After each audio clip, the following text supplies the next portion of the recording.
Thank you, Sai. You were right, I was muted. Oh my word, I went through the entire blurb of what I was just talking about in the other chatting screen. Muted. Thank you. And I tried to make sure that I did not mute the button when I did my scene transition. Oh man, don't you just love it when derps happen? Derps, derps, derps out of all of the derp. It would just happen right now, huh? Okay, so to repeat everything that I just said. Hey!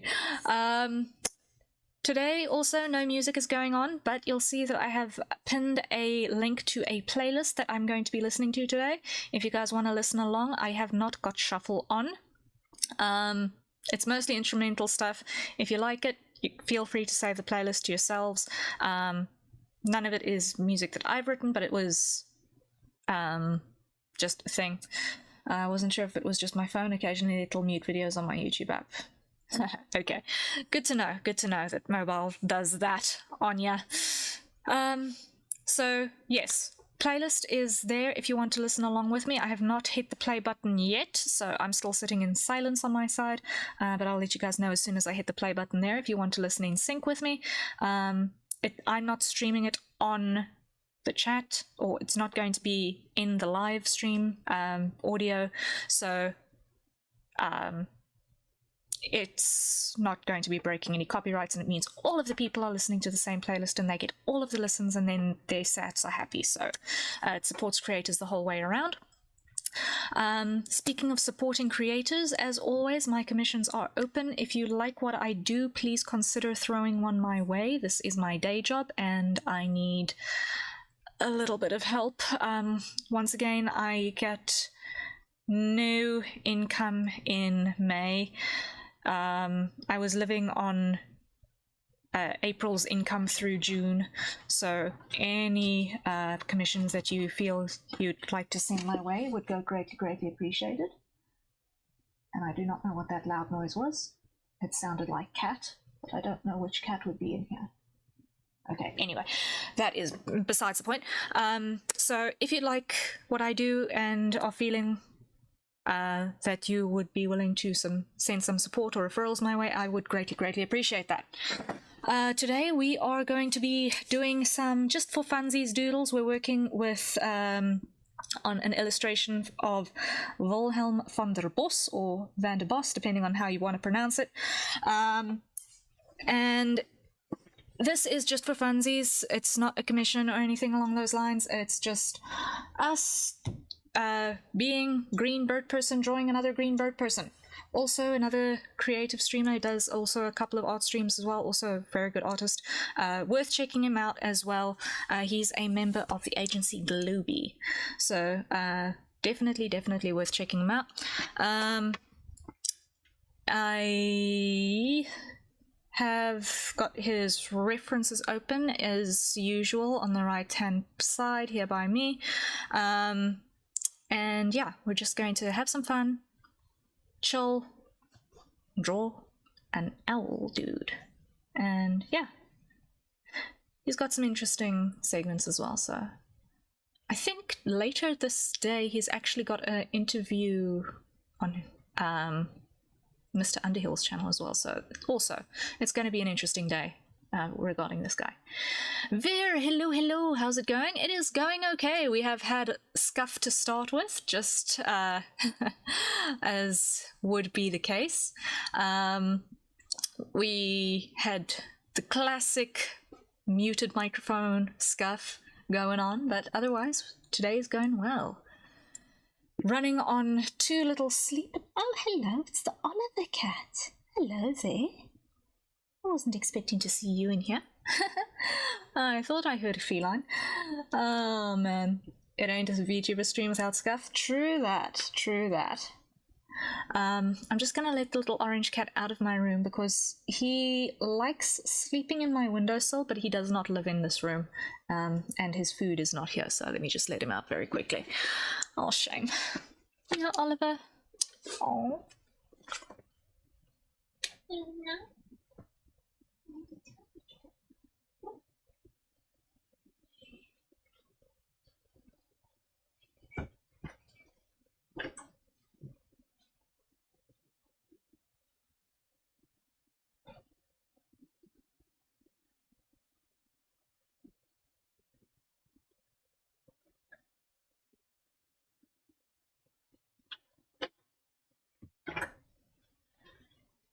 Okay, Tiny Cat is deposited where his food is, so there's that little piece of chaos out the way. Chaos Cat is not in my room today, so we've got at least peace on that front. Okay. So, yes. Oliver, and where's and Company? And Company is sleeping in other rooms of the house today because they are upset with me that I have not spent the morning in my room where they can ignore me.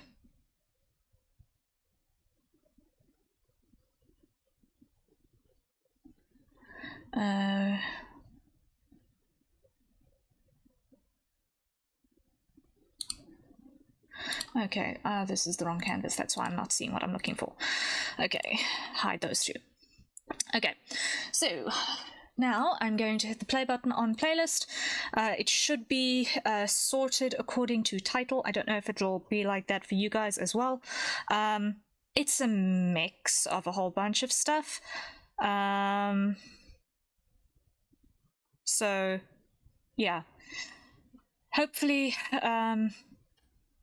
it is not going to be a mess. So hitting the play button on the Writing Combat playlist now.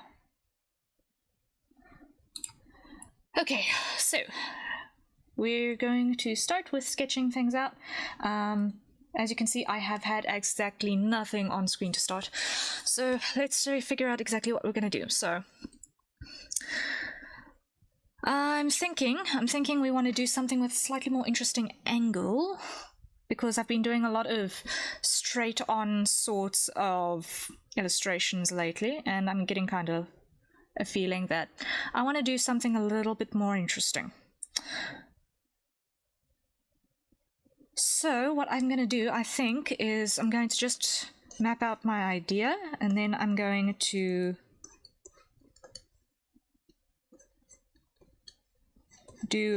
use one of Clip Studio's 3D posing dolls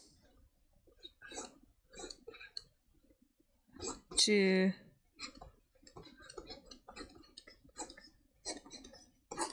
just help get perspective and everything okay.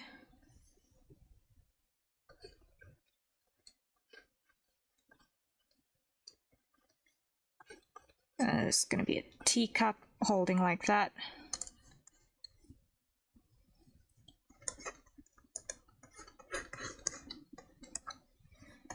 Nice plush chair, maybe. Rotate angle so that I can get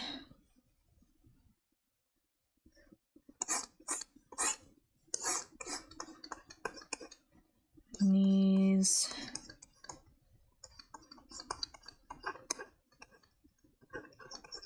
Like that. Ankles crossed like that. Done. I think I'm up to date with work and can go on vacation with no worries. Nice, nice, nice. Just have to hear if they like what I've done. That's awesome. Awesome, awesome, awesome.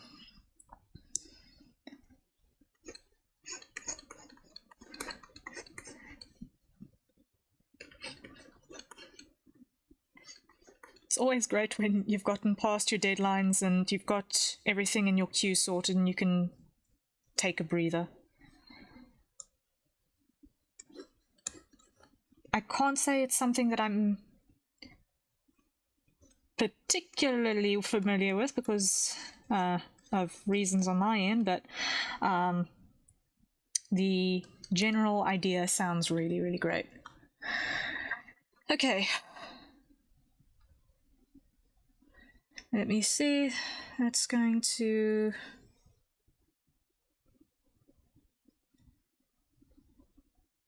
have a little bit of a curve in like that.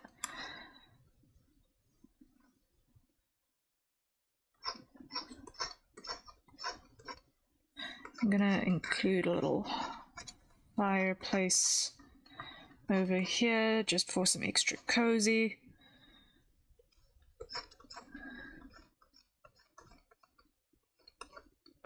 And the grill like that. Okay, I'm happy with that as far as concept goes. Let me just push and pull, see if I can get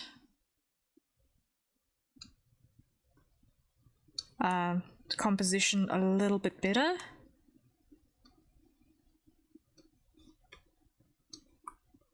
Because it's an odd angle, but I think it's about time that I did something with a slightly stranger angle as well.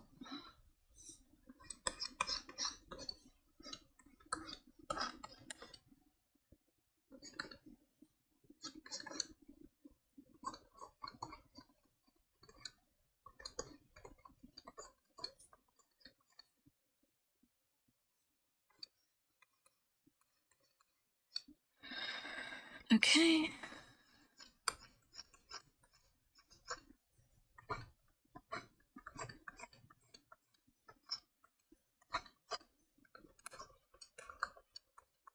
We get more sense of that, and can add a rug. General cozy vibes. Okay. Yes, I'm happy with that. I think that is looking more decent. Now what I'm going to do is I'm going to pull in a 3D body type, drawing figure male V2. Okay, pull you in there like so. Collapse this menu again. Okay. Now what we're going to do is we're going to just do a little bit of basic proportional matching so that we've got things a bit closer.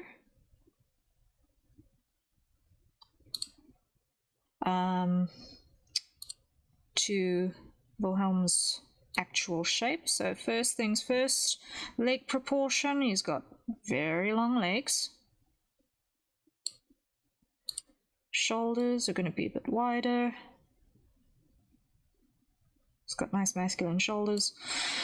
Head size is going to be a little bit narrower, but otherwise the same proportion there. I think that looks close enough. I think that looks close enough proportionality-wise. Okay, so now we can look at actually posing the thing. So first things first, I'm going to just rotate my camera. And this should be our body IK. Yes, this is a body IK indeed. So what we're going to do is we're going to just pull this into a basic sitting position like that. It should be, oh, undo that. Rotate our camera again. Click off. That should be head. Okay, so this is going to be up, back, up, that way. Really? Keeps jumping around like mad. Okay. Then hands are going to come down.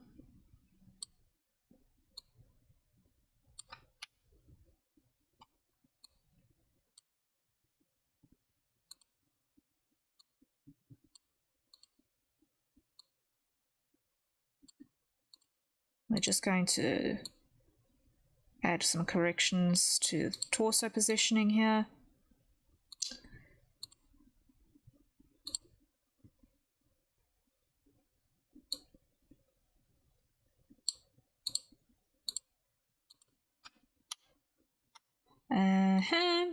Just getting our pose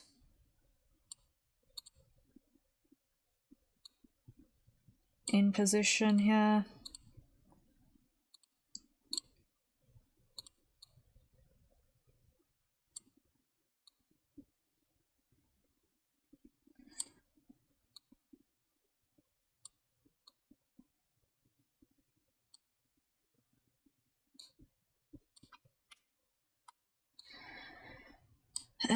And then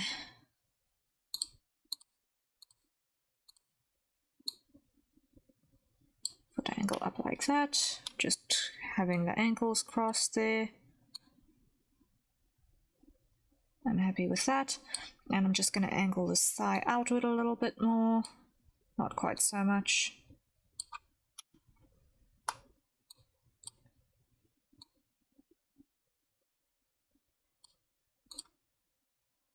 All right, now we bring hands towards the lap, because he's going to be holding a cup of tea, because that's kind of his thing, is tea.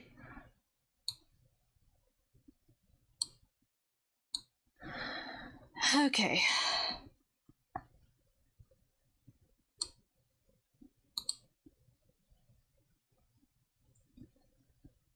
And this arm is going to be the lower one, and this arm is going to be the higher one, because this one is going to be holding a saucer.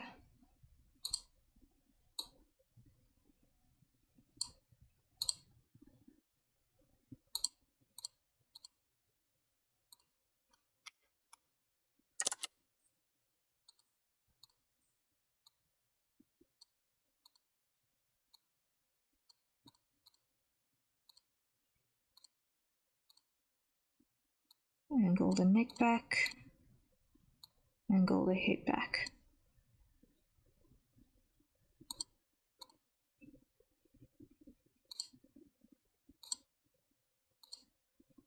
Come on, let me just grab the neck, please. Thank you. There we go.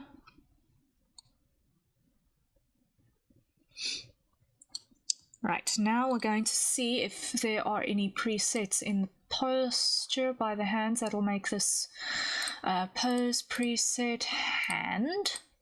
That'll make this easier. So on this side, immediately, the first one in the list is going to be helpful. That's going to be... No, I want to be...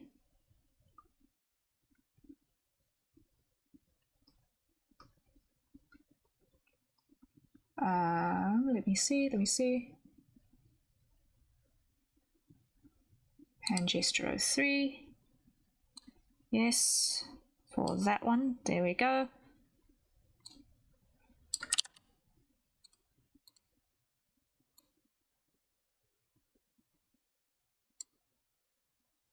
Okay, and on this hand, we're going to be holding a saucer, so that one is going to be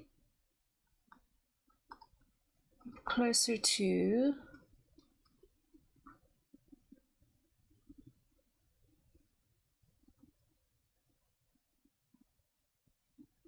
actually it's also going to be a very similar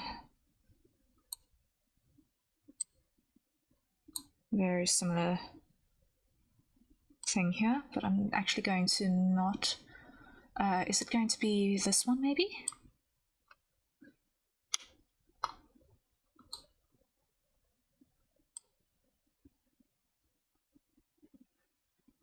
Okay, let me see, just gonna grab this again.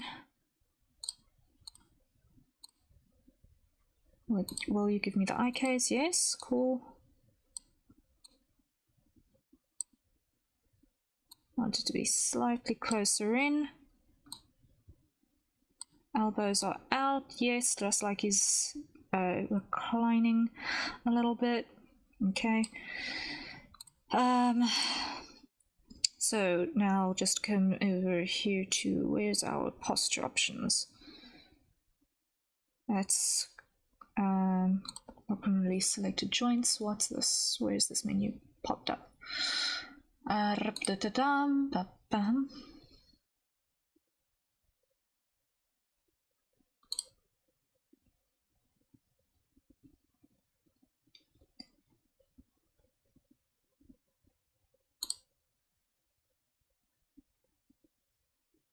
Okay, where is this actually? I'm looking for... Oh, it's in this menu on the side here. Whoopsie. I knew I was looking for something, but it's been a while since I've used this, so I couldn't remember what it was. I'm sure it's in here, right? Change shape. No, that's not it. Hand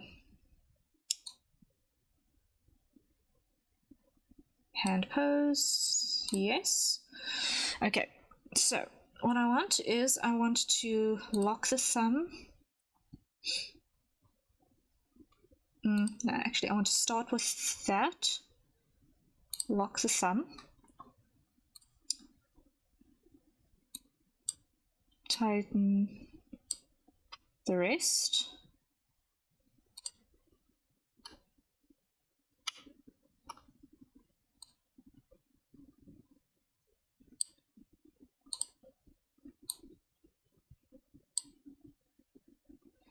Okay. Unlock the thumb and just pull everything in tight. Let's just see how does that behave. Okay, now I'm gonna lock you, and I'm just going to pull everything a little bit more open. Okay, there we go. I'm happy with that.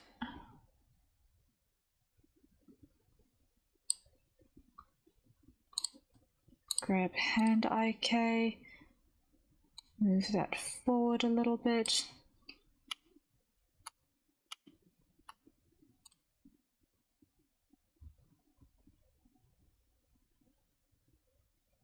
Okay, I'm happy with that. That's going to give us enough to work with. I'm happy that that's going to give us enough to... Okay.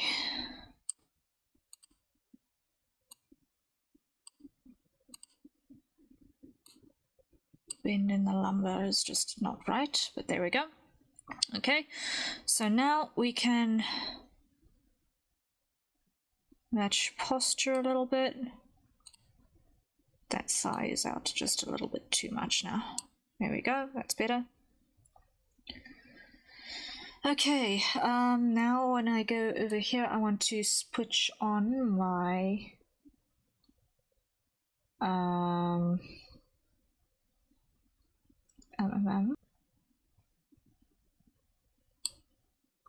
switch on longer perspective, yes. Reduce that, reduce that, reduce that. Okay.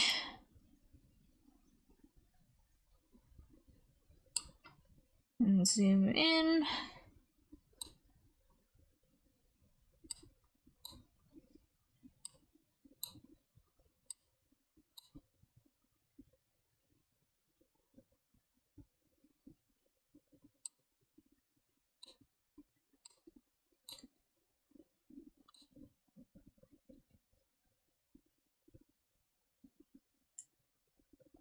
Okay, push the longer more and just adjust our rotation a bit. Can I get away with making these legs slightly straighter? Should be able to.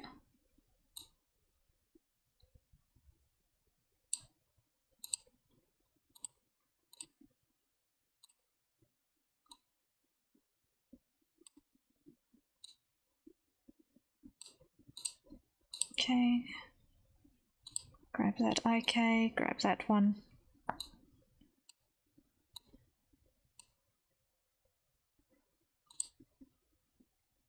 Straighten that leg out a little bit more. Click off, grab the IK, move it across.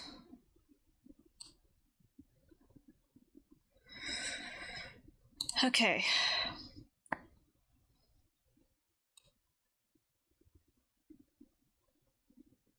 There we go. I'm happy with that in terms of posture.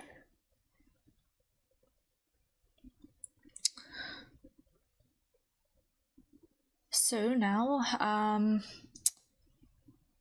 actually what I'm going to do is I'm going to build the scene around this. I'm going to build the scene around this before I do. I'm not going to actually hunt an asset. I'm just going to build it quick and nasty. It'll do the job.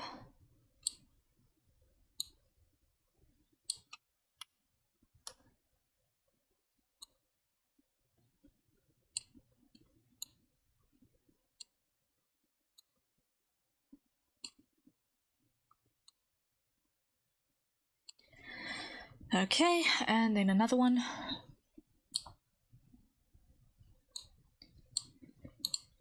This is going to get squished like so, and shortened like so, and come in like that. And let's see. Okay, so what I'm going to have to do is I'm going to need to make another primitive and basically just hope that I can get it to snap to be the same.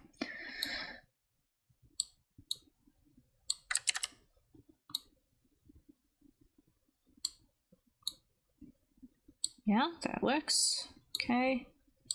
Snap that the same. Okay. Now if I pull this up there and cross like that, if I compress like so, yes, those are now the same. So now I can try and get that to match there.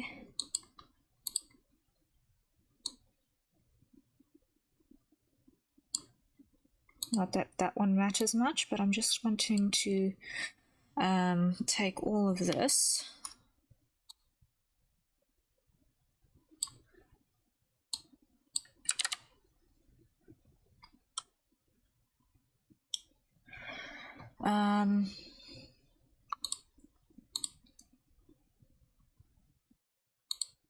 add object.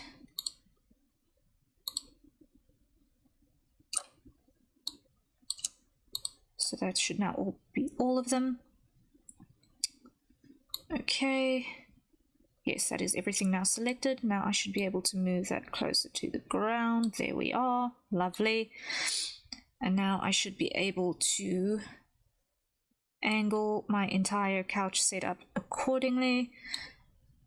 Zoom in.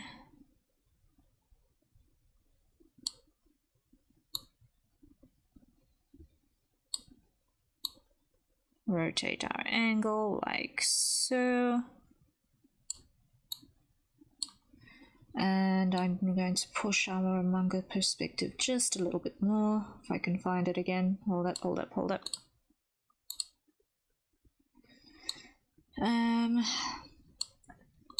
Grab this model.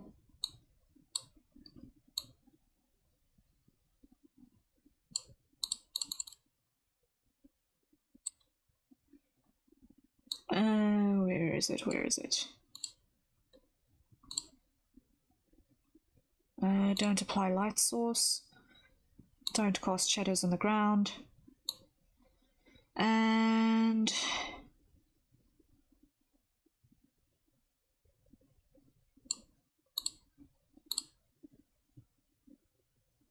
selection mode single.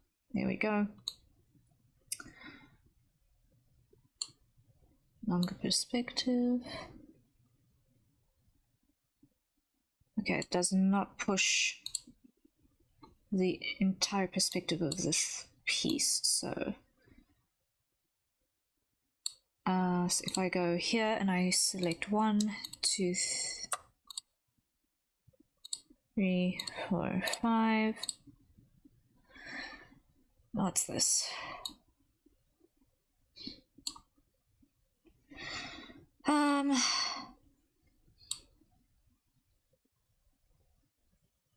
I'm just seeing if I can push my perspective mode a little bit more.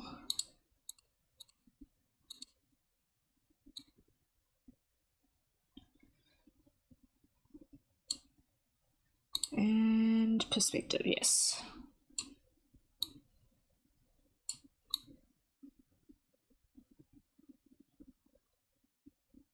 push it just a little bit. There we go.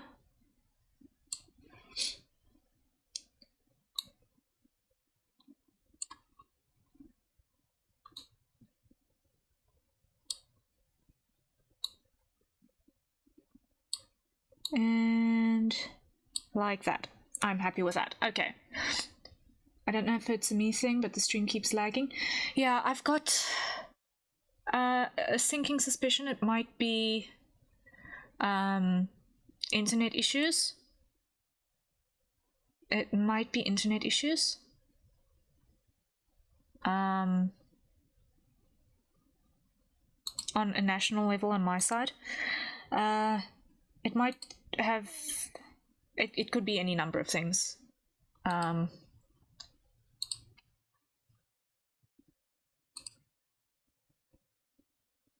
So far, OBS hasn't told me that I am dropping out too much, so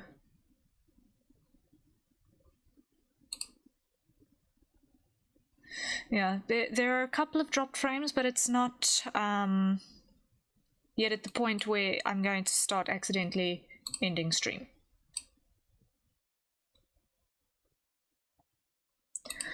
So I think as far as basic feel, that's almost there.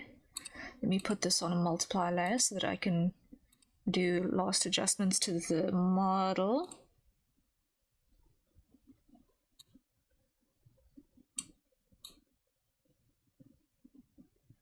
There we go.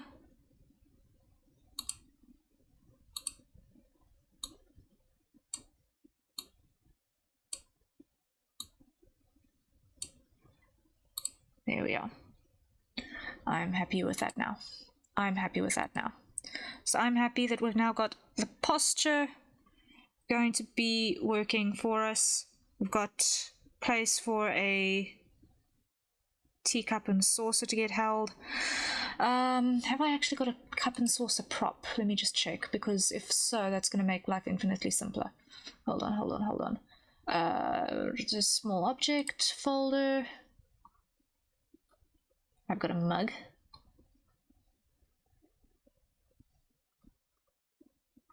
Okay. I've not, in fact, got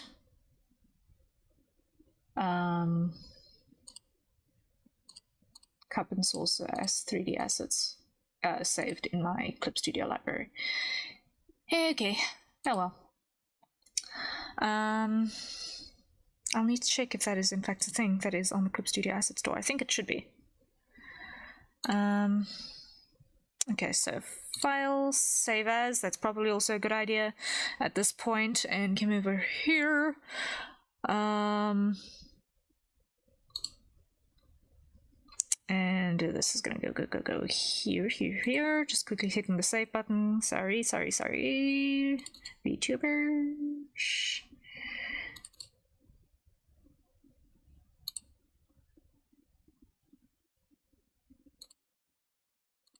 This is gonna be 2024-07-28 cozy tea time. That's what I'm gonna call it. There we go.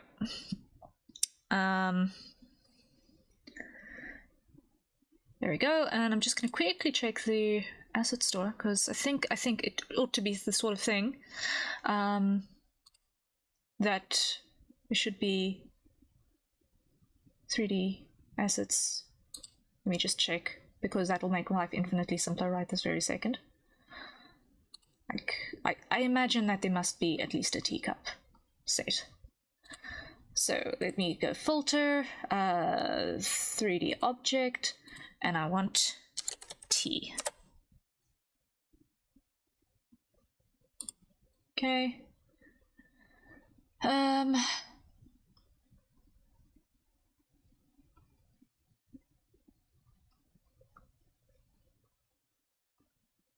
And let's also filter either free or clippy, close.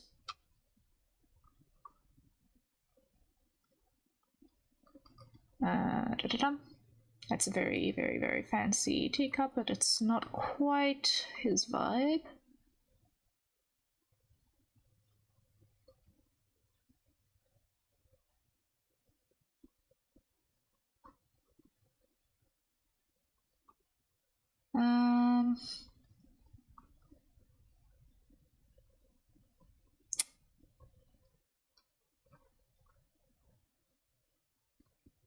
Just looking for a nice shape porcelain. 1 second, 1 second.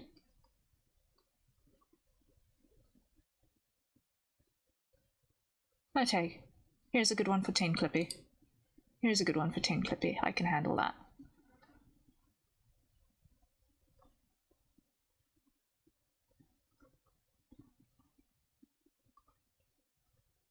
Okay, I'm happy with that. I'm going to save it.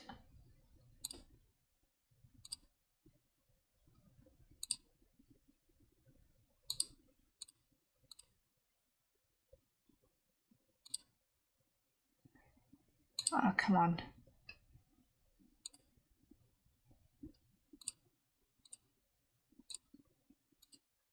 Sorry, it's just decided that I'm not in fact logged in. Just a tick, guys. Just a tick. Let me just quickly go to the chatting screen so that I can't accidentally do something stupid.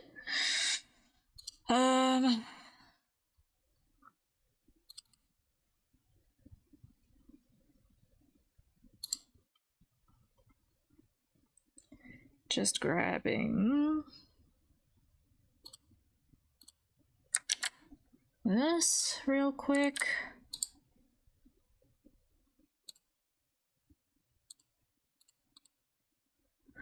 Okay. Almost there, sorry. Sorry. For some obscure reason, Clip Studio decided that it wanted to log me out.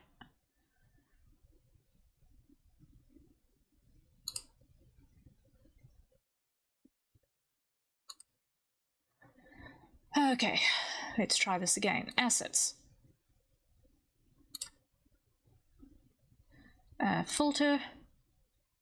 Free. Clippy. 3D object. T.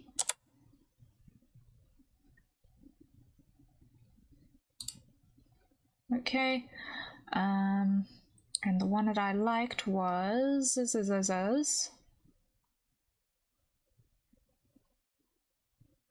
this one. Save, favorite, checkout. 10 Clippy, go. I can afford 10 Clippy. Material is being downloaded. Not quite. Okay, so it's just downloading quickly. 9%, 18%, 27%, 36%, 45%, 54%, 63%, 72%, 81%, 90%, and there we go. Cool. Now I can minimize that. Drink water. Also, stream is fine. Sorry for making scary. No, that's awesome. Okay. Thank you for the hydrate reminder. I think that is, in fact, a good timing as well. Thank you for the hydrate reminder. So, everyone, acquire your nearest safe for consumption beverage. Sadly, in my case, it's water, not tea at the moment. I'm the only person in my house who's currently conscious, and I'm not going to go to the kettle right this very moment. So, everyone, time to hydrate.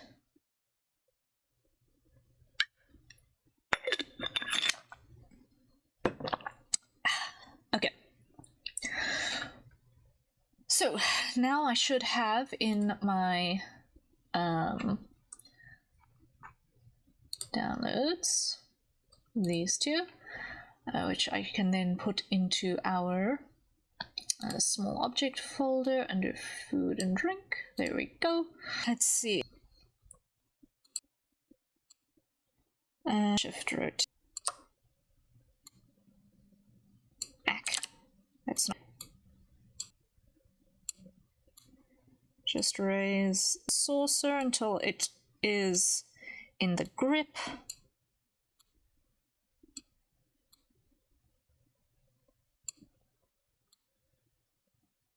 like so. Okay, grab the cup, raise it,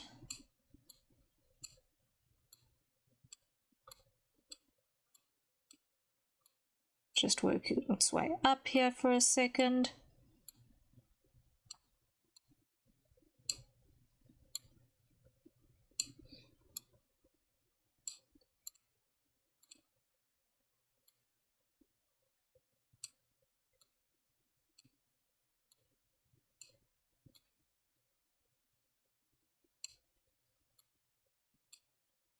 And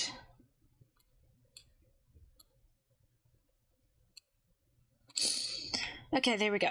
I'm happy with that. That should give us a solid foundation of what's going on. I'm happy with that.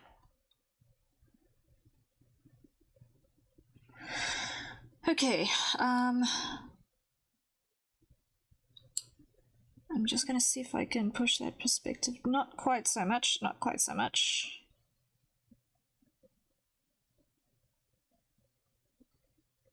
There.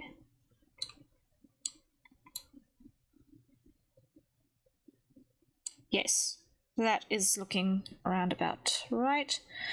Now I'm going to move the entire thing down a little bit, that the eye is going to lie approximately on a third line, because that's good, and then the teacup is on the opposite third line. Awesome, awesome, awesome.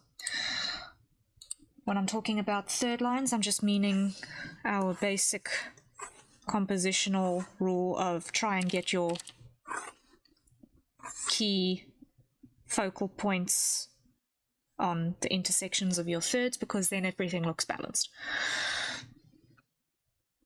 Right, with that, one brick up. Actually, no, first we need a drawer for ash collection. There we go.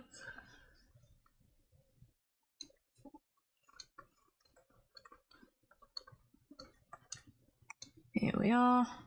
Add a little handle for that. Then here that the grill will sit on, and then we can have wood in there and the hint of a fire going. I am going to just move this over just a smidge.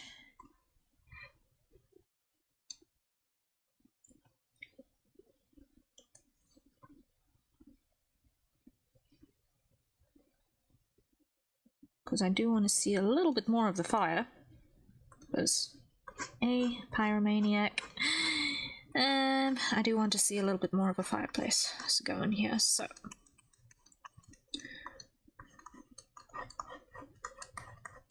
some nice, good burning wood. Something along those lines. I am happier with that composition now. I am much, much, much happier with that composition now. Okay.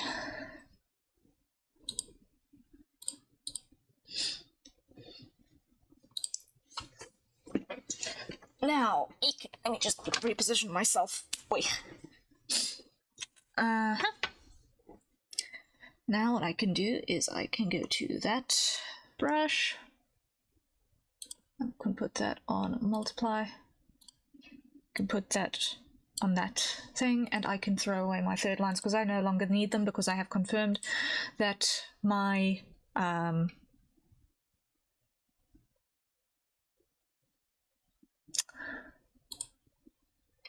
landmarks are in good positions. Okay, so now what we can do is we can start actually adding in reasonable details. So we're going to start by just roughing in things like hairline.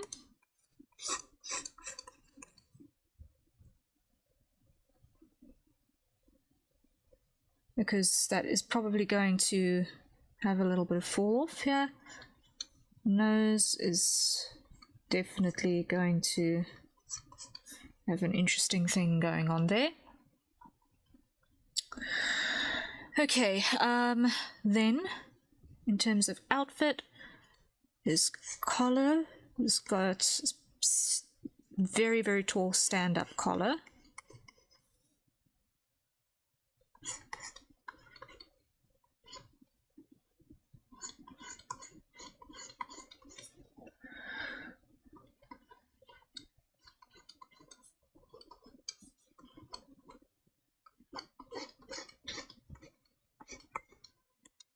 And there's the Chaos Cat deciding that he wants to come in. Hold on, let me just open up the Chaos Cat before he rips the door down.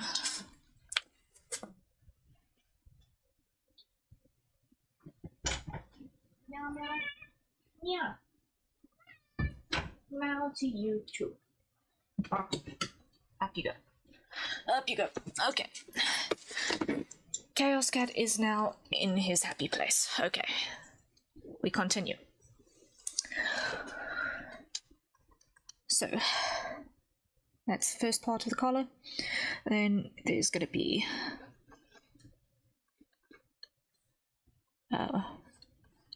all of the ruffles.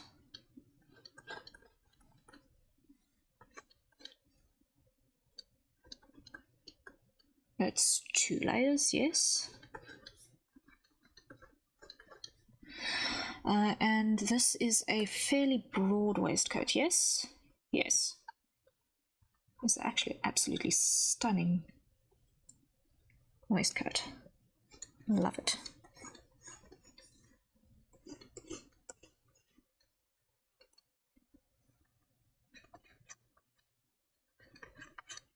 I want one.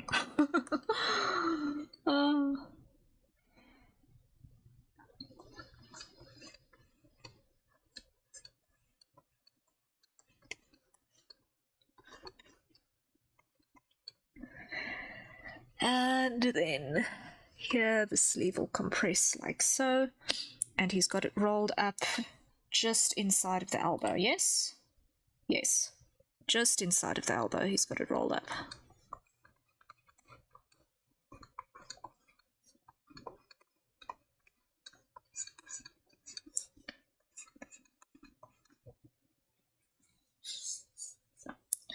Okay.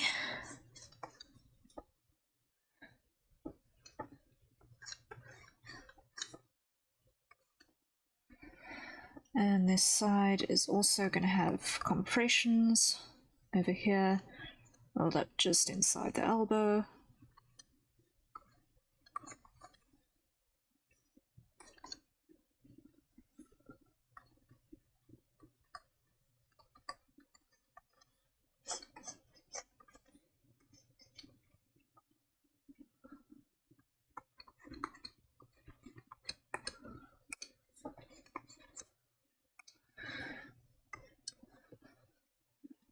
Okay, then he's got this gem here, and it's not directly beneath, it's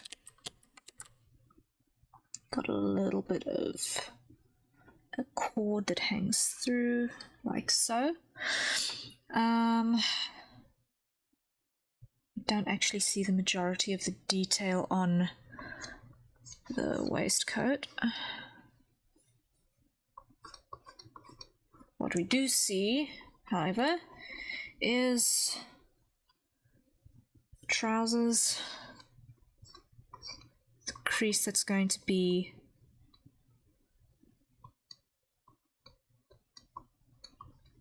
along the forward line.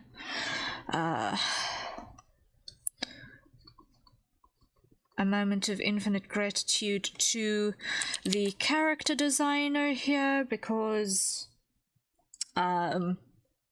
Wilhelm's trousers are actually tailored to fit him, which I appreciate a lot. What's the toe format here? It is a round toe. Surely? Yes, it's a completely round toe. Krahazik, hello, hello, welcome, welcome.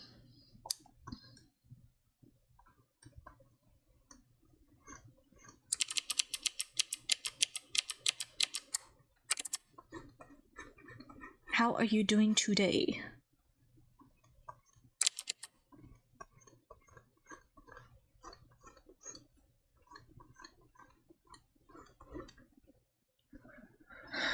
Then we've got, this is going to be cross like that, and up, and up, and that is pointing in from the toe like so.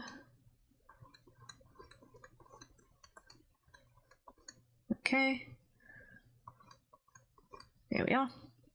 Doing good. That's grand news. Fantastic, fantastic.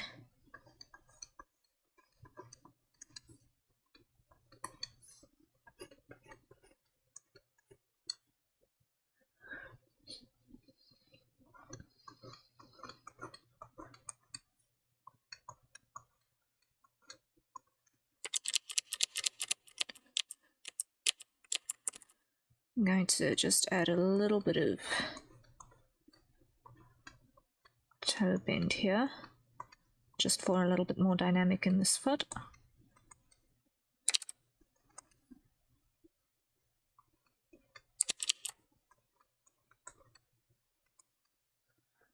Okay, there we are. And if I go back over here, I just want to see what is the heel profile.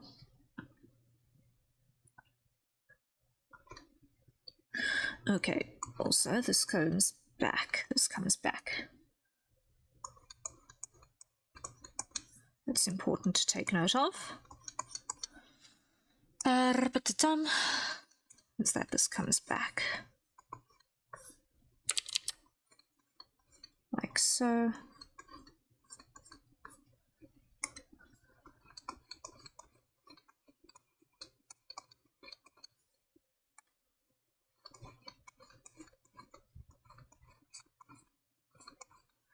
Like that, okay. And then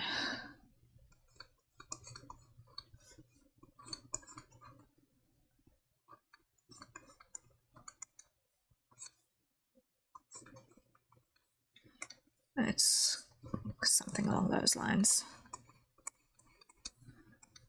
Okay, roughly like that. Okay, let's check it without that. Okay, now let's just tidy up our hand so that when we do our inking, it's not gonna be weird.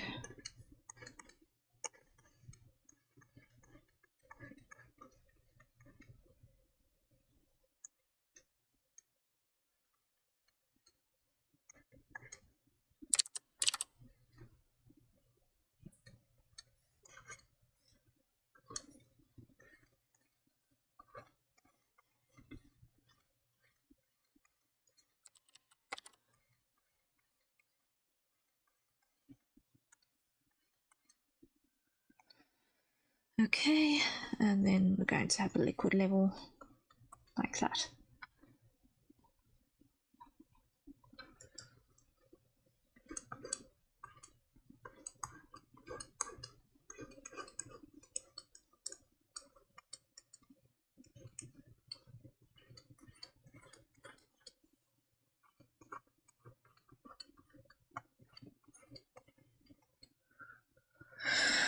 Okay, I'm happy with that. Okay, so now we need to look at our hair and facial structure. So what we're going to do is now we're going to rotate our canvas.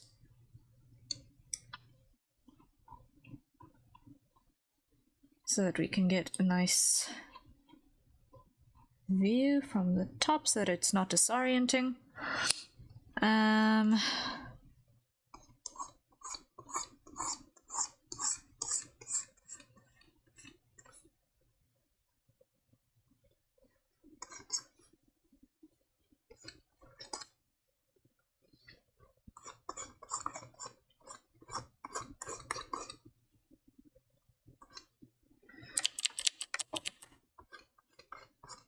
Now, Wilhelm has these slightly droopy eyes.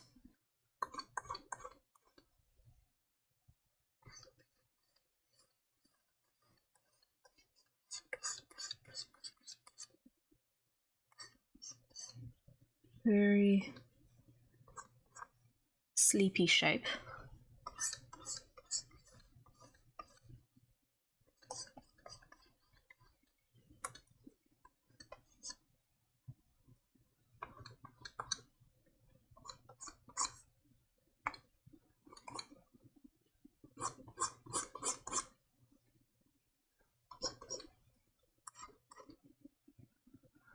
And is that just me, or is that a mole?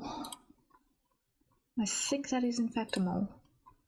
Yes, it is. Okay, I'm not completely insane yet. Okay.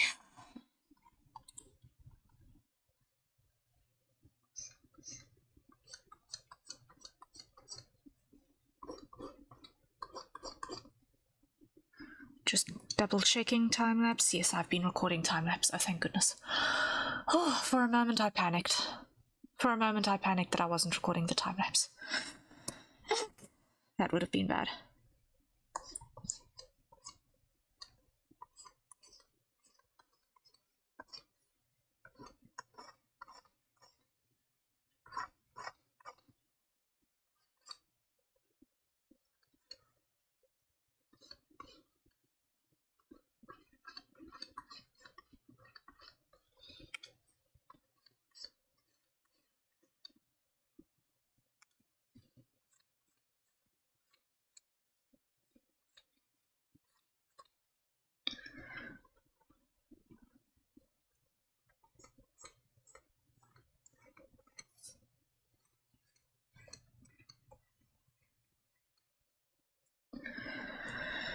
Okay, that should do it for that.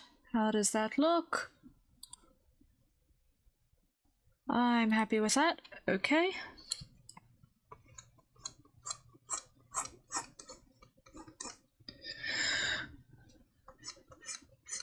I'm actually really happy with that.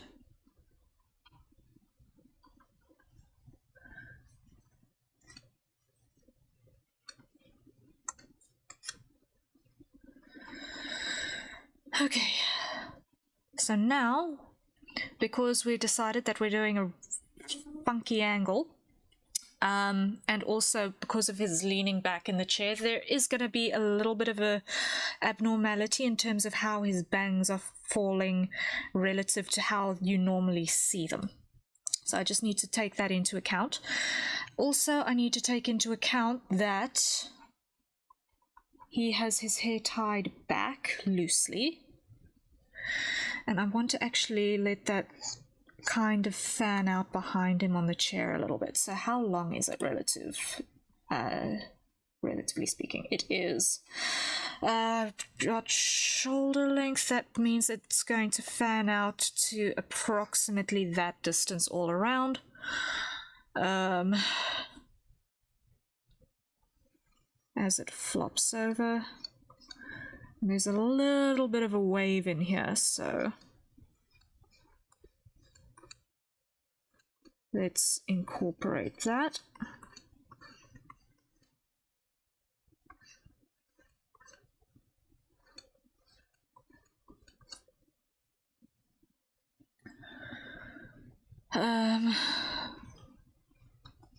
Include the end of the ribbon there, just so that you know that it's tied up.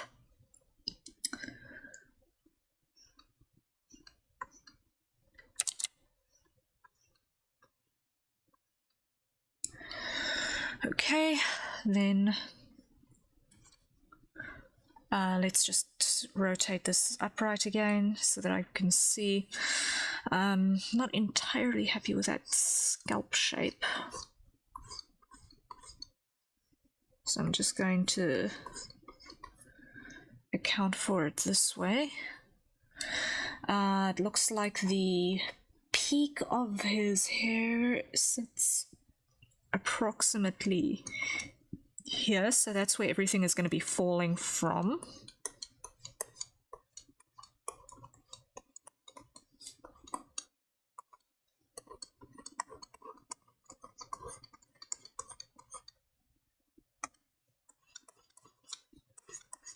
So approximately like that.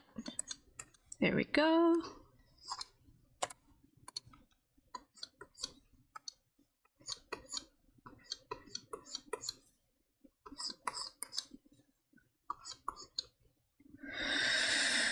Okay, so that's the hair back pretty much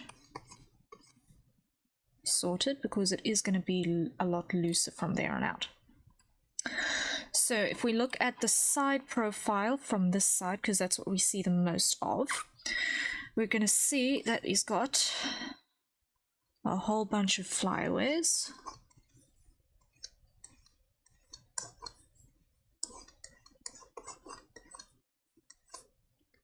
That we need to take into account. And then we've got,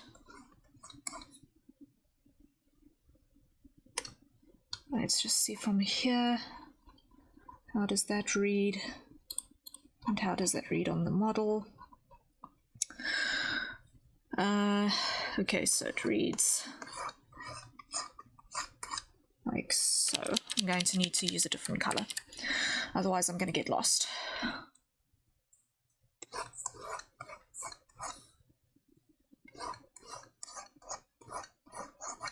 Because color coding is an immensely useful trick, especially when dissecting things like hair. Okay, now this tuft over here is basically feather-like without actually being feathers.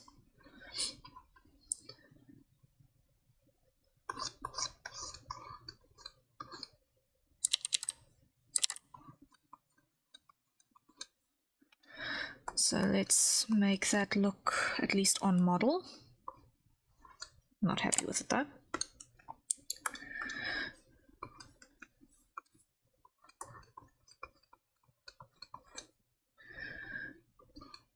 Okay, something like that. Yes. And then that's going to be accompanied by flyaways like that. There we go.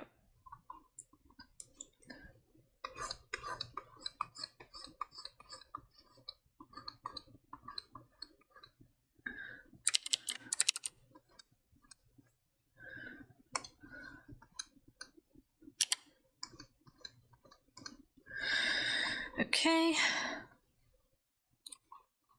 Then I'm going to just move my second reference down here so that I've got both of them on screen at the same time.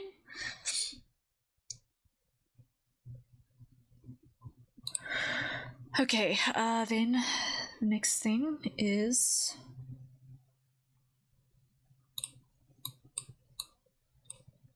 on this side, he's got this one long flyaway. It's loose out of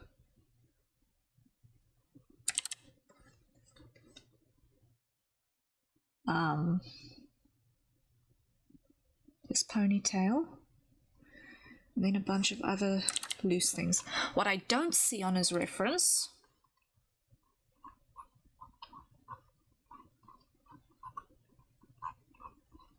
like at all is whether or not underneath all of that fluff he has human ears. I cannot tell. That is the one thing that I can't tell through the references.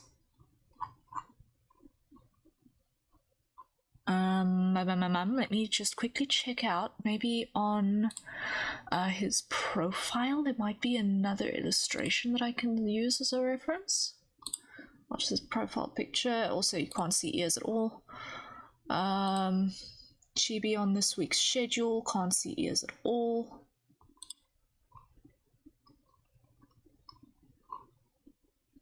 Because with this angle,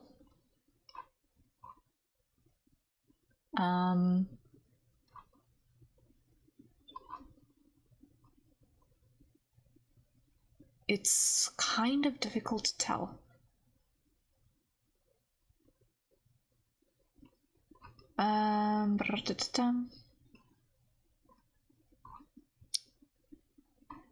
It's also possible that his hair actually covers his ears, if that's the case.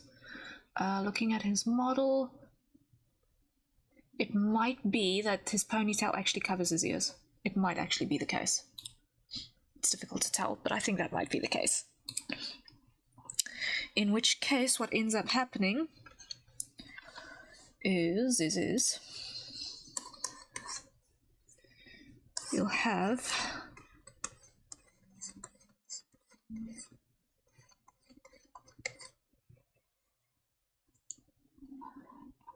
that sort of a situation going on.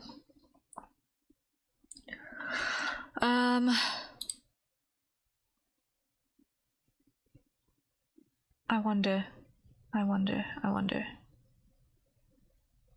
if he will answer me if I ask him.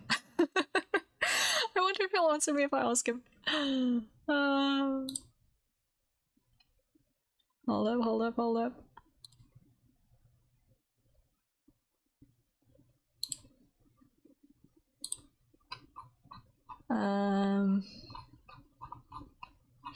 Can I even ask him?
Okay. Hey, quick question. Do you have ears in normal artist conversation? Yes, it is a totally normal artist conversation. Yeah. His DMs aren't open on Twitter, so that is not something I can find out directly, maybe, necessarily.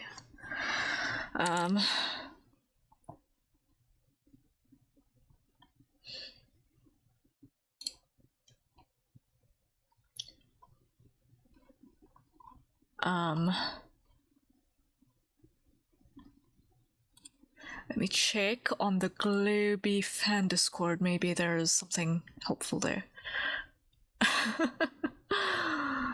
Maybe.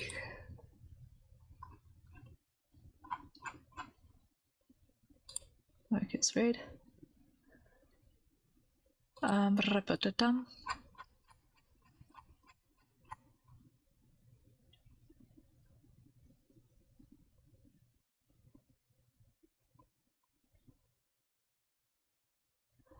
Okay.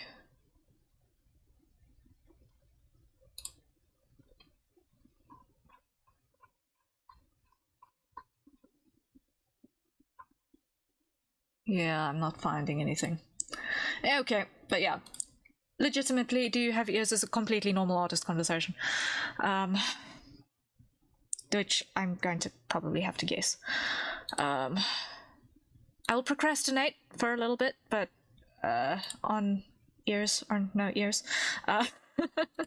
But yes, especially in the VTuber scene, it's like, this is a totally normal conversation. Do you have ears? But yes, I'm going to give this a little bit of the normal flow because that's gonna look appropriate.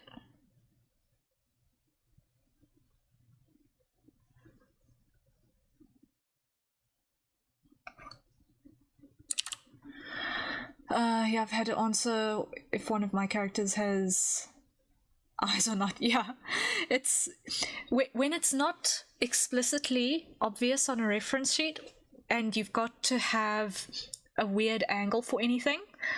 Knowing what's beneath the normal fall of stuff is just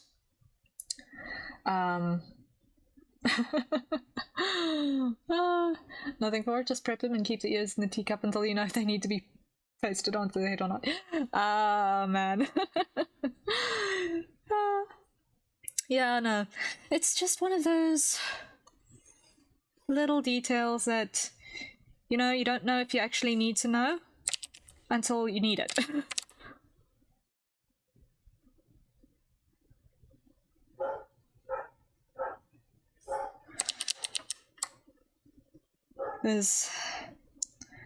He's got these, which I'm now not showing you because blah. He's got these bits of hair flow that go up before his bangs collapse, which I don't know. This angle is just begging a little bit for a little bit of exposed forehead, I think. Character design is weird, and some eldritch designs straddle the line of unsettling or bad art and design. Yeah.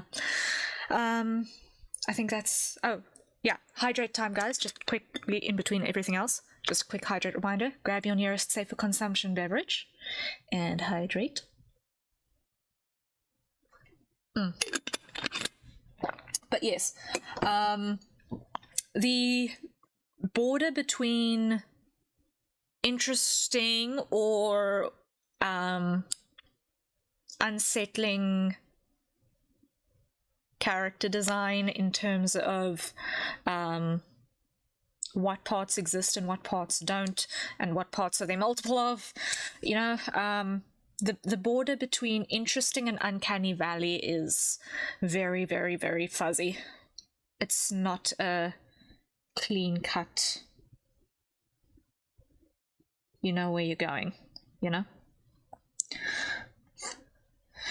So, one thing that I am seeing is that he's got these really, really, really fluffy bangs. Like, ridiculously fluffy bangs. They are super, super fluffy. Which, if I look at my currently really short hair and think of how it falls, it'll actually cover up a lot of this back detail in its current state, because it'll fall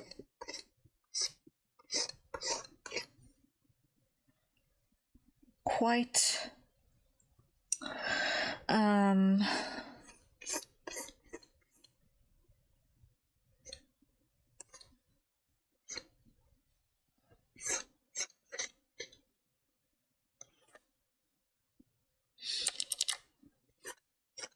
over the top of everything a little bit.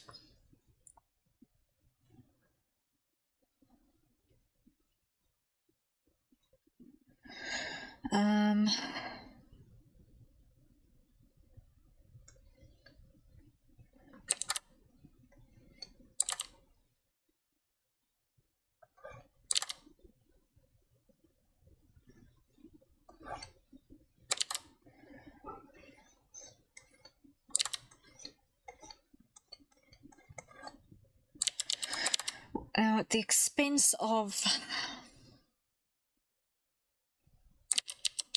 recognizability, though.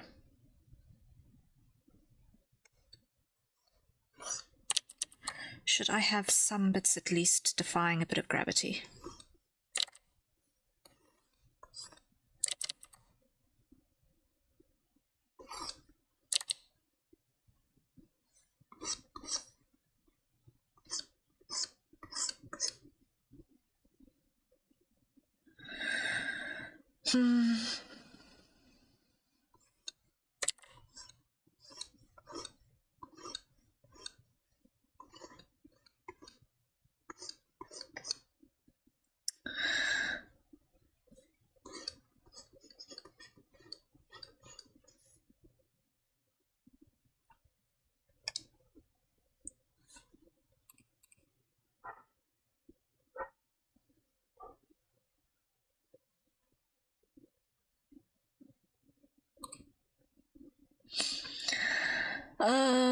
Okay, so now let's see.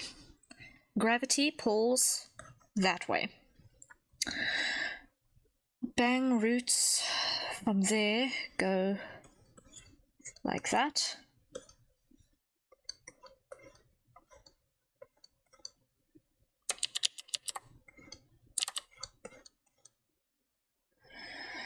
Now he's got a lot of fluffy going on.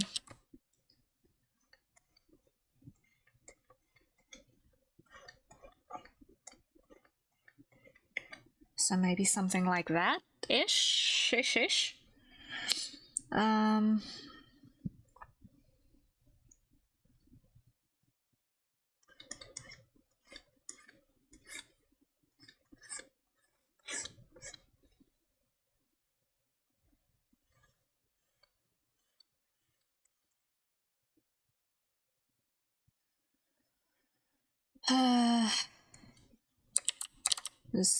This is going to also want to fall. That little thing is definitely going to want to fall backwards.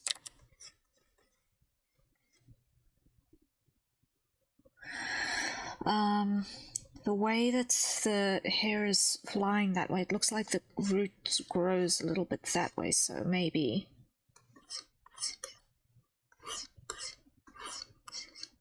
you get away with a little bit of that sort of a flow, maybe?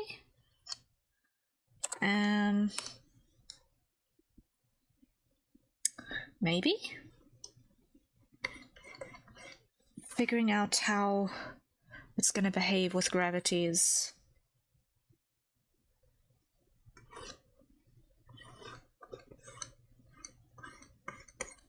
definitely the interesting part of this.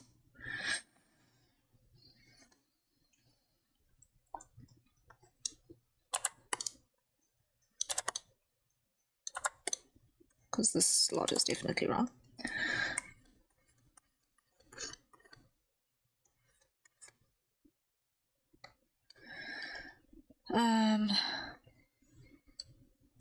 Not happy with that flow either.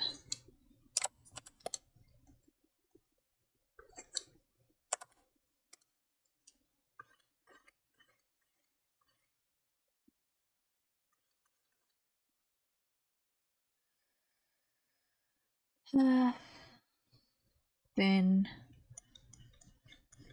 the line is going to come up like that.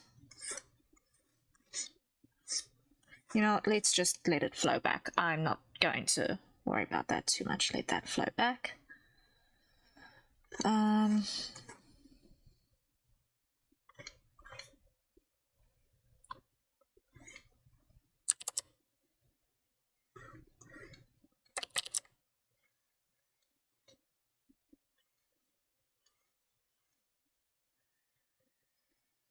Okay, yeah.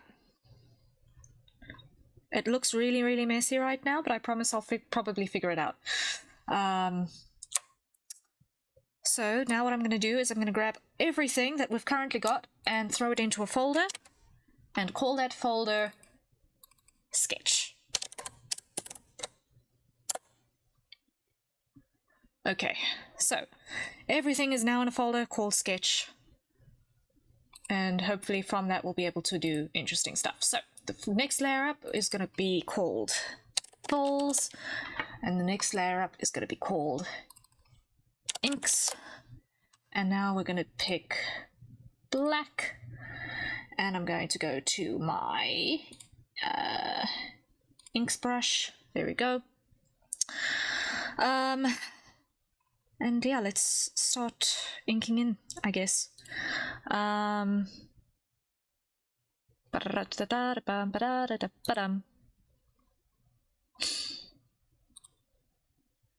Yeah.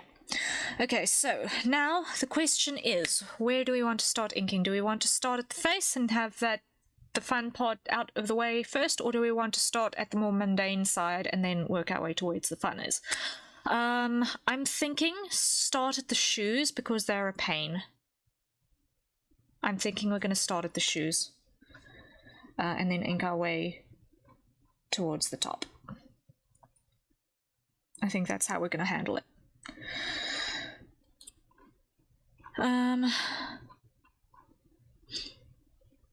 Yeah. So that said, I am still actually looking at this, not happy with these shoes all the way.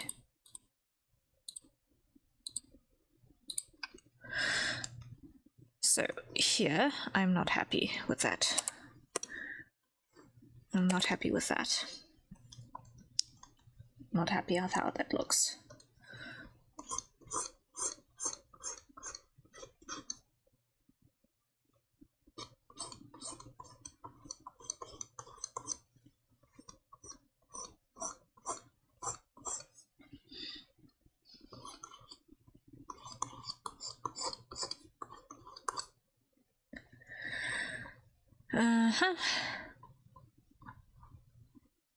That's better. Okay. That is better. Now reduce that opacity just a little bit. There we go.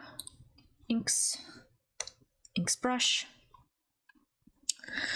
And let's start.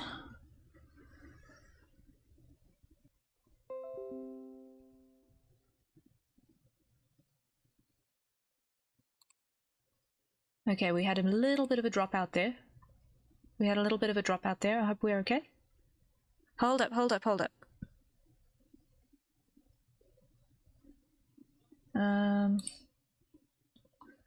Main screen? Yes. For a second I thought that we'd been on the chatting screen the entire time. Okay. Which would have been nothing short of a minor disaster.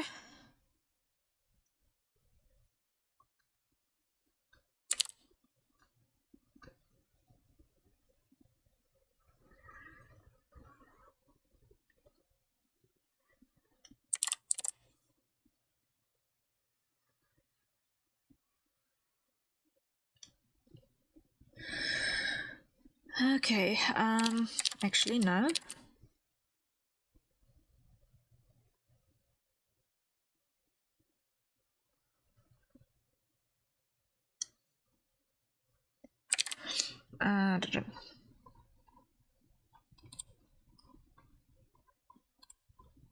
Is it? Yes, it is.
There we are.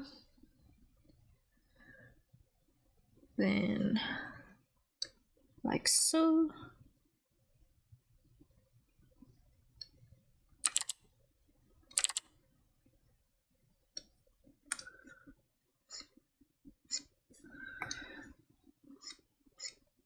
There we are. After I just said that I shouldn't be too pedantic, I'm turning out to be very pedantic. Haha. Whoopsie.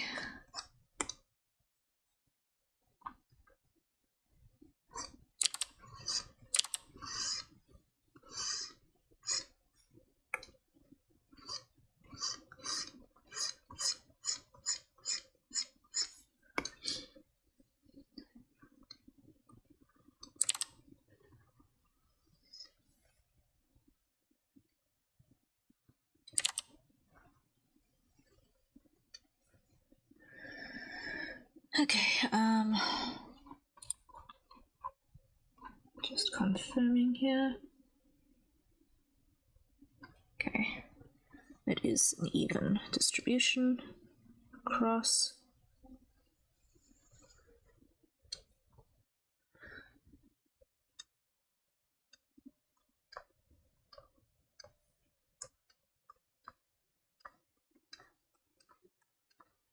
It has been a small eternity since I've seen shoes with this sort of a leatherwork pattern in real life.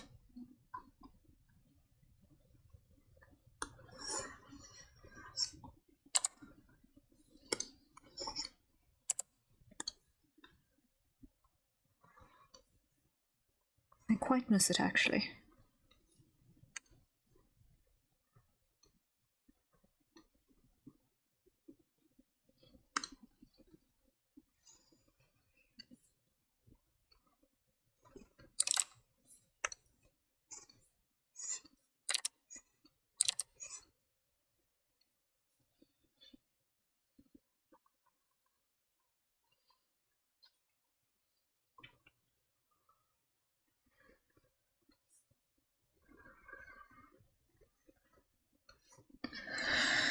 Okay.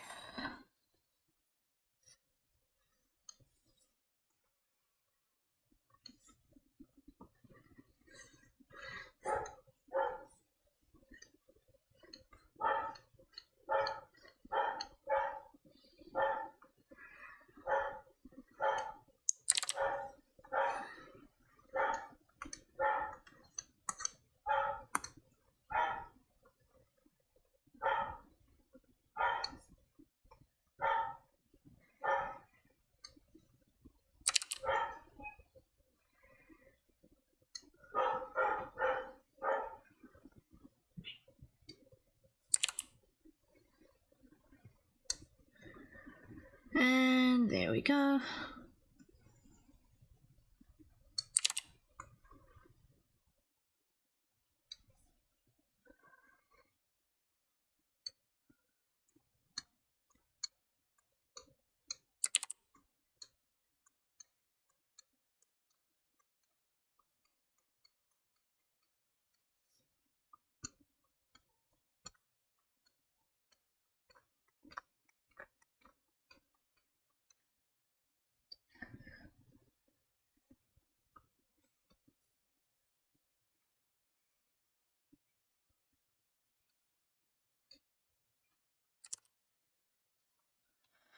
Okay, there we go. And actually, just here, there is another seam here because that's where the tongue connects.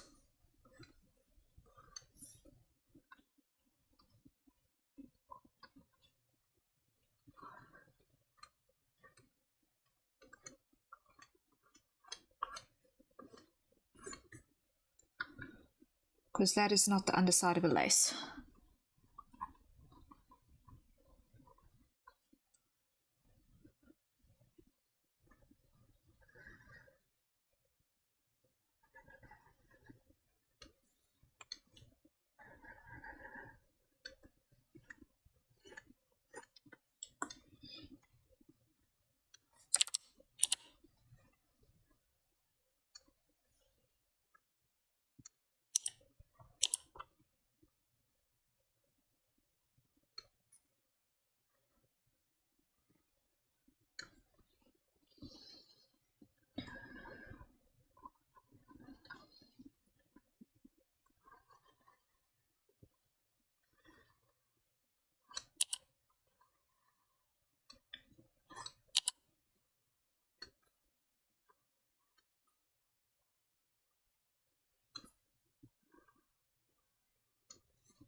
Okay.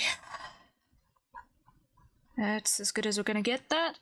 Hide that, and boom, we've got shoes. Yay. Now, trousers.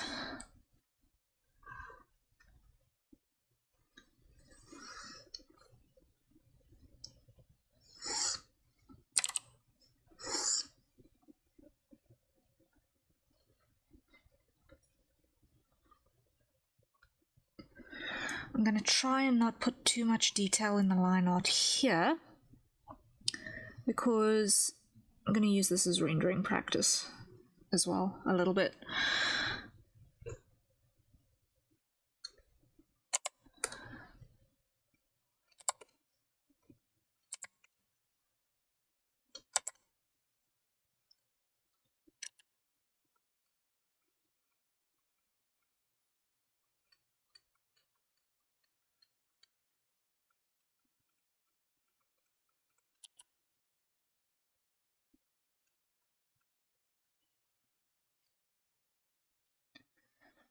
And then back of the heel, there's also a detail here that comes up from approximately there.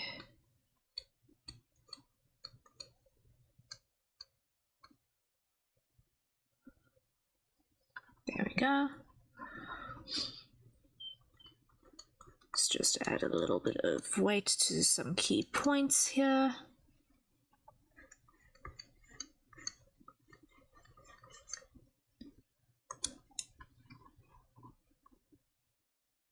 Yep, cool. Same thing here.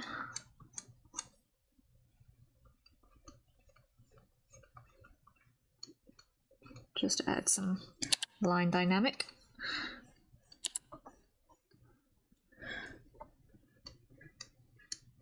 Do do do do.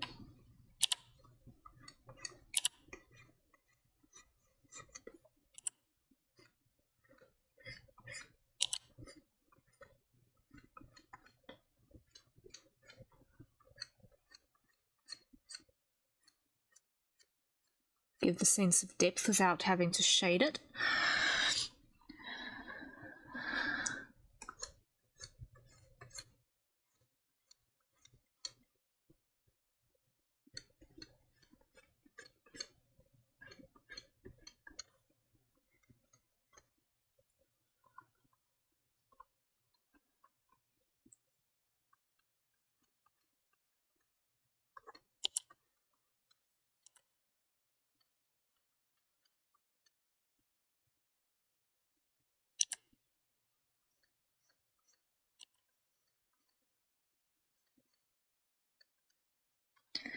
Here we go.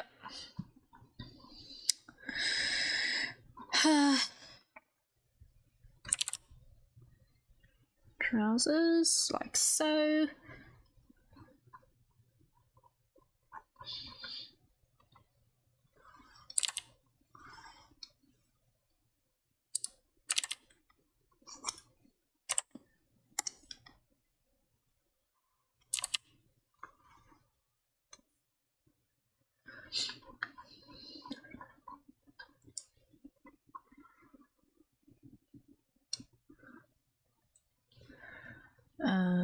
Let me just switch both of these to multiply as well. Just that I've got a reference on my 3D model, so I can extrapolate some curves.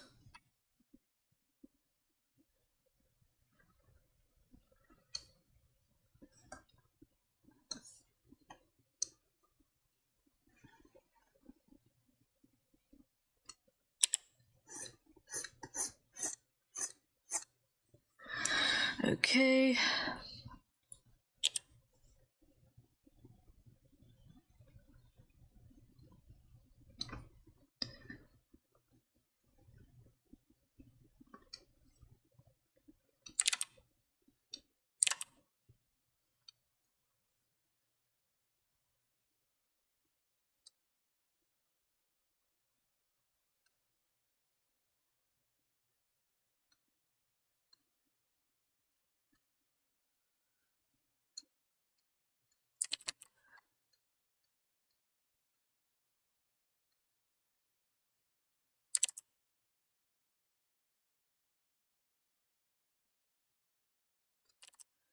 Let me try this again. There we go, with the arc of the arm.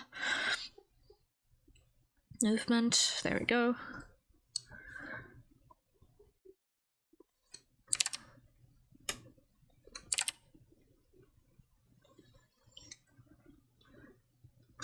go.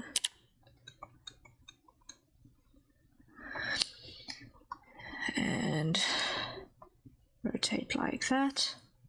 Up.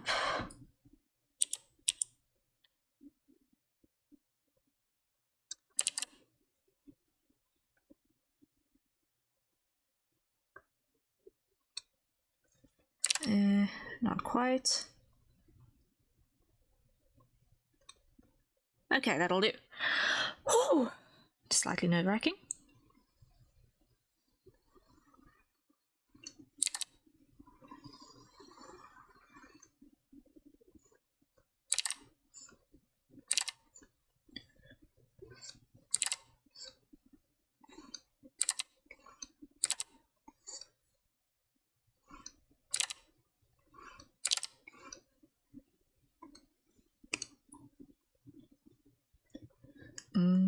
Let me get rid of those.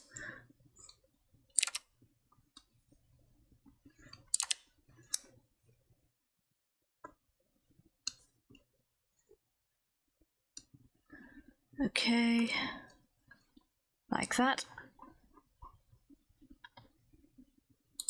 Hide that briefly.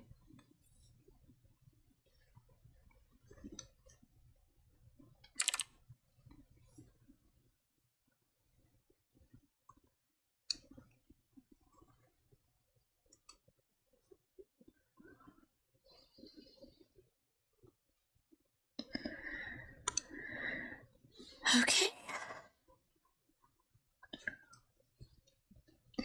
Then we can show that again.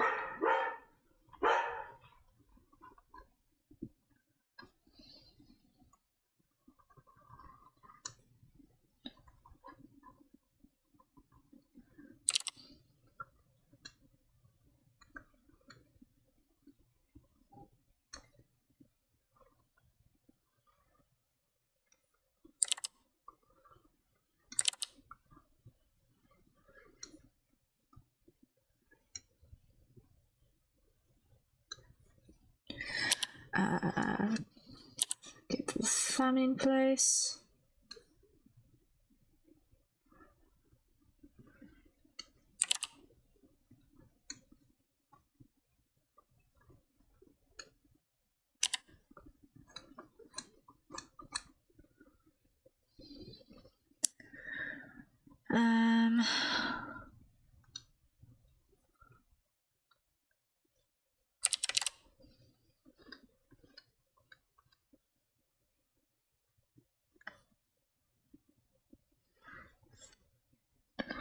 Here we go.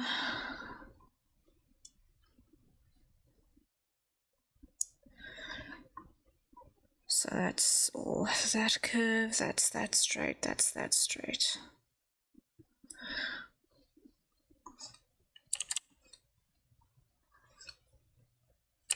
There's a little bit of a hollow in the wrist right there, so I'm fine with leaving that in there.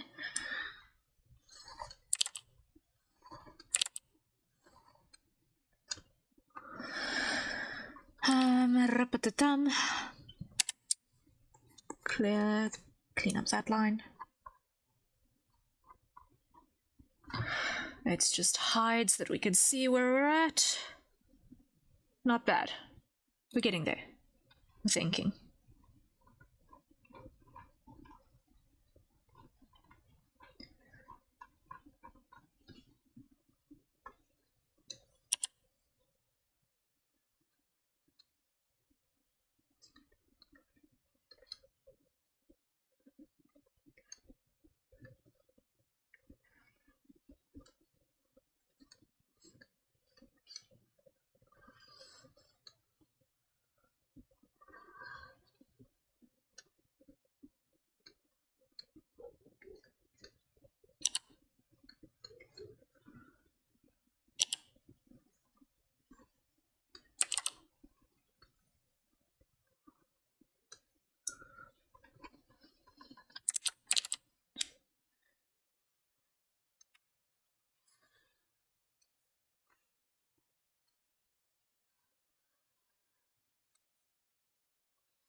Just going to not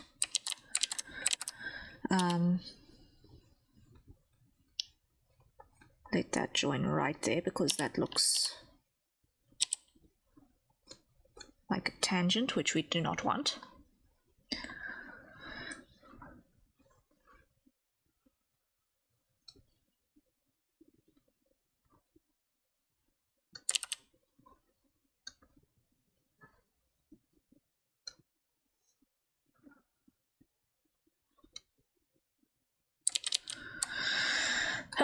And I've just realized that I need to make a correction to this hand. So, without moving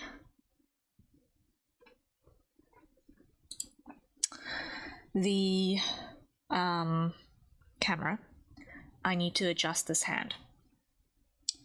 So, let's see, where is the part of the menu that says posture? Hand pose, extend.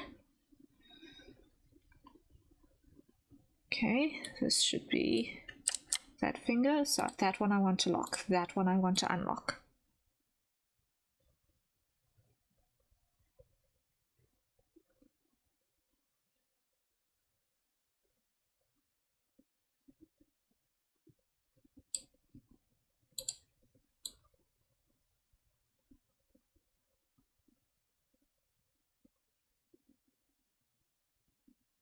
Okay.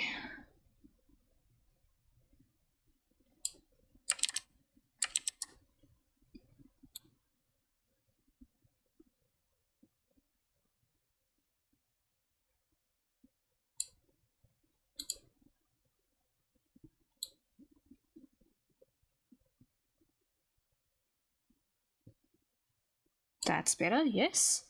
Lock this one. Unlock ring finger. Unlock pinky.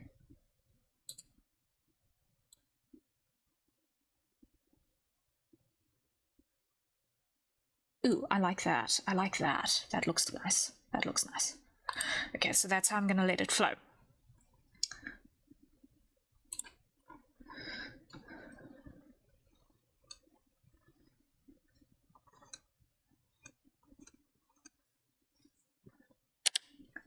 Clear this little bit of the saucer.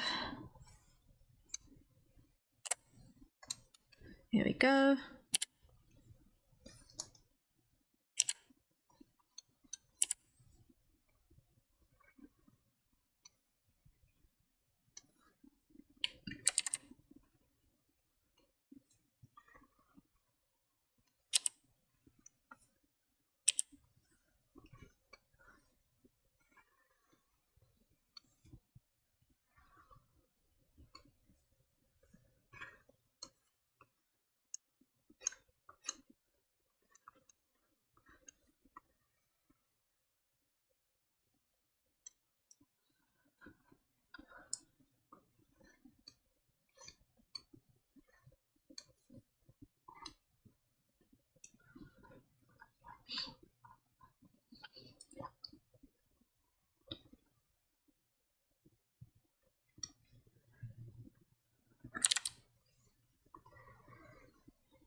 Okay.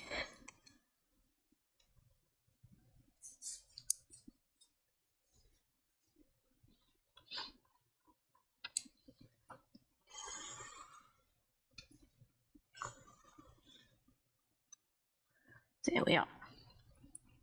So now if we hide that, we should have the beginnings of that starting to come together. Nice, nice, nice, nice, nice. I'm just going to reduce the opacity on my sketch layers just a little bit more. Inks.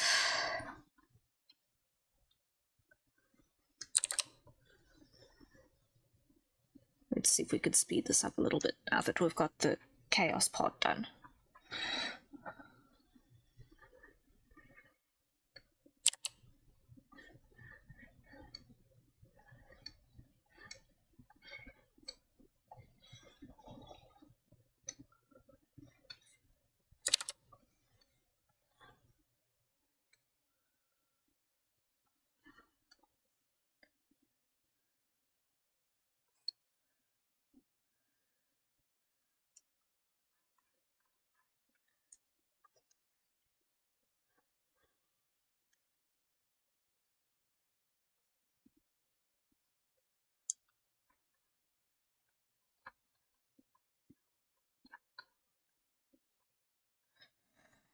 Okay, that'll work, that'll work, that'll work. Now, let's see, in terms of how his sleeves are rolled. Is that just a single fold over? And then a flip out?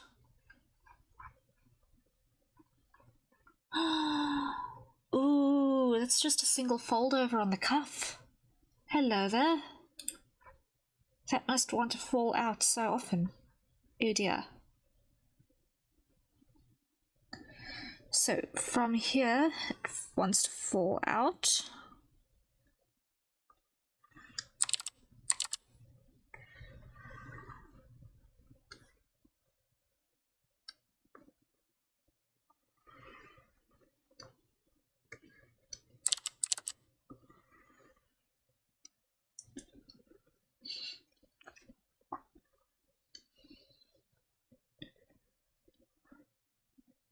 My headcanon is that he glued that fold over in place.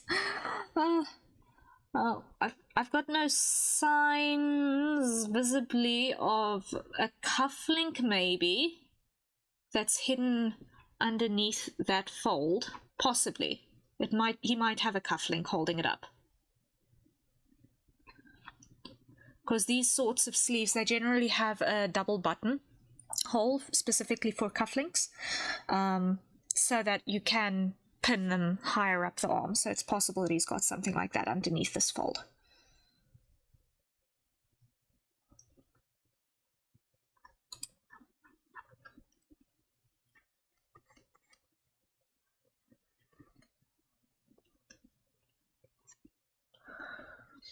Or used garment tape, that would also do it. Yeah, garment tape probably would also do it. Well, I think his lore is that he's an alchemist, so it's possible that he's got a garment tape specifically for the job. An alchemist would be able to create something of that nature.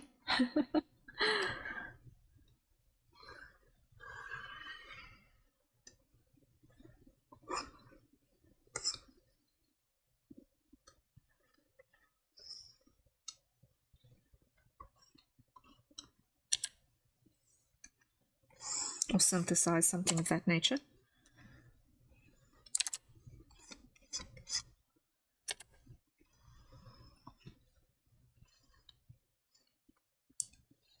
I have to go now. Take care and have fun. Okay, Vera, thank you so much for dropping by. I appreciate you sitting around and lurking. It was really nice having you here.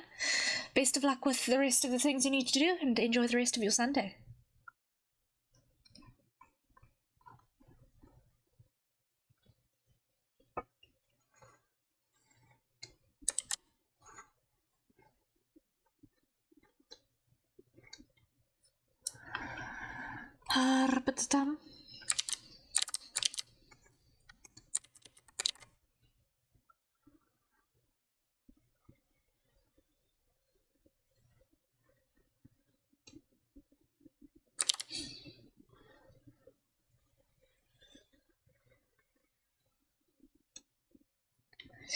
Okay, then here we're going to have like so.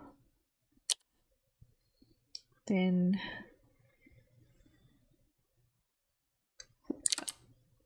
armband.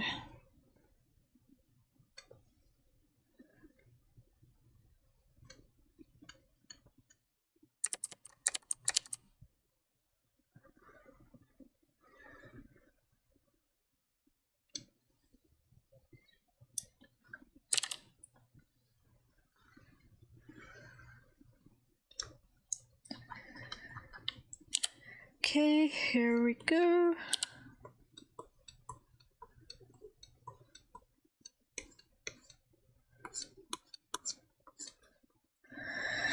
Rapatatam.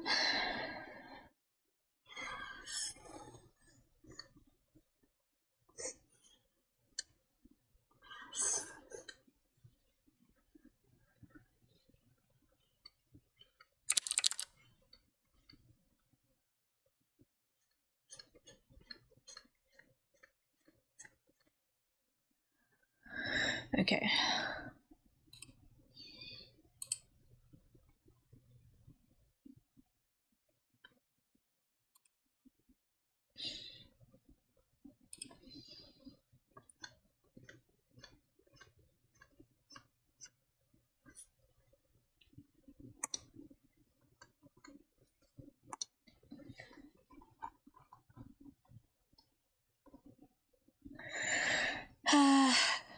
Let's see, we're at that point. Okay. Ends of the trousers there. Get rid of that piece of debris.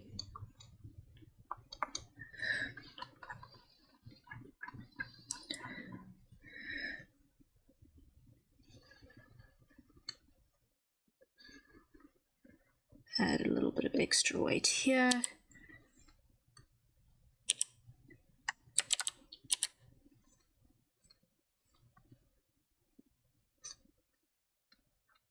Cut that down over there.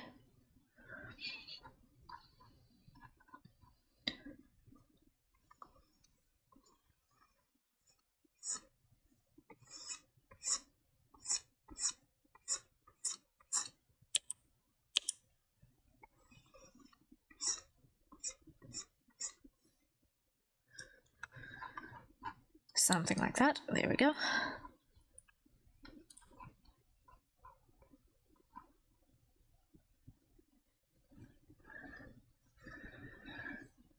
Now,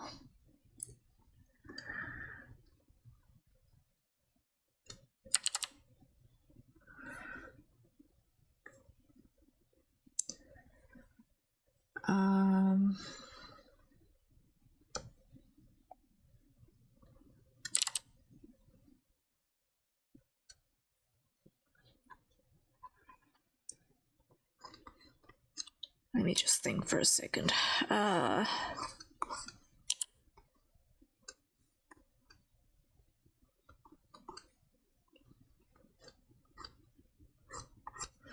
I'm fairly certain there is a way of doing an invisible seam, which would be used in this case. Because this waistcoat looks like it's definitely going to be lined on the inside. So it probably uses an invisible seam method.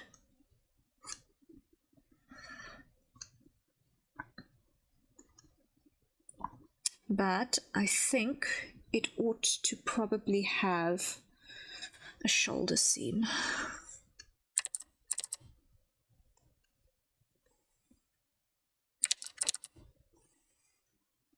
Probably.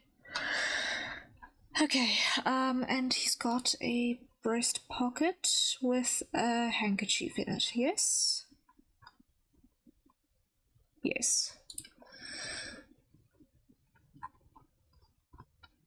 And that is relatively high, so...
Here we go. I'm still going to need to do the lapel here. I see that I forgot that in the sketch. So, that needs to come in.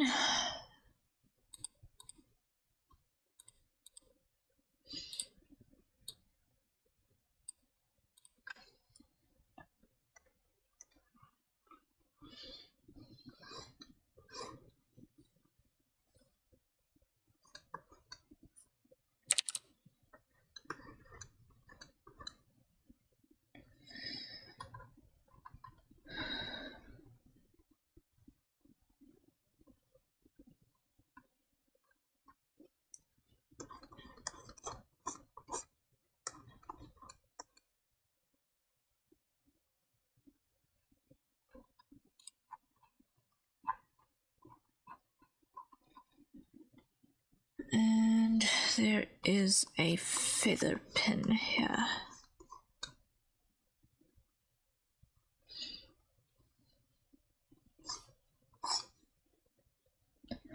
Then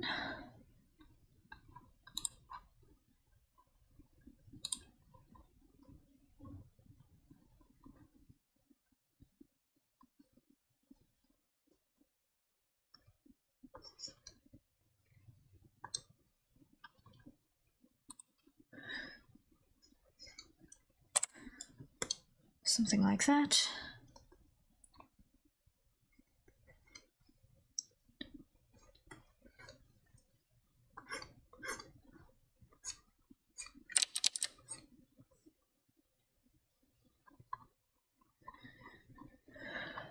Okay, then here we go. Inks again.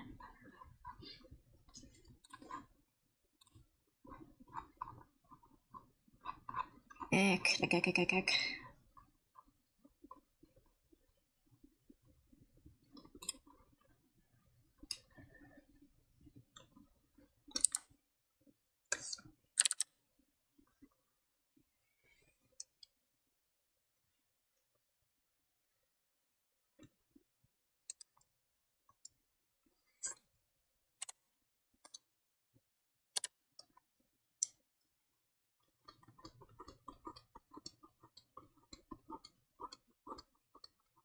Clean that up like so.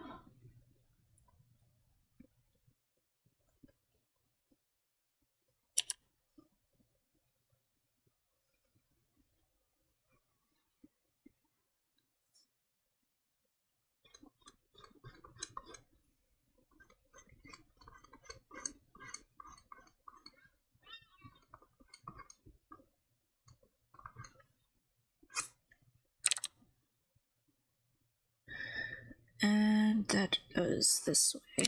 The ball goes this way. Okay, then clean that up.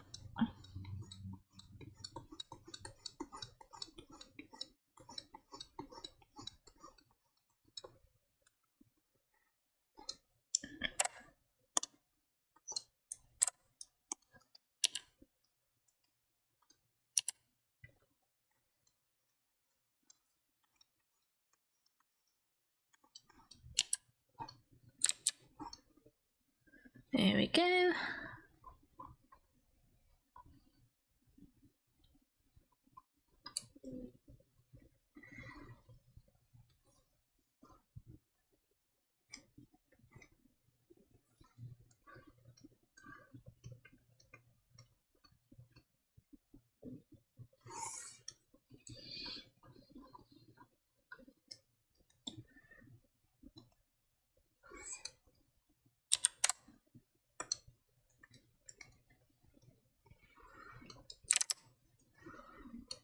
Okay, almost done with the collar on this side.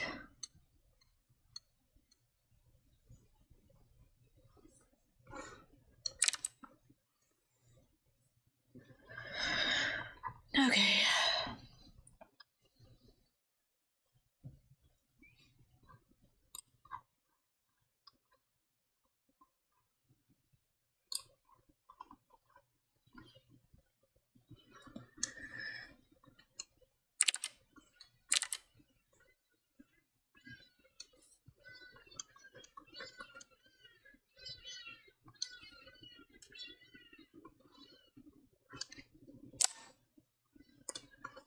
I'm not happy with this shoulder just yet.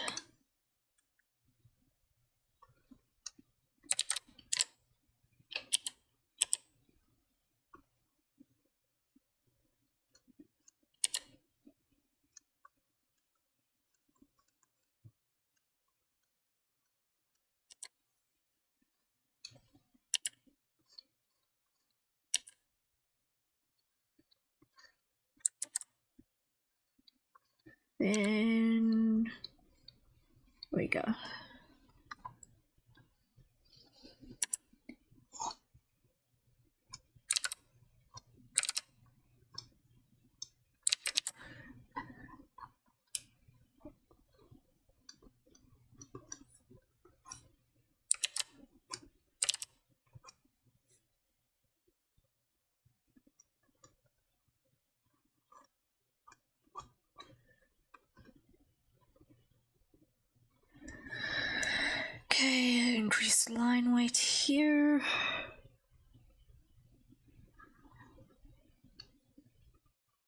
to just give a little bit of a boundary between layers. There we go. Hide that. Getting there, getting there.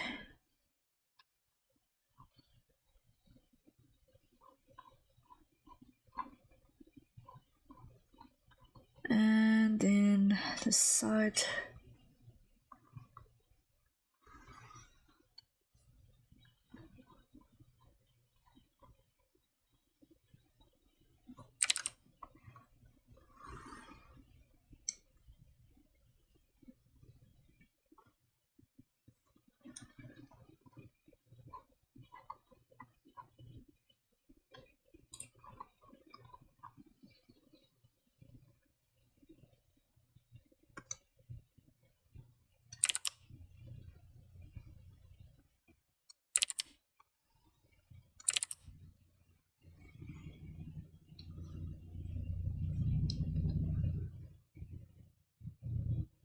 Alright, then.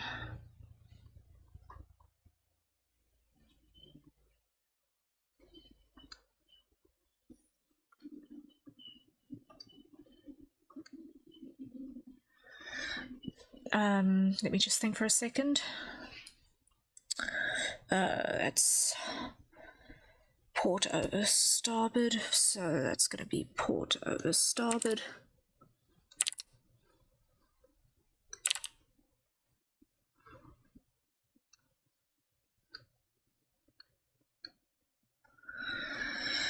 Over here as well.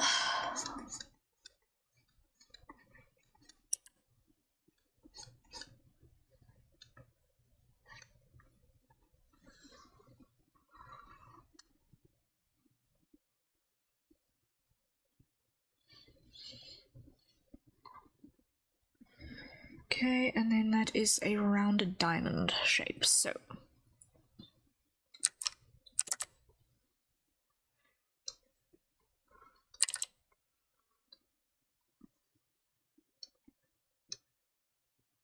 Rounded diamond, and then we're going to add the corners afterwards.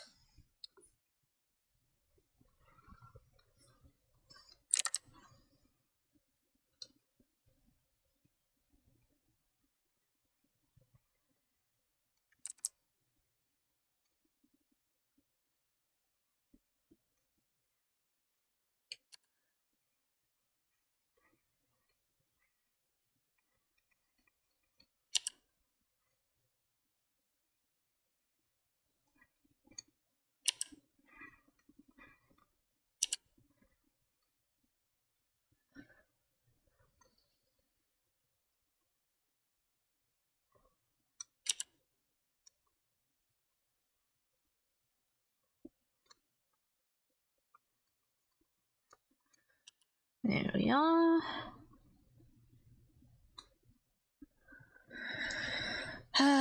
Then this side also.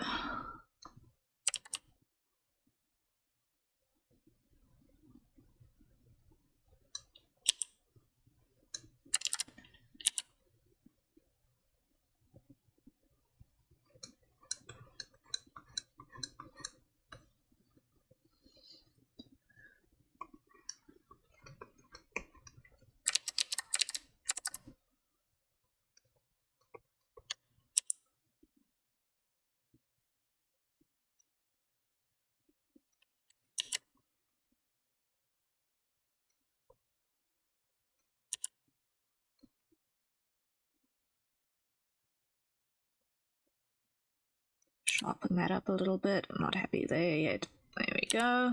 Better, better, better. Eek, no. Okay.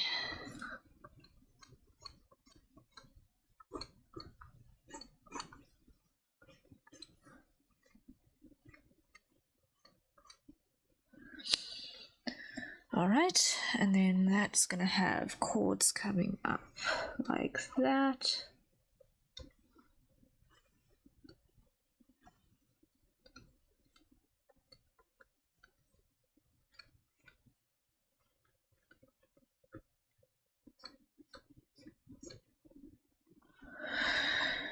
Okay, and then I'll do the ruffles after a bit because I'm not looking forward to ruffles. Ruffles are not my favorite thing in the world to draw. So I'm definitely procrastinating on those for a second. I am not even going to pretend otherwise.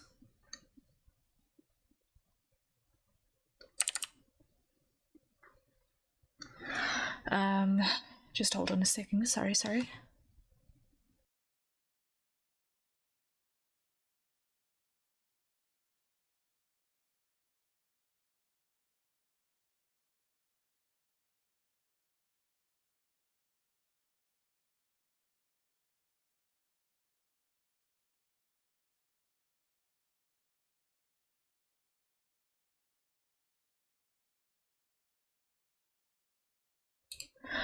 Oh, okay. Just needed to handle some issues with the cold that I'm currently still fighting. Apparently scales are also fun. Yeah, scales are tedious. If you haven't got a shorthand for them, and you are not someone who considers repetitive action as therapy, then yes, scales are also something that one generally wants to avoid having to do as much as possible.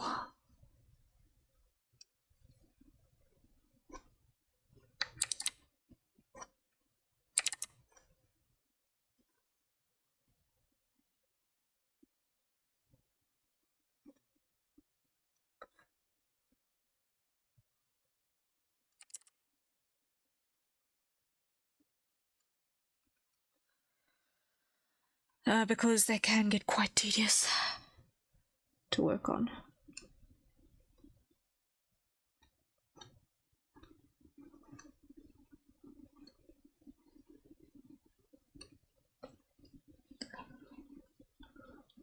Okay, and then flip it upright.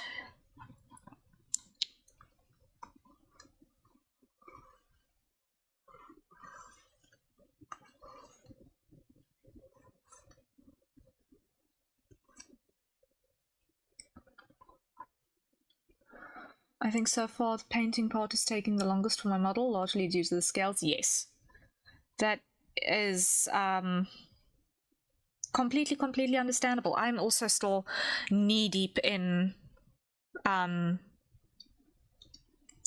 texture painting on my stuff. Like, just UV unwrapping everything is taking a small eternity. Texture painting is also a huge job.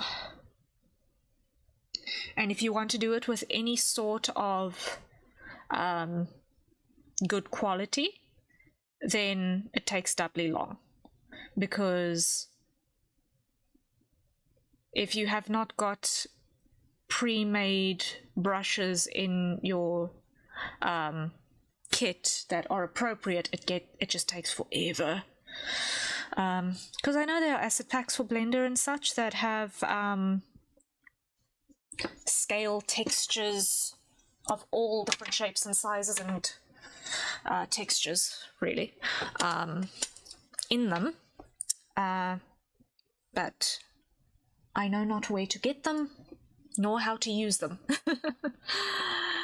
Anyway, guys, I think it's time for a hydrate, so acquire your nearest safe for consumption beverage and hydrate.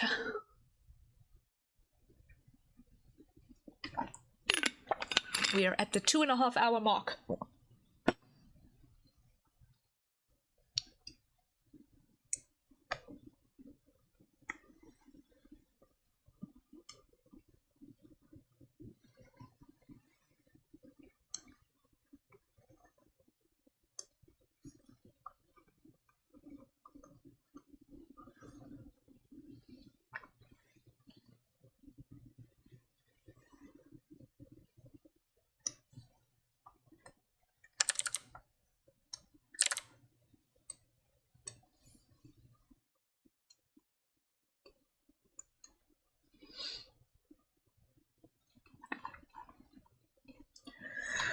But yeah, When it comes to 3D models, your textures can really make or break a model. So when a modeler takes their time on the textures, then it's usually a good thing. Okay, let me just hide these. I just want to check. So if the ruffles do not go the whole way through, then I need to be mindful of that. And I need to clean up this because I'm clearly used the wrong color here. Not noticing that I used the wrong color here.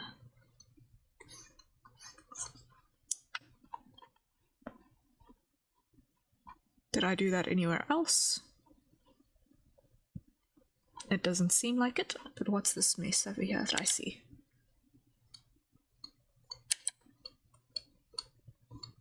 There we go. Okay. Save button. Do-do-do-do.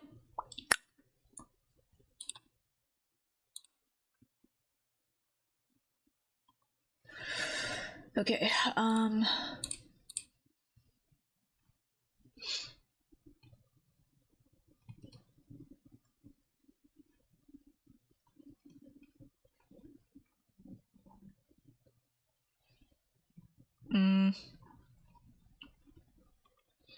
let me see. Da-dum.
Here we go.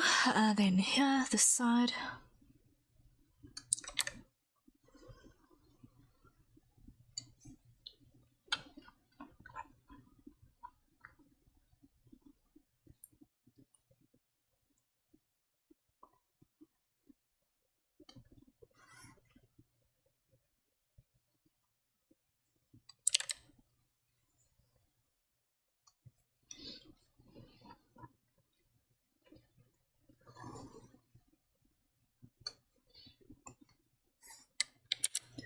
Then like that. There we go. Dum.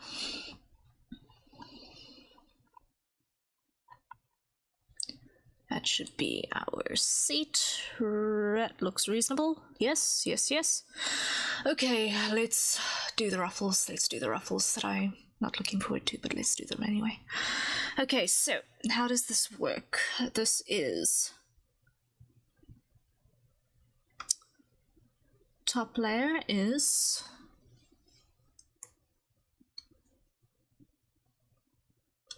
I'm actually going to do this on a second layer. I'm not going to do it on the first layer, on the first inks layer, so that if I need to do an adjustment I can.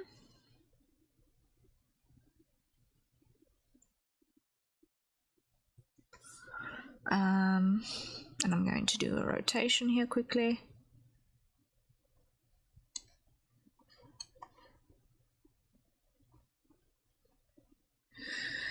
There we go.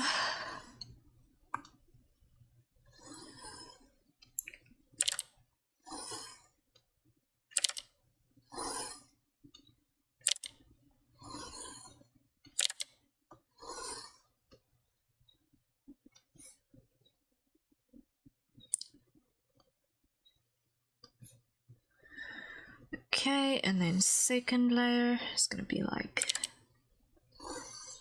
that. And it is a fairly broad scallop. Up. Then that is a second one up. And then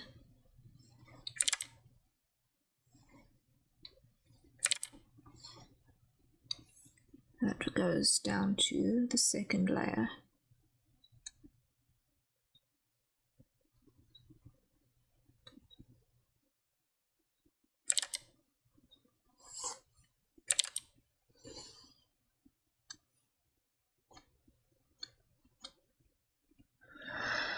Okay.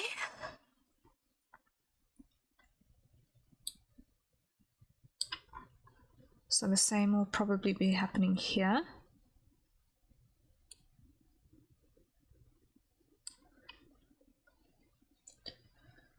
So from here, we're going to have 1,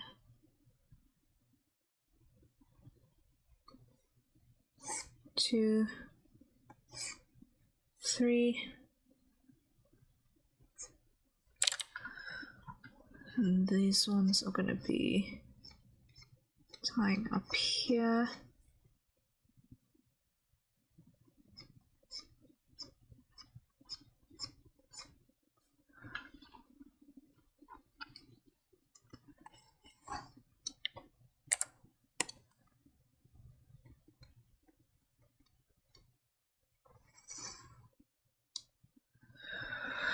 Something like that. Cool. And then you are going to come up like that.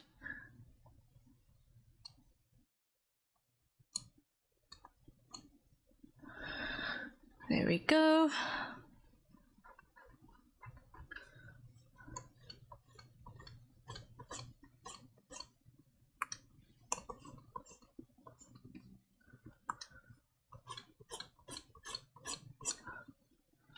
And inks layer. Just trim that back.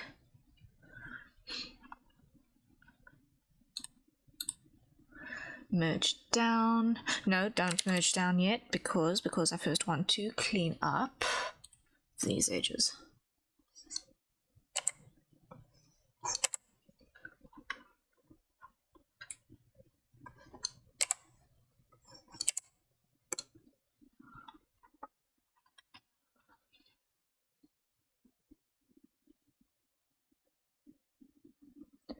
Hide sketch. Yes, okay, happy. Merge down here.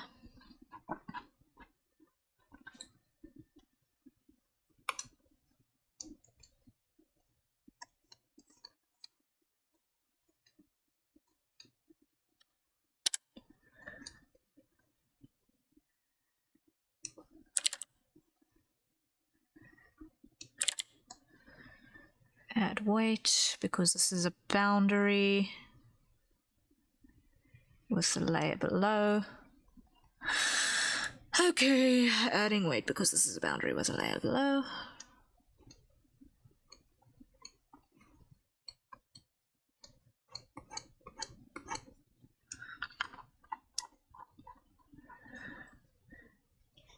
Same with the edge of the teacup over here, or the tea saucer over here.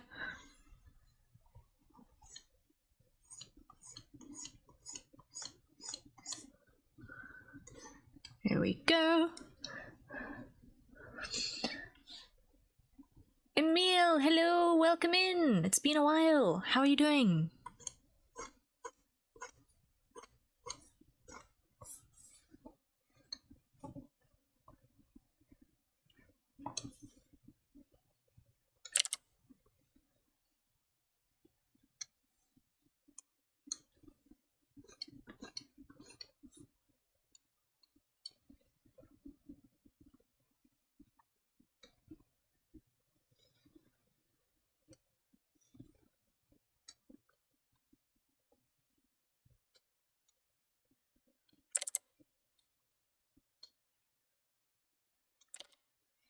Ripadim.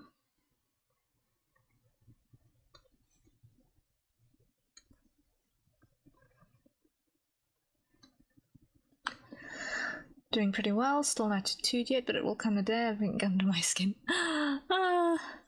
If that's what floats your boat, then one of these days.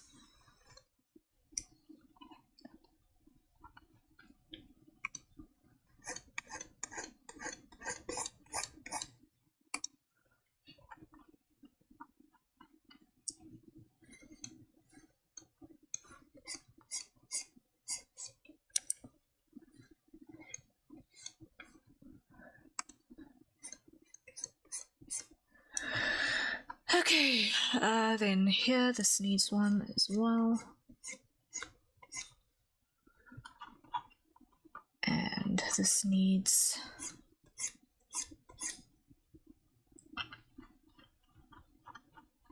help.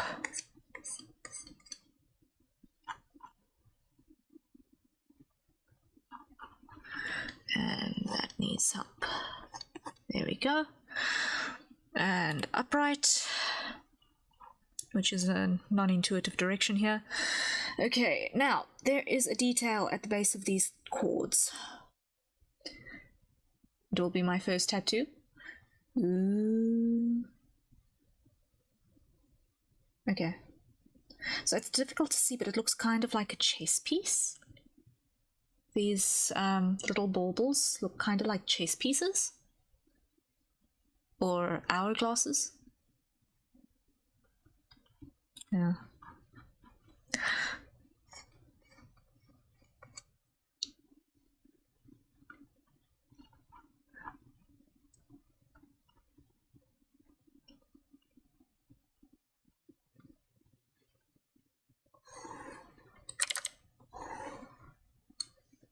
Then, like so.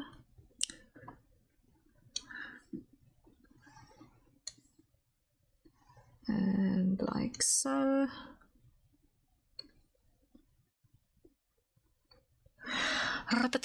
Okay.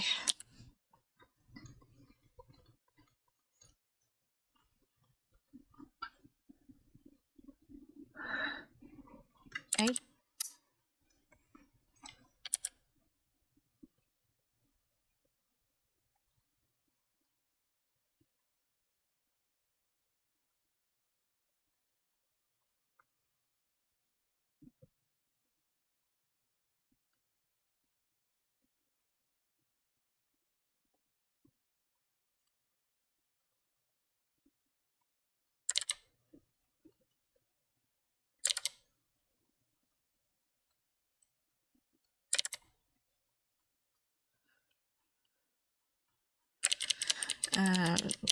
Make this one a bit smaller.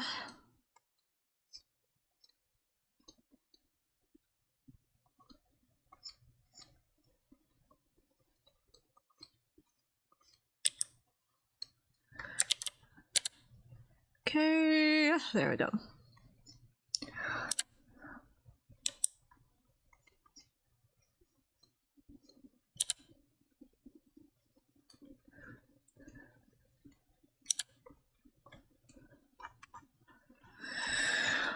Okay, I have a lot of bricks to make in the server for a bunch of manhwa and manhwas I like a lot. Ooh, yay! Always game for more recommendations. Always game for more recommendations. Bring it on. Looking forward to it.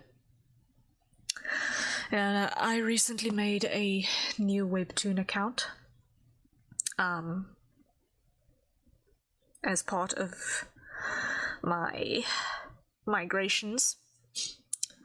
Did a little bit of a purge on stuff that I've dropped, actually. But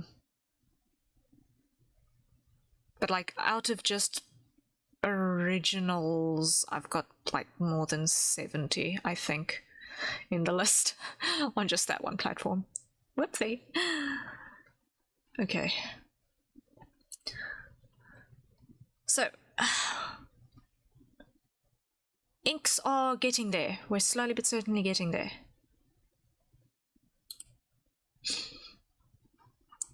So now we can start doing the fun side of things.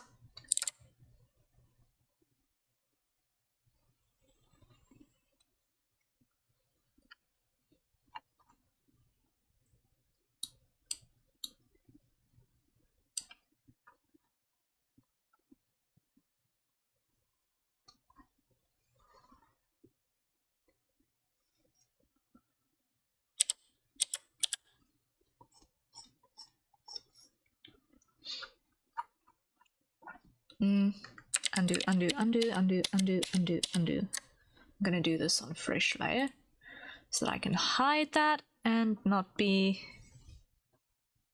in a weird way. And then this is gonna be, gonna hide that. Cool. Okay.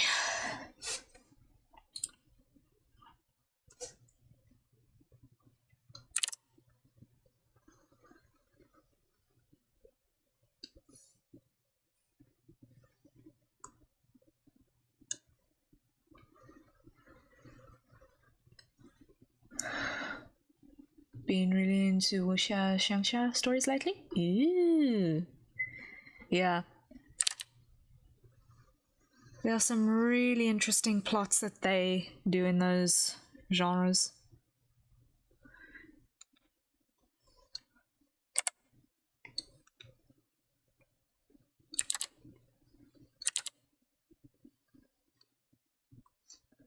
Like, there are usually some very similar elements between them, but the way that they handle things is different, and that's always very interesting, how they take a very, very, very similar setting usually and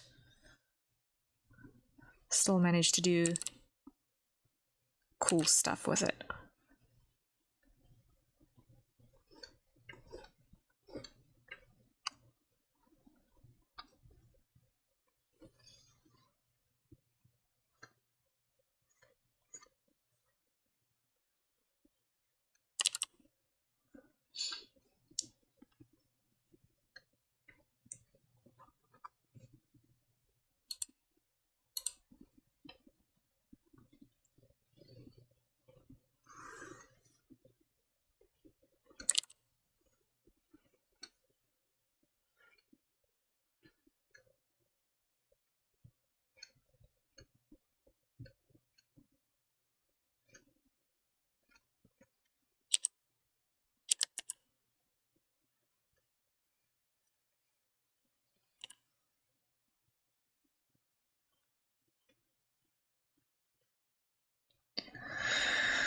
Okay.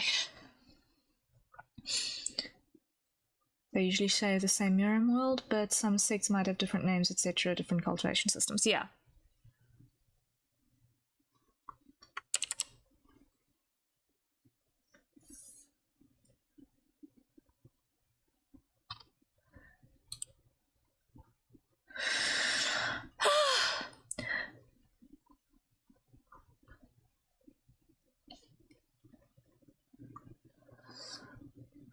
Okay, hold on, let me just check.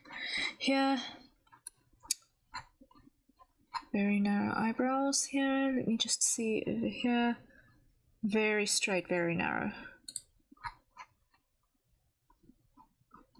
And yes, very, very, very straight, very, very, very narrow. So there's no implied detail here, so I've got to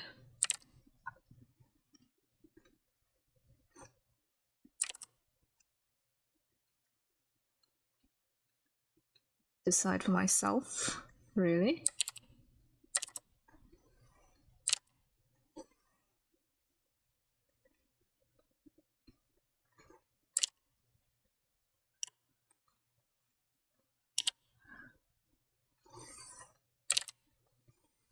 How much of this eyebrow am I actually going to eyebrow?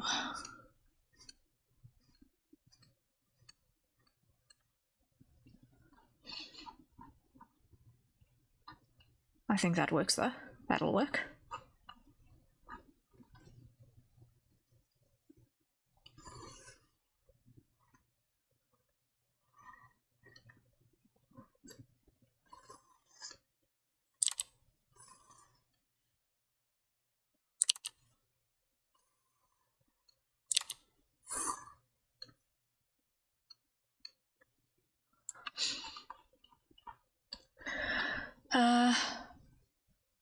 Also getting my hair out, but my hairline is like non-existent. Oh, shame. Shame. Oh, man. Growing one's hair out is a difficult challenge, man. Like, the shorter you start, the harder it is to get past the basics, but like, figuring out what haircuts work best for your facial shape in general is just a ongoing process. I've yet to meet someone who's got it completely figured out for themselves.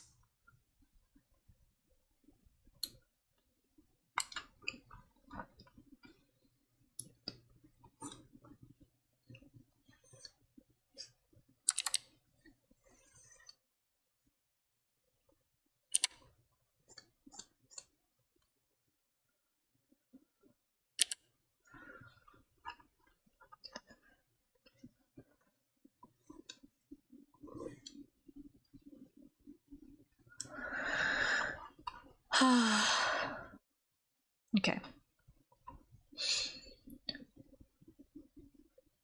Hide the sketch layer. Show the inks layer.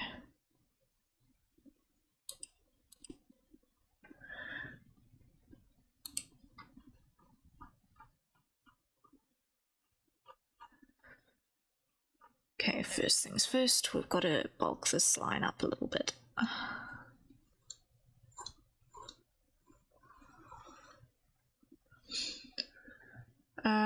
Probably low or high ponytail style. I don't think the middle tall tail would suit me. A middle tail is like, it can't decide what it wants to be, so it just goes nowhere really.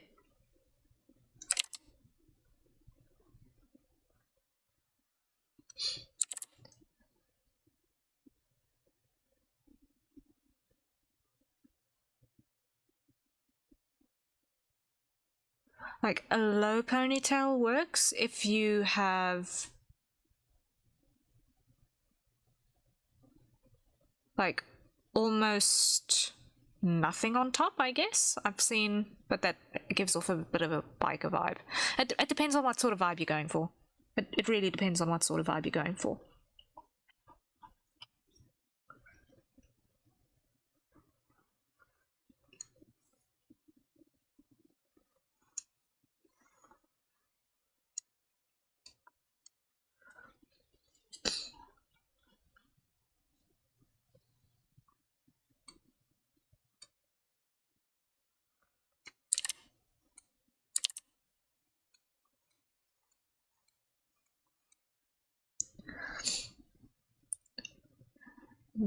Middle is kind of okay, I just got to put my hair up for this tiger style.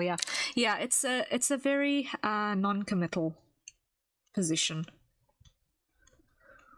It's like you tried to make a high ponytail but couldn't get it right.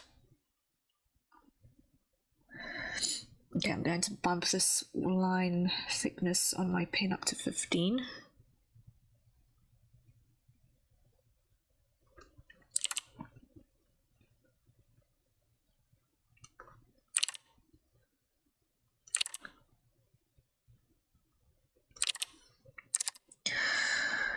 Okay, let's try this again.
Okay, that one worked in a single stroke. Yay. That one worked in a single stroke. Happiness.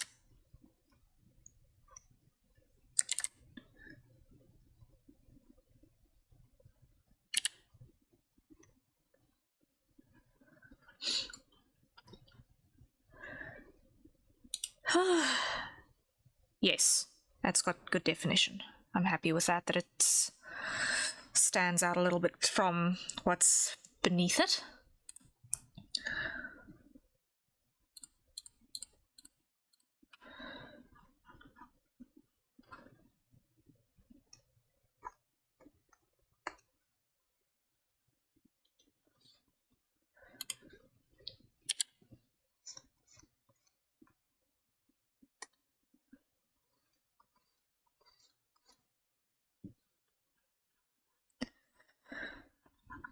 Okay, then here that needs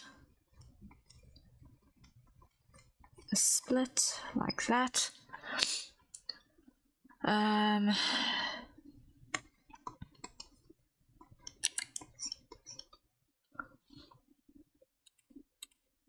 Merge those two.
Okay. We're getting there. We're getting there. All right. So, rapatatam.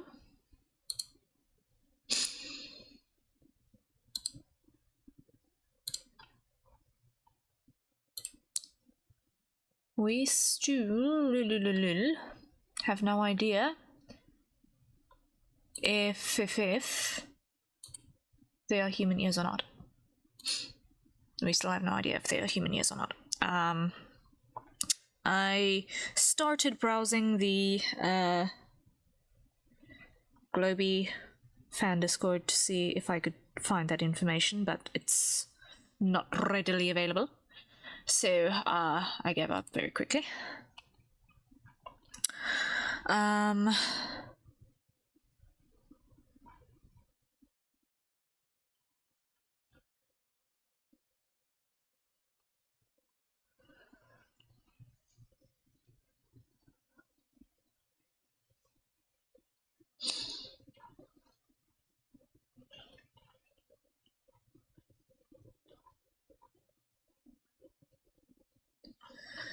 Oh, that's gotta get fixed. That's gotta get fixed.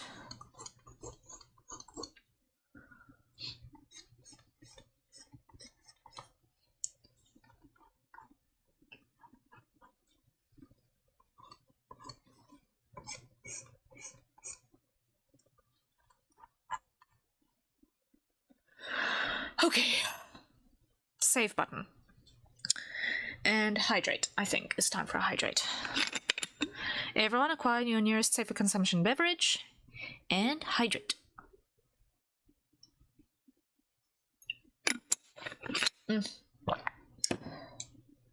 1 second, I've just got to handle the side effects of my cold again quickly.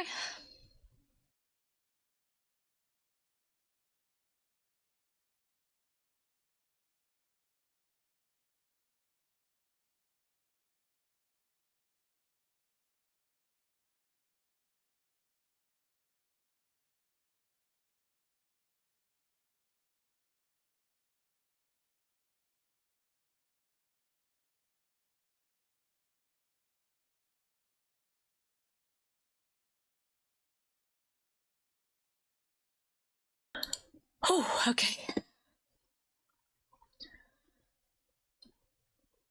So, the next mission is going to be the hair. So I'm going to hide the front hair again. And we're going to start with the back hair.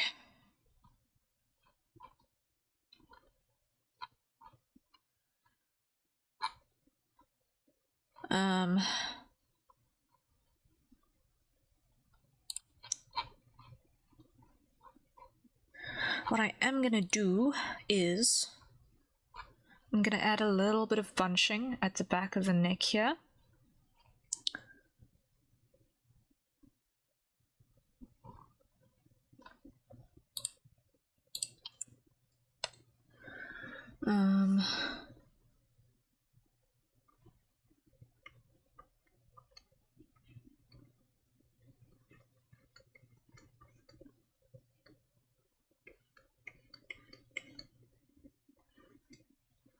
Something like that.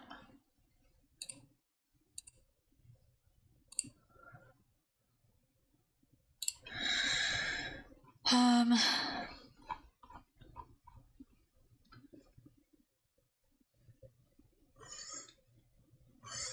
you know what, I'm going to err on the side of he probably doesn't have human ears.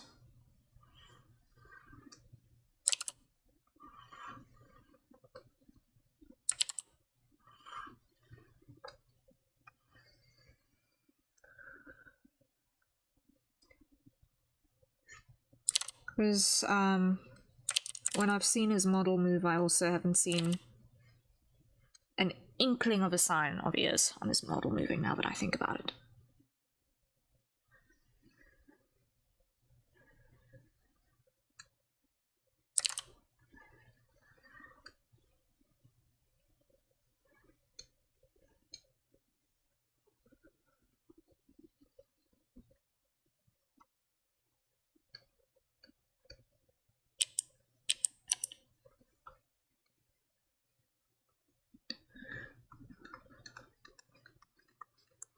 He's probably got bird-like ears, which is a slightly terrifying thought.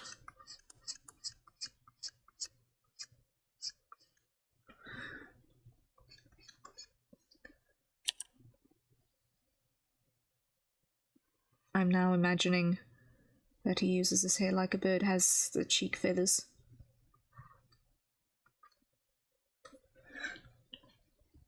On one hand, it's hilarious, on the other hand, it's terrifying.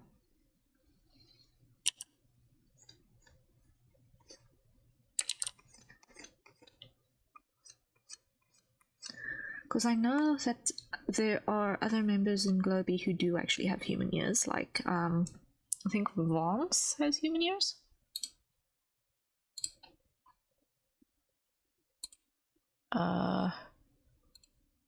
He does, doesn't he? Yeah, Vance has got human ears and he's a crocodile, so... maybe it's then... reasonable to assume? Kohaku doesn't have human ears. And he's a cat. Okay. So it's kind of either which way.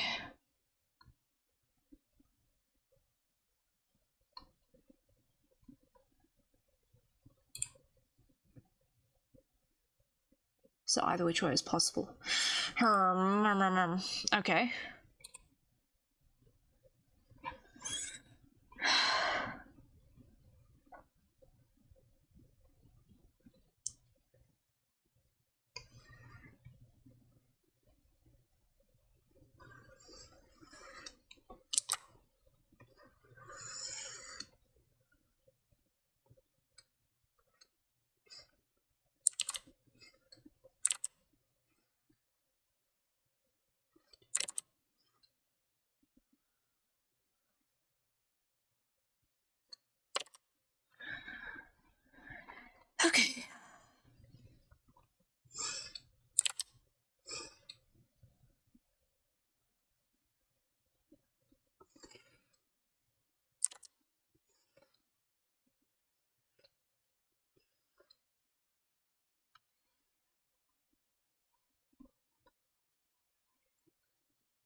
Something like that. Clean up here.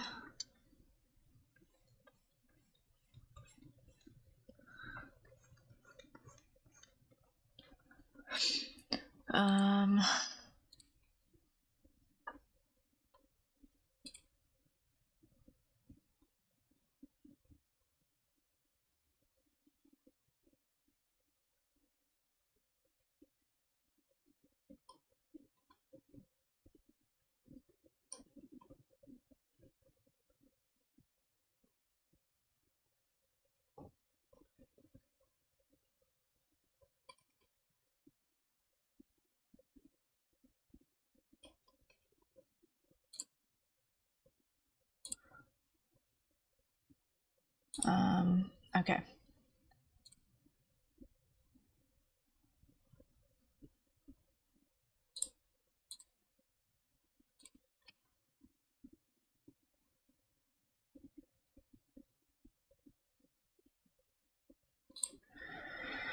All right.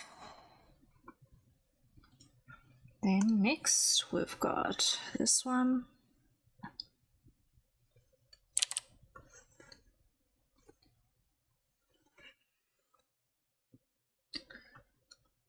Clear this piece.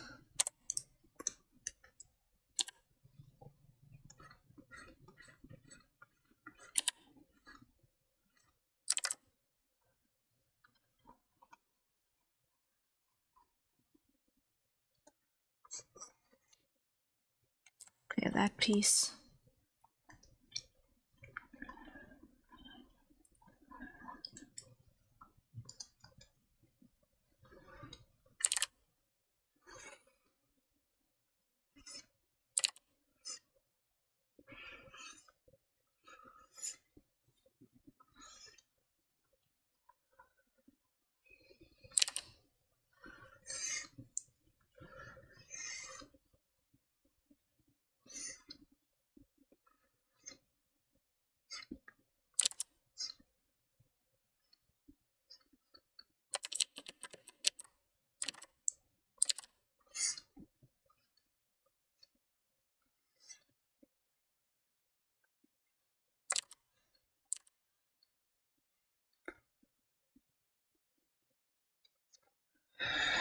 Okay, and I'm just going to include that piece then while we're here.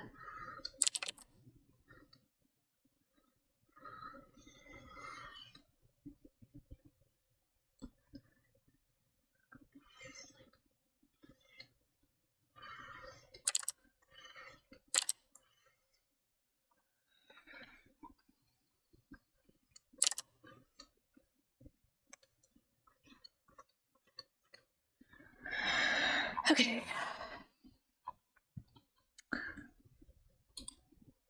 Now this, most of it gets lost up to here, but not all of it, so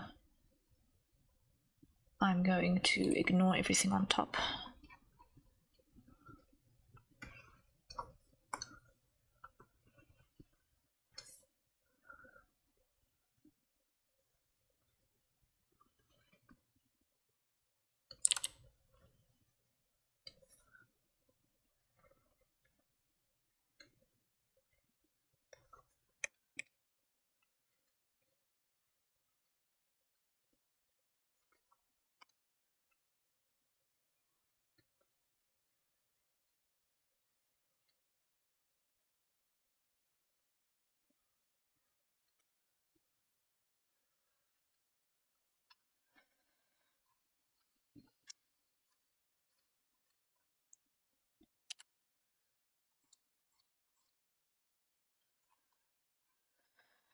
Okay, and then here.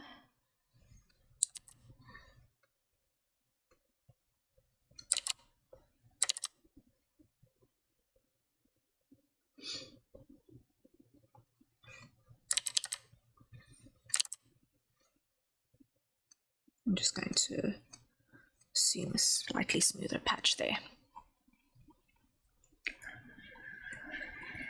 Okay.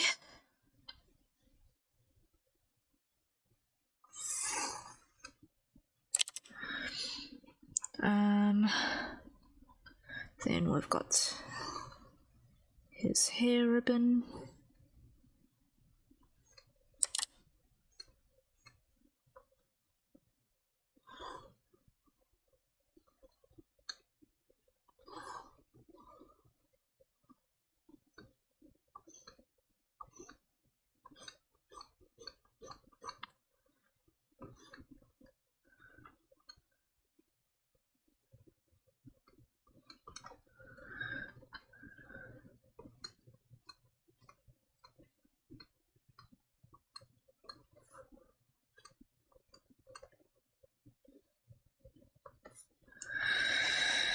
Alright, and then here.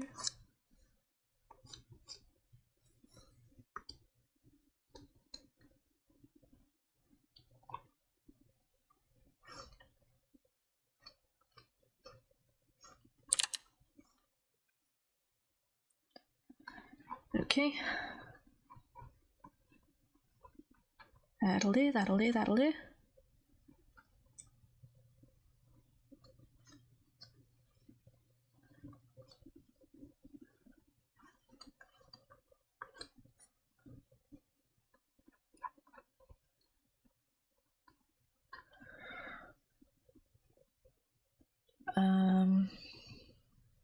Hide that.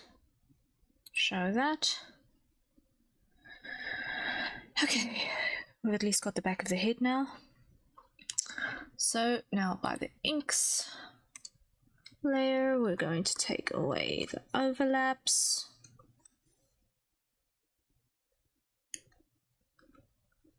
Over here.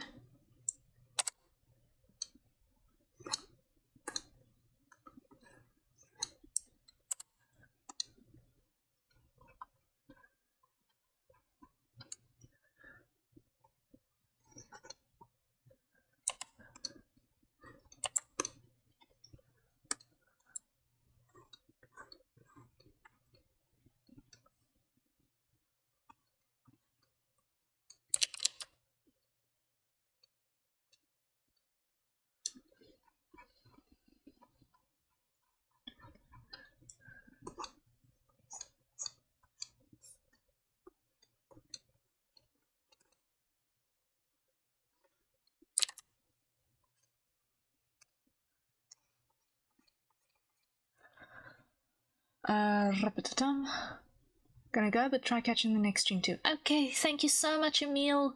Best of luck with the things you need to do. Enjoy the rest of your evening.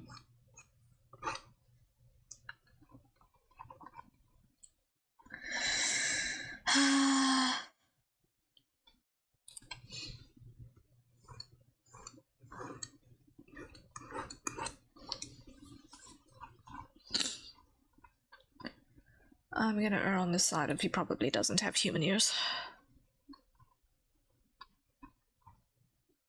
I might be so horribly wrong, but I'm gonna err on the side of he probably doesn't.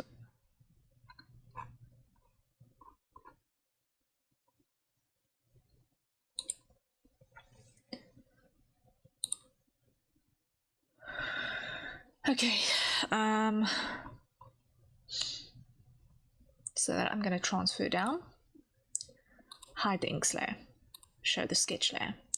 Now we're going to do the ponytail that is lying splayed all over the show.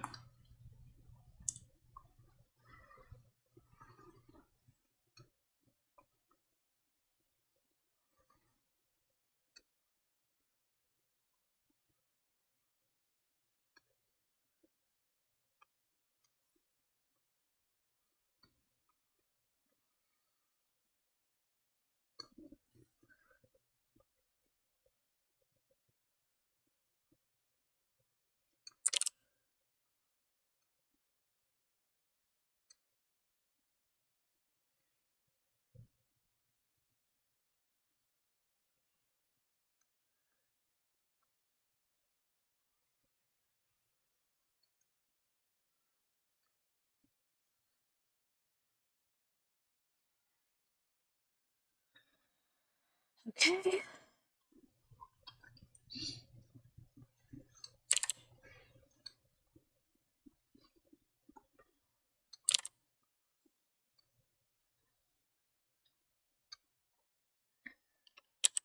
That one.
Okay, that's that.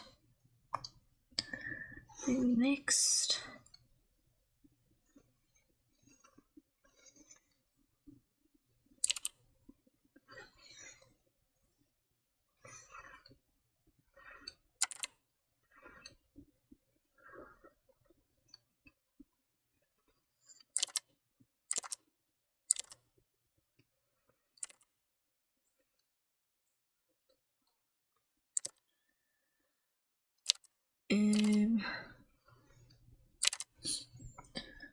Let's put the rotation in.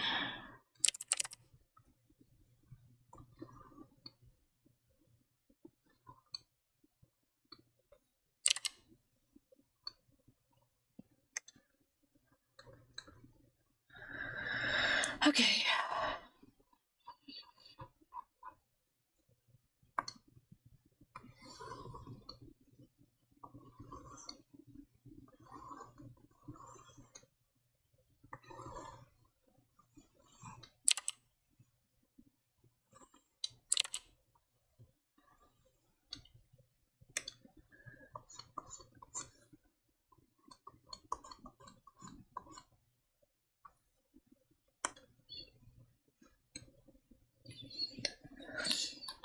Okay, there we go. And upright. Okay, this works. Now clear that corner because I don't like it. There we go.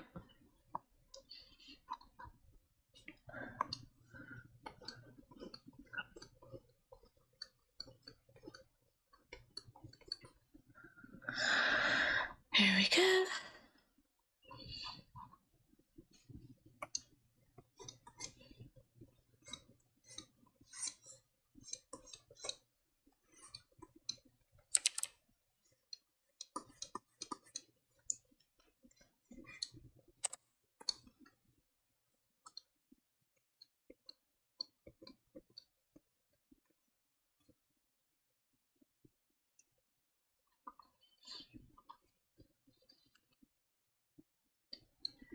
Clear that, and clear that, and clear that, and clear that.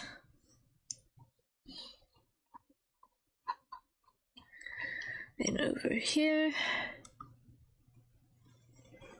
grab and clear that, and that, and that, that little corner there. Okay, and underneath the ribbon,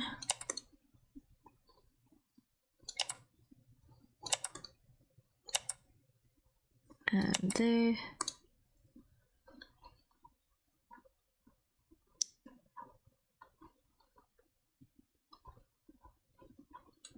Okay.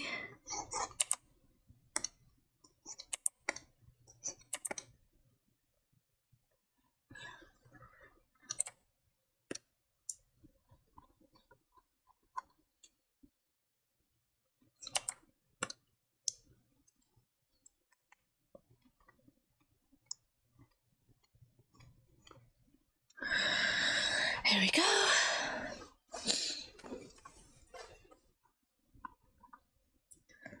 save button. Okay.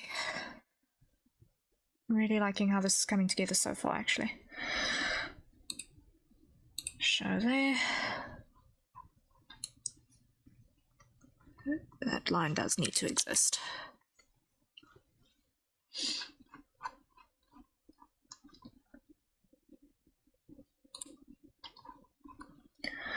Okay, so hide that.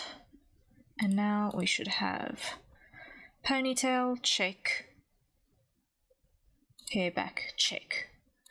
Before I go any further, there is this gold trim on this gold piping on the hem of his collar, which then goes into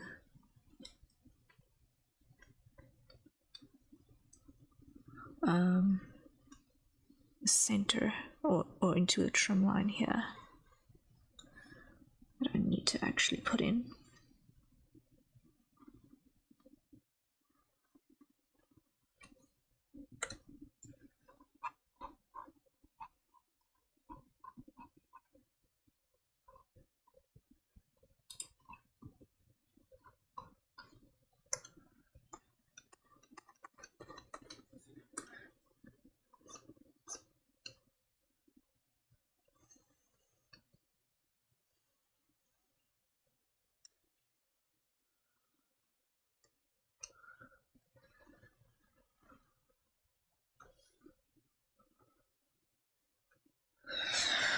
Okay. And pull this through here. It was almost perfect.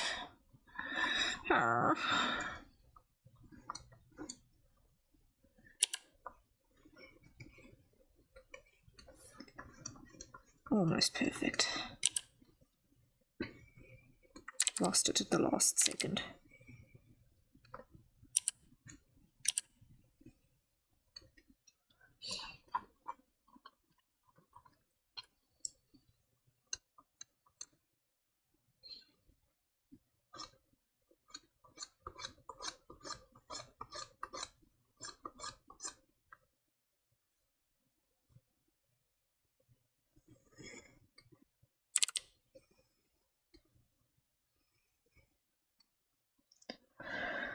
Okay.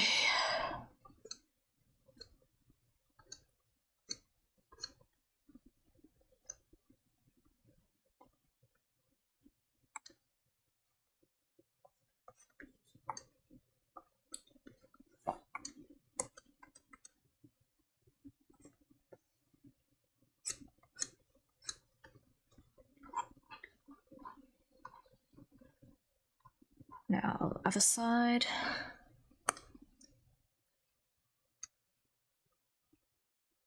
Typing.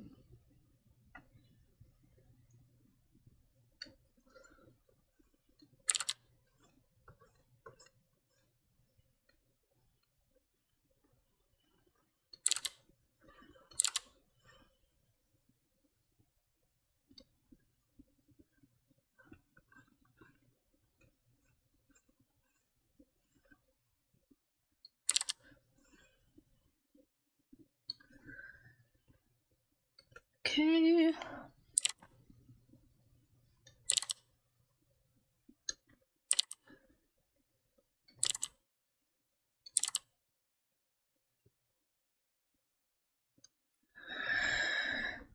Rub-a-da-dum.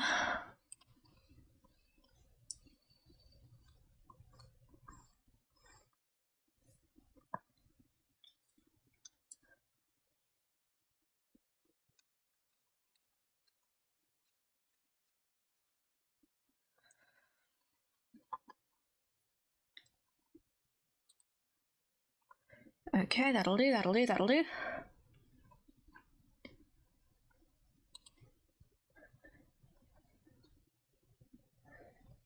Calico!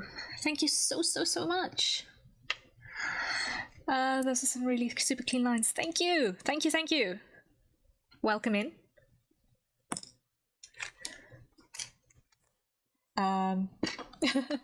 Pardon, I'm just currently fighting with a cold and I just realized that I need to handle some side effects very, very quickly. I'll be back in a second.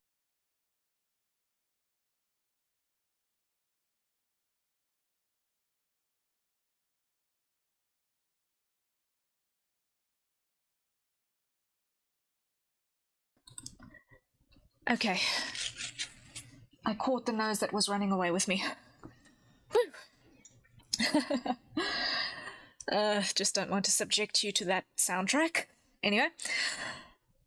Yes. We are drawing Wilhelm van der Bos from Globy today. We are almost 3.5 hours into the stream, and we've made some pretty good progress so far. We went from the absolute rough sketch over here to 3D pose doll to help us get things consistent, to where we are at present. So the next issue that I've got to handle, no, not an issue. This is the carpet layer. This is the body layer. This is the hair layer. So I'm going to hide the body layer and I'm going to show the sketch. And I'm going to show the inks.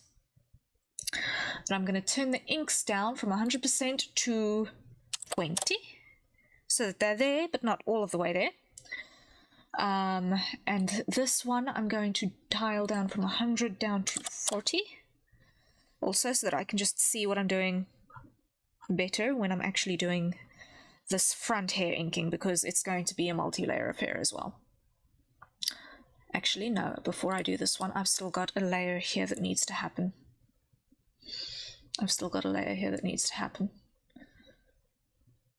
Dial this back up to 100. Because I've still got these blue strands here that I'm missing that I need to add in. So let me do that. There's these two.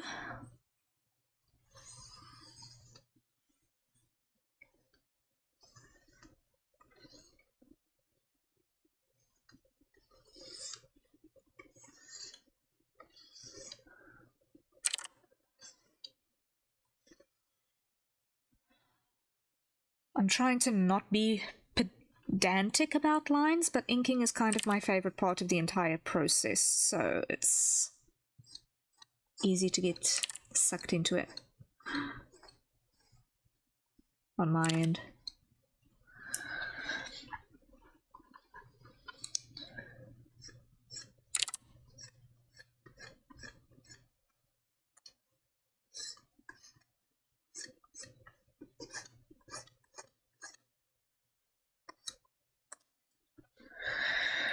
Okay.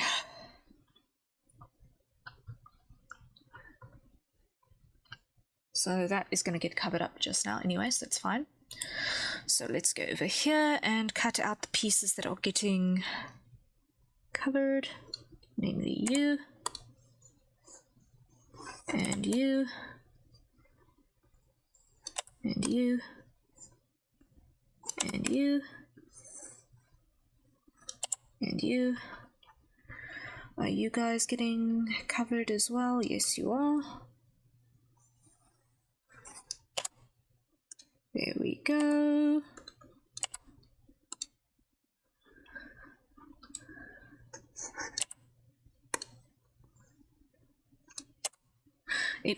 Wrong one.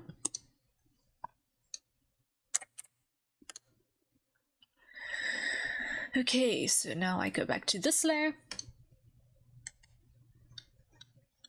and clean that up like so.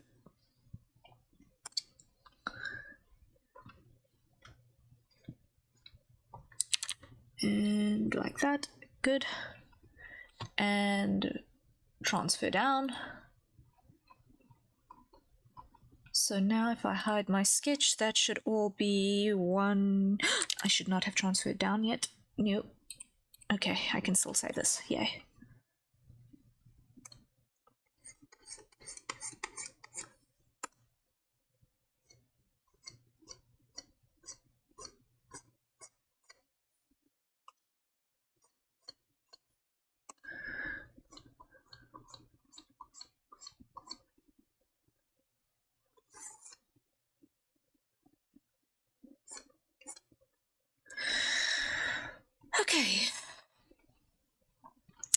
Rescued.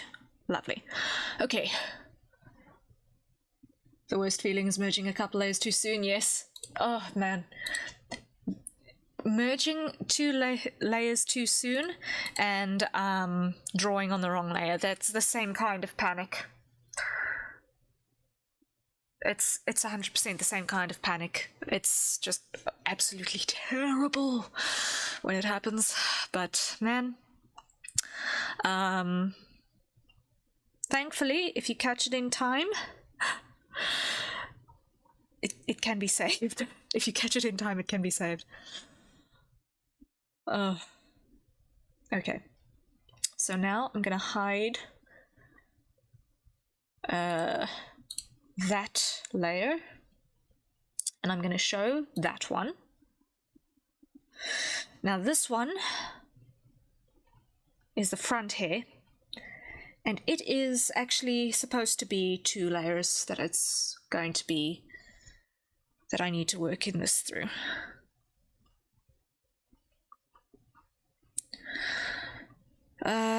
But what I'm going to start with is,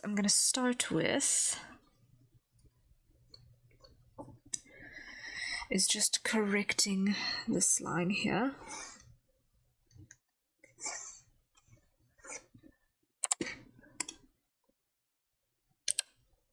Cancel.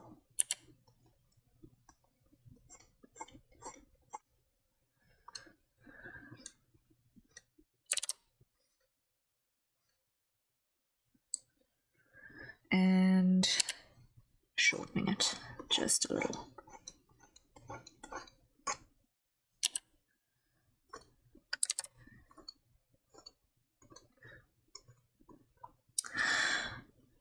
Oh man, I don't know if you know this VTuber or not, but like, I'm still fighting with myself whether or not he has human ears, and if I should include them or not.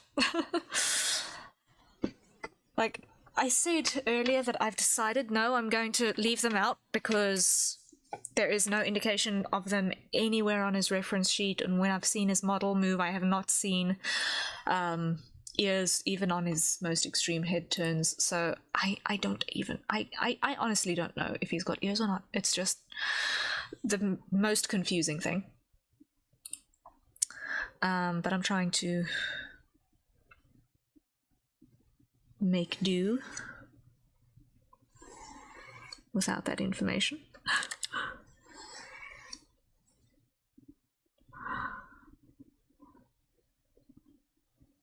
With the shape language of the design, I almost imagine slightly pointed elf ears. I know, I can imagine it too, because he's an owl.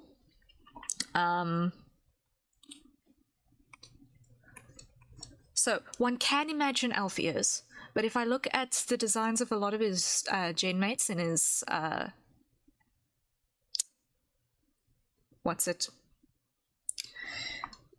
agency, then I see that if they don't have human ears, they actually don't have, and have animal ears, they actually don't have human ears at all. Which makes me wonder, does he have bird ears? And that is a slightly terrifying thought, because bird ears are literally just holes hidden behind a patch of feathers. And that would be slightly scary.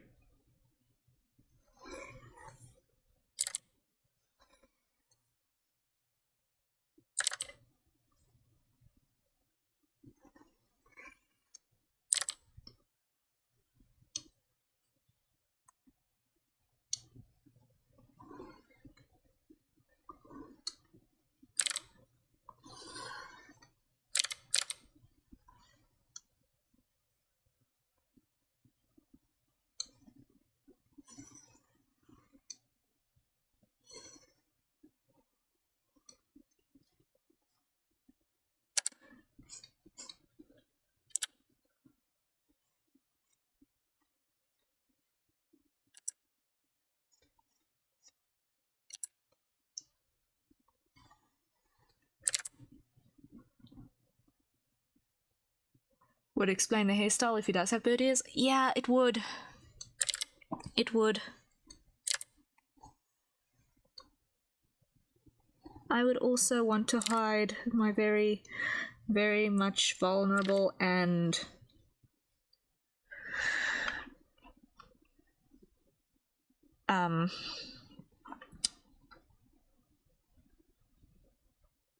overly sensitive ocular openings. Auditory openings. Ocular is visible. Vision. Auditory openings if I too did not have ear flaps. You see, this is why birds have cheek feathers that cover that area.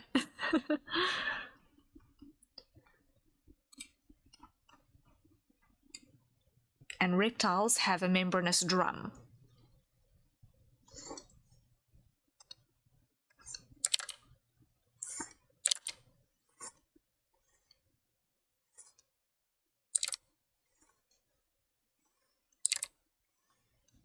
Some of them, anyway. Crocodiles have a membranous drum, I think, if I remember correctly. It's been a while since I've looked that closely at a picture of a crocodile.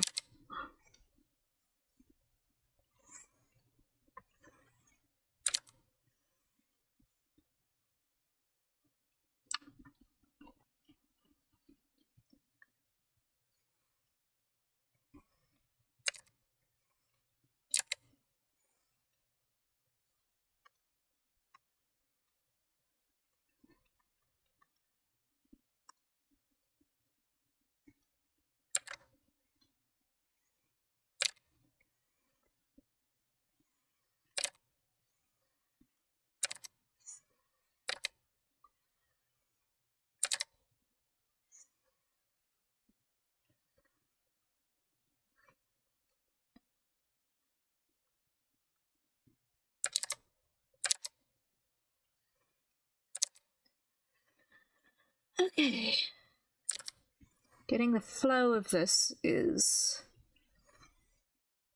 also a little bit of a challenge, but we're getting there.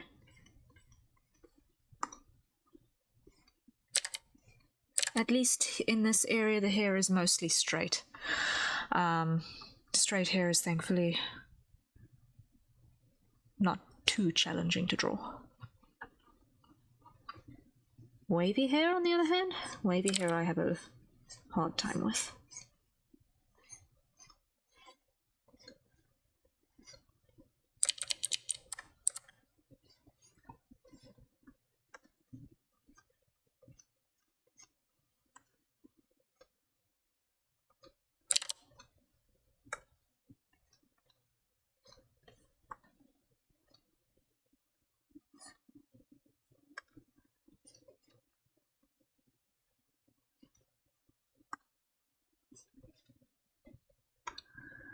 Okay, and then here,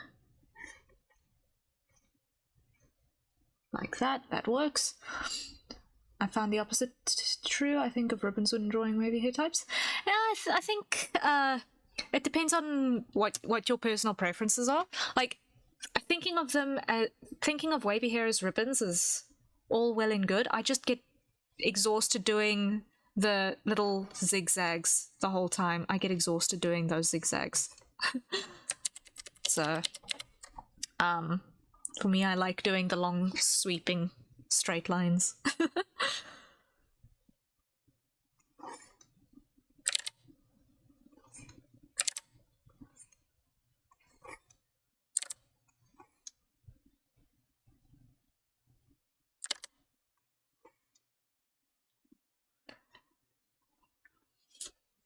That's a fair point. Yeah, well, to each their own. The differences are what make the world a beautiful place, after all.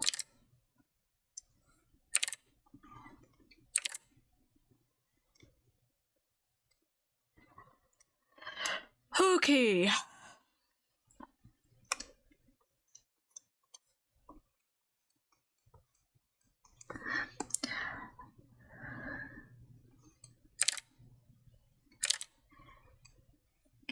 Calico, please forgive me. I've got the memory of a goldfish right now. Is this your first time visiting my channel, or are you a returning viewer? I'm just presently feeling really, really stupid because I cannot remember, and that's bugging me.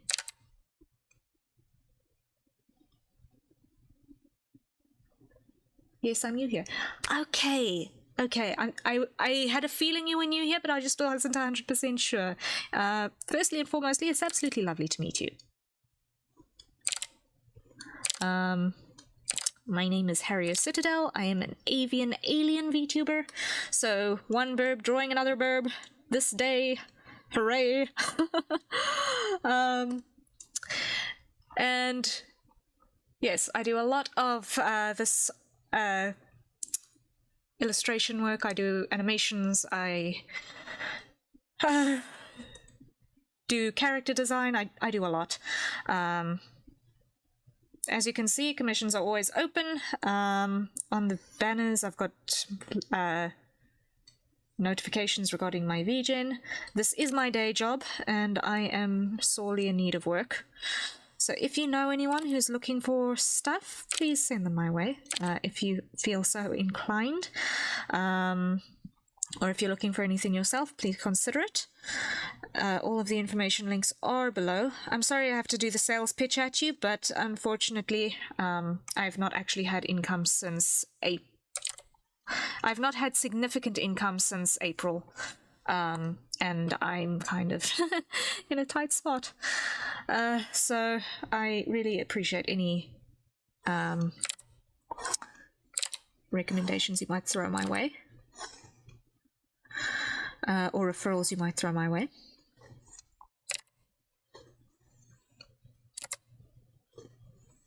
But yeah, I do a lot of that stuff. I also do some fitness gaming streams. From next week, I will be resuming my Quell sessions. When we get to the end of stream, I will be going through the schedule for the week going forward, and we'll be able to see when and where and what we're up to around here. If you would like frequent updates, feel free to please follow me on X as well. X, which used to be Twitter. Because there I post a lot of updates. Oh, on Monday I'm going to be working on my 3D model because yeah, I'm working on that too. I can't afford for someone else to do it, so I've got to do it myself. Lovely meeting you as well. Loving your work. Advertise away. Artists need to support each other. That is 100% true. Like, even though some people might consider it counterintuitive, I'm following a bunch of artists on X, and whenever they've got like an adoptable or something, I try to share it, especially if I see that it's like the second time they're punting it and it's still not caught any traction. Then I doubly share it along, because even if it's not design work by me, I still know that a good design is worth its weight in gold, and when it's by artists who I really, really like, I want to support them too.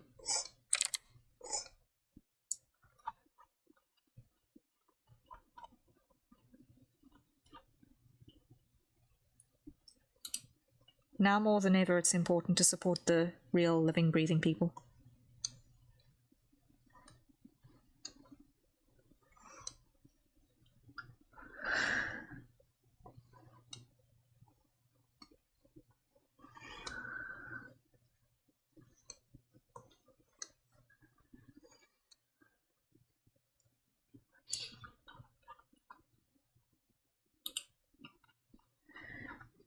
Okay, so what's the deal with that one again?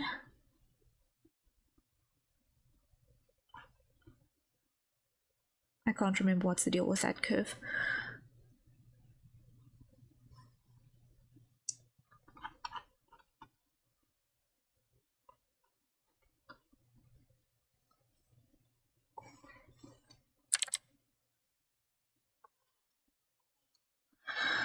I can't remember what's the deal with that curve, but it's okay.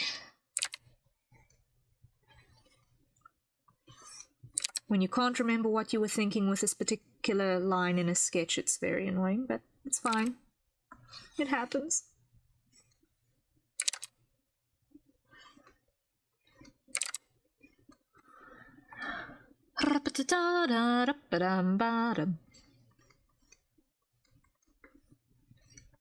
Okay.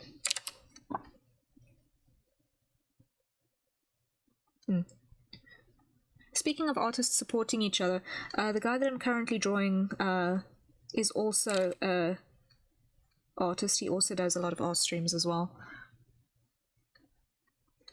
He's got a really comfy, cozy style. 11 out of 10 recommend if it is something that tickles your fancy. Because he's an agency tuber, I don't think he takes commissions. But he's got a really comfy vibe.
Do they know about this place? I've got a few things for stream, but it's so nervous to talk into oblivion. This person knows that I exist, yeah. Yeah, I have popped in on his streams a couple of times. But yeah, he's not a follower here. But no, I've got a few things to set up for stream, but so nervous to talk into oblivion. Look, talking into oblivion is something that takes a little bit of practice to get used to doing. So for art streams, what I found works really, really well is just narrating what I'm doing basically almost stroke for stroke. If I see, oh shucks, I need to make an erasure here, do that. What am I focusing on? What am I looking at? What do I need to see? What I need to fix? Bloody fish paste, all that jazz. It does make it easier if you're narrating what you're doing while you're doing an art stream. It's not something that necessarily works, I think, for game streams so much. Like, game streams, I think, almost takes a different type of rambling. But I think the hardest part about running an art stream is actually remembering to look up a chat. Honestly, I think the hardest thing to do is because if you haven't got a chat that rolls frequently, so that you have the flicker of movement in the corner of your eye telling you stuff has changed, then it's very, very easy to miss someone for like 10 minutes if you go into a hyper-focus mode. Like, that's what I struggle with, personally. And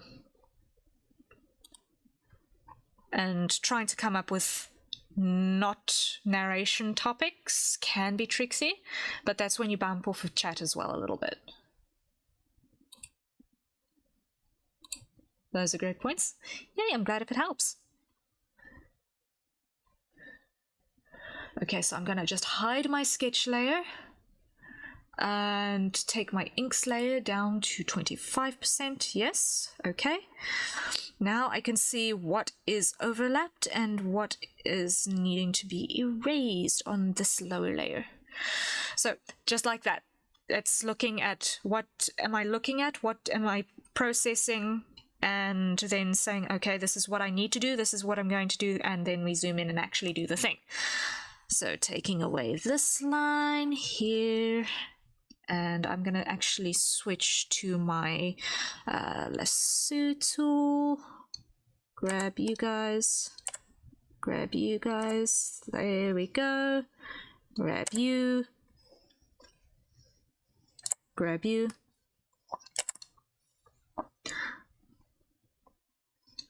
Right. Also, when it comes to art streams, I think it's also helpful to, instead of thinking of it as so much entertainment type stream, almost think of it as a I would say almost like an open office. You are there, you're doing your job, you're working, and occasionally you've got people who drop in and just see what's up, tab in, tab out, make sure you're okay, throw some hydration your way. Speaking of, it is probably a good idea to hydrate. So, according to the chat rules here, when we have a hydrate, I am not the only person who hydrates. Everyone grabs the nearest safe for consumption beverage and hydrates. In my case, it's water, and my bottle is almost empty. Whoopsie.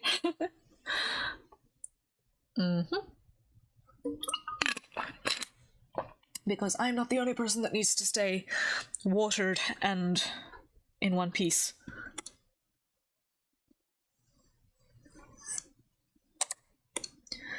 Grab that. And next piece.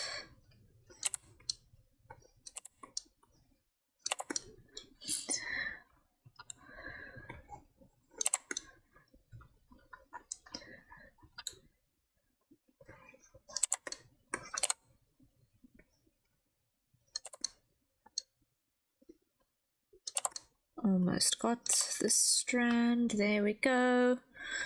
Down here. This strand. This strand. Here we go.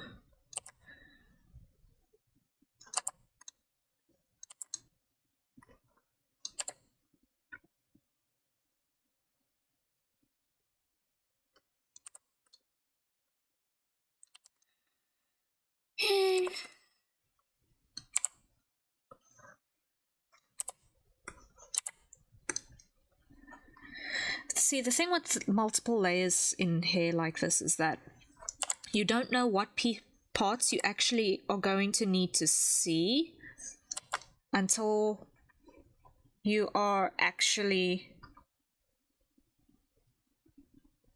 all the way through all of your layers. So you end up inking a lot of stuff that you actually end up not seeing.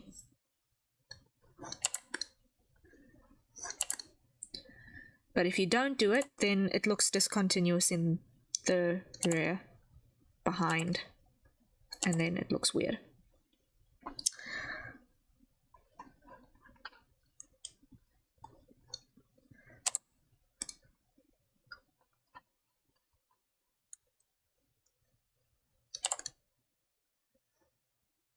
I love that mindset. I am so glad. If it makes sense and it makes things easier, then anything that stops anxiety, I think, is always a good idea.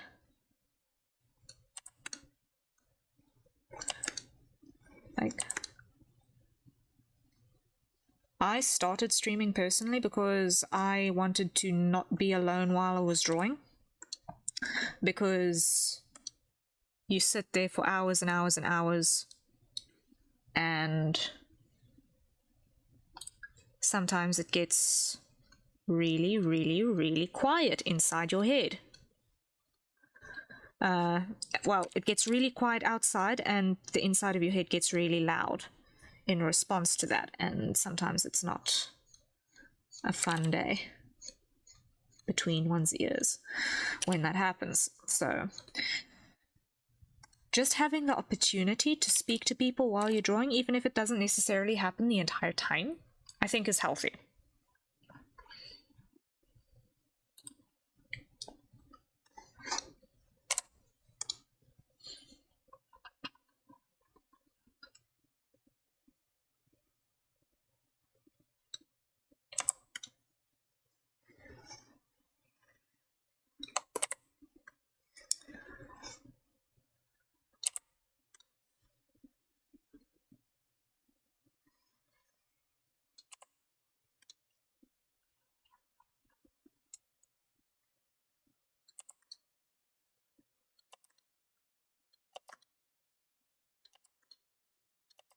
I mean, some people like the pen scratch ASMR.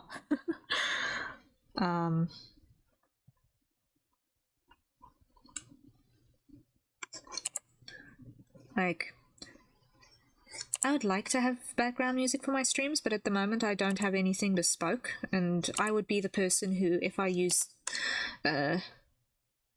quote-unquote royalty-free music, I will get a copyright strike for it, not even just a courtesy flag. I'll get a full-on strike.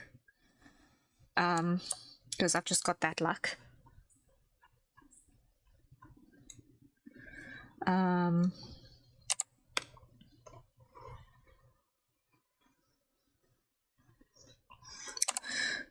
So, no, I can't currently have music on my stream because of that, until I've got something that is my own.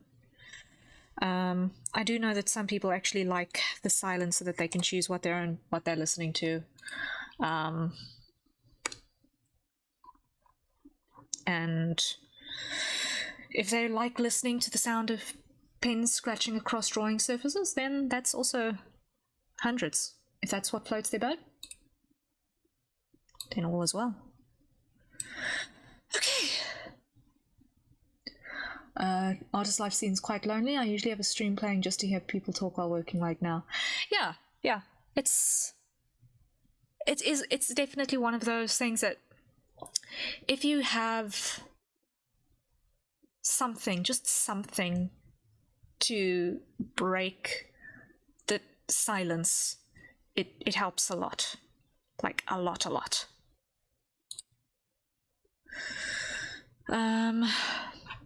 Okay, oof, whoa. I am happy with that, yes. I'm not seeing any weird bridges.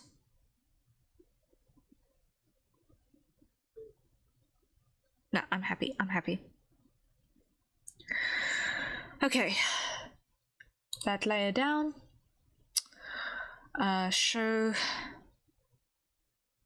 The next thing is gonna be this hairline sweep this way.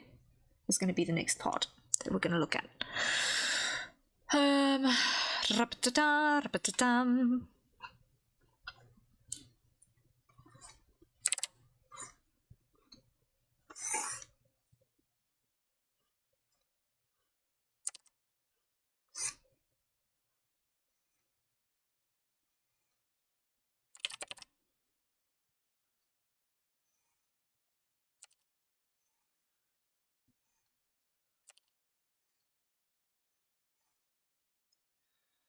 Let's see. Not happy with that either. I want to give a little bit of a detail here.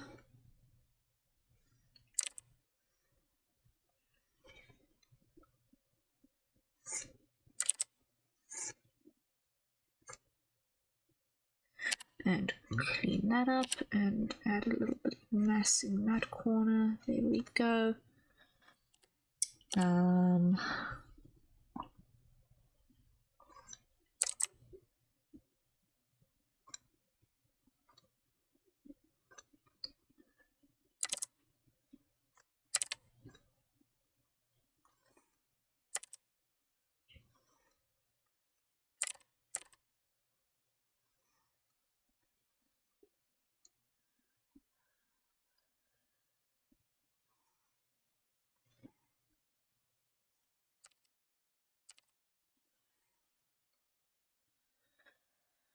Okay.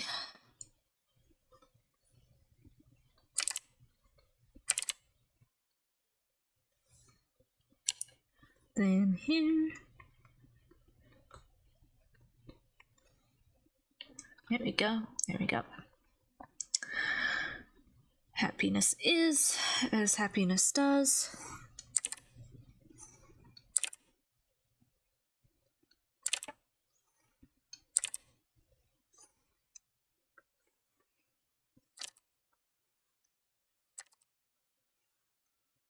Nice. That works for me.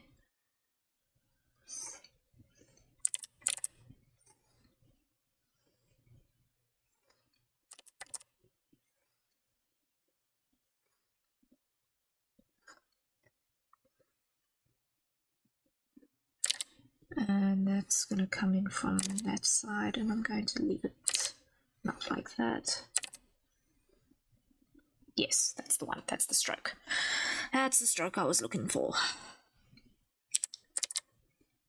Nope, wrong color.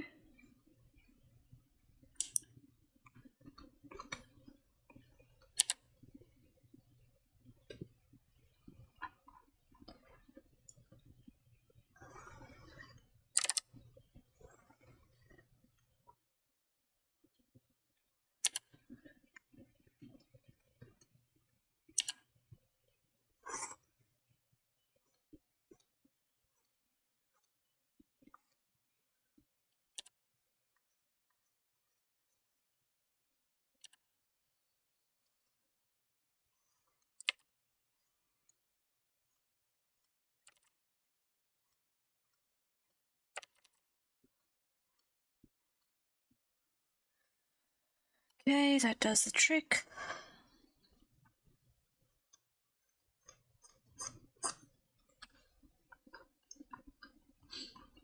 And I'm just going to add a flyaway here.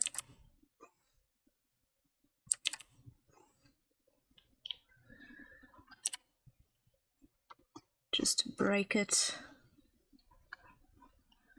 There we go, there we go, there we go. Hide the sketch. It wants something here, cutting across to break the pattern.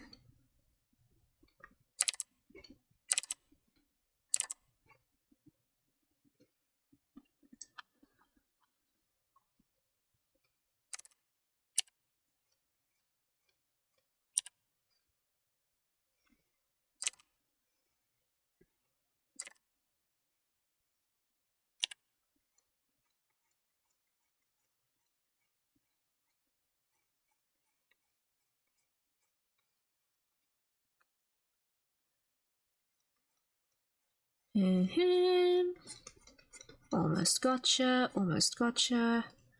There we go.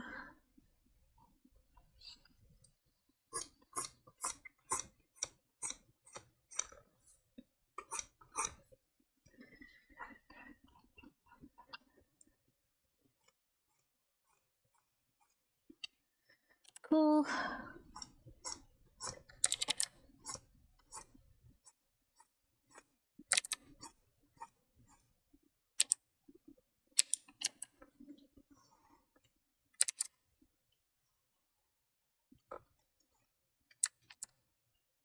Here we go.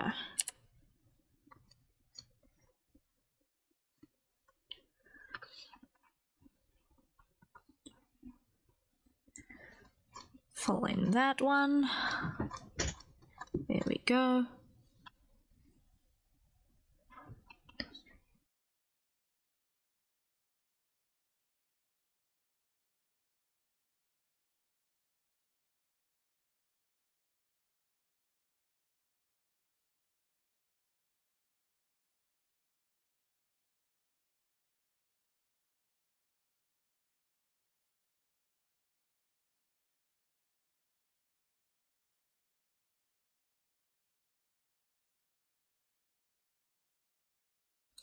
Okay. Almost there. Just got a couple of loose ends still over here.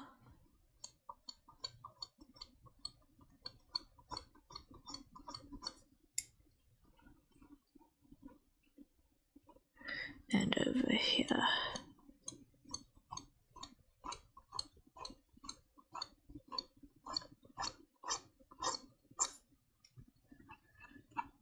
That looks good, that looks good. Okay. Now we show the inks layer, put that down to 40-ish. And we repeat the process. Ooh, hello. Here's Macy that I missed. Here's Macy that I missed. Grr. How dare.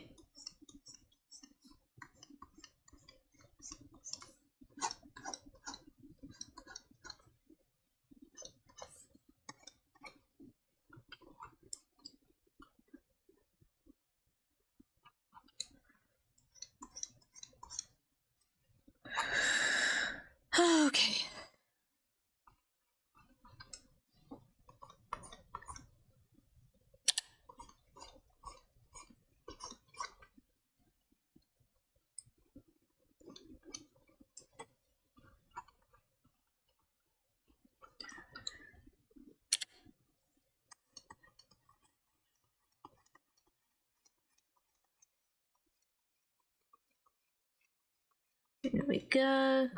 Clean these up.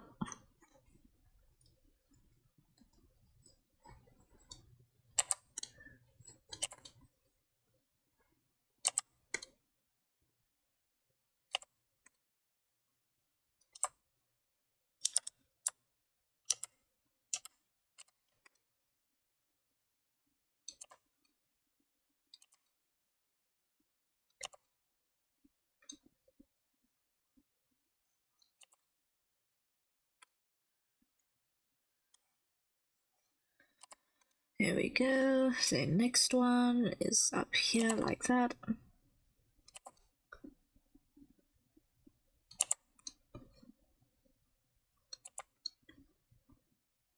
There we go. And here like that.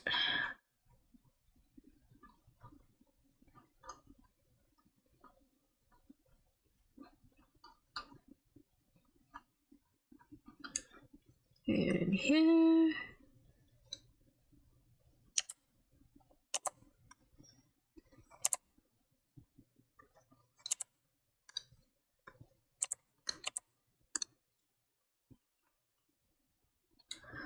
Clear that one.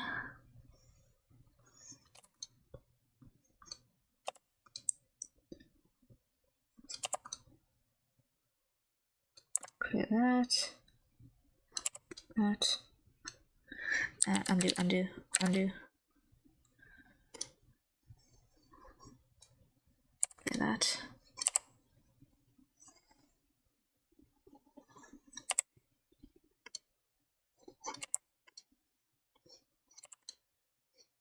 Almost got it.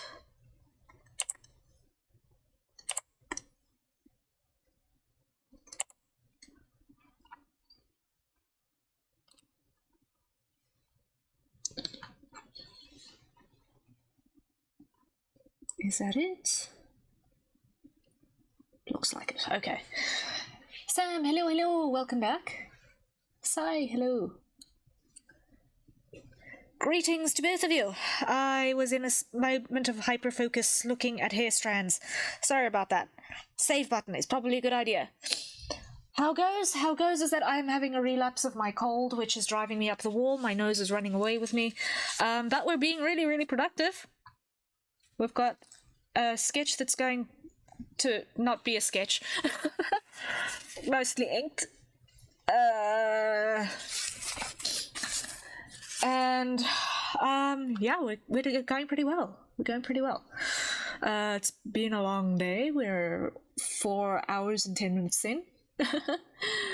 No apology necessary. If you could understand, thank you. I appreciate your understanding on that regard.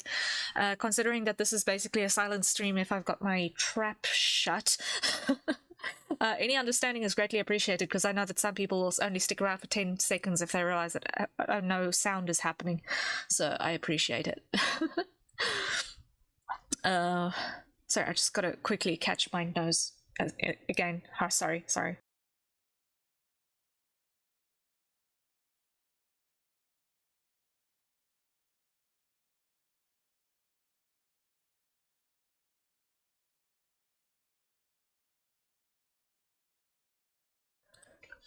There is this cold, flu, whatever nonsense mess that has been rattling around in my town for like 3 months. So it smacked me again yesterday, so we'll see how things go. You're usually not streaming when I'm awake on a Sunday, so it's nice to pop in when I'm not working. Yeah, Sundays I usually try to not stream, but today, with how the beginning of the week went, I decided, you know what, I'm going to stream on this Sunday today. So to just get some extra streaming hours in for the week, make sure everyone is okay, make sure people don't forget that I exist. Hope you'll feel better, Sap. Take care of yourself. Yeah, I'm trying. I've had this now on and off for like, I think I'm on week 6 of actually not being 100% well. But it's like the cold comes and it goes, and it's like, okay, you've got like the tiniest bit of congestion and the occasional sneeze, but you can still feel you're not 100%. And then all of a sudden you've got days like today where it's just like, okay, I can feel that I am actually ill. Earlier on it manifested mostly as just chronic fatigue, but at the moment it's in a sinus phase and it's driving me insane, because sinus phase goes into postnasal drip phase, which goes into a chest cough phase, which takes weeks to clear when you get a chest cough. So the main thing is just making sure that the junk doesn't get to your chest, and that is difficult sometimes. Okay, I'm happy I can transfer down. So now all of that is on the same level.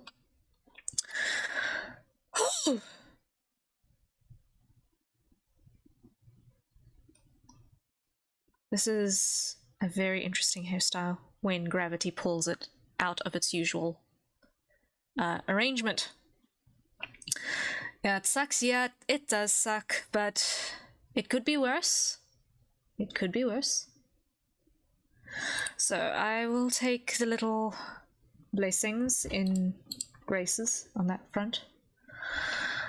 Oh, thank you, thank you, thank you, thank you, thank you, thank you. Coffee! Greatly appreciated. Oh, that smells good. Just fresh hot coffee. Oh, that smells good. Still too hot to actually drink, but that is going to be wonderful in 5 minutes' time. At least you don't have to be a dragon keeper and go to shows to maintain it while still sick anymore. That is also true. That is also true. I will hear if I need to traipse across the country with it around the end of August. So this time next month, I will know if it needs to go to the other side of the continent, essentially. So that's going to be an interesting one.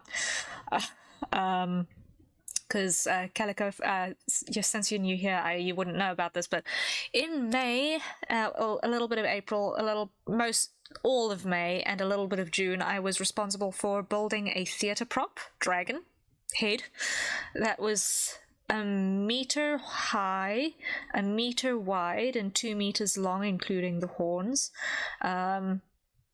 for a production, and I needed to build and assemble this prop and transport it for a competition, and we'll only hear end of August if this dragon for this competition needs to travel. So because the competition organizers are currently on tour throughout the country watching all of the plays, so it's quite a debacle that I have been through, which is why no income happened in May. It's because I was building a dragon. But it's a pretty cool dragon. It breathes fire, legit, with a smoke machine and a red light, and it's pretty cool. If I get sick, I'm coming for you. It sounds like a huge project. Congratulations. Hope the dragon makes it there. Okay. Yeah, that's if it has to travel. If it has to travel. Like, the dragon survived the previous travel okay. Luckily, the van that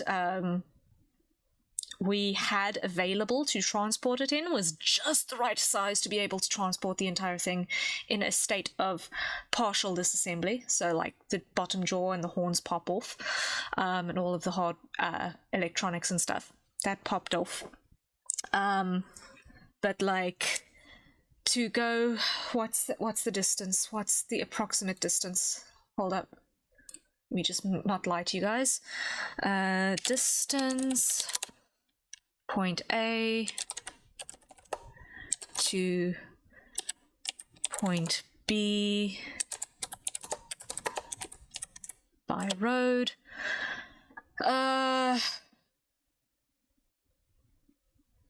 17 hours, 19 minutes, 1,634 kilometers, rounded up to 1,635 kilometers to if I need to transport it across the country. That's a long drive. So if we have to do that drive, then we have to do that drive in August, September. It'll be in September probably, if we have to do that drive, but part of me is hoping that we won't have to do that drive. We'll see what happens. Yeah, it's gonna be insane if it does, but yeah. Okay, I'm going to try from this side first, I think. Yes.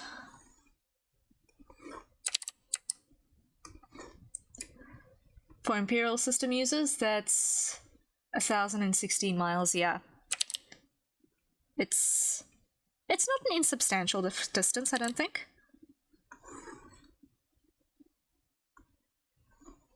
Thank you for the translation, Sai. I appreciate.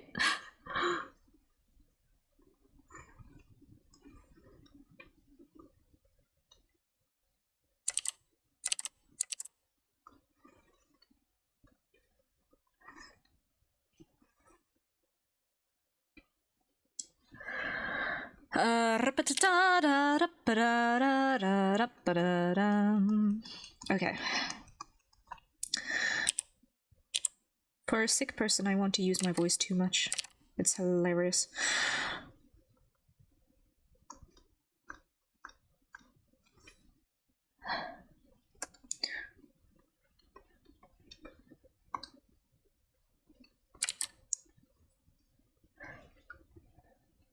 That's a bit of a drive, yeah. Yeah. No. It's a wee bit of a long drive, yes. 'Tis indeed a wee bit of a long drive.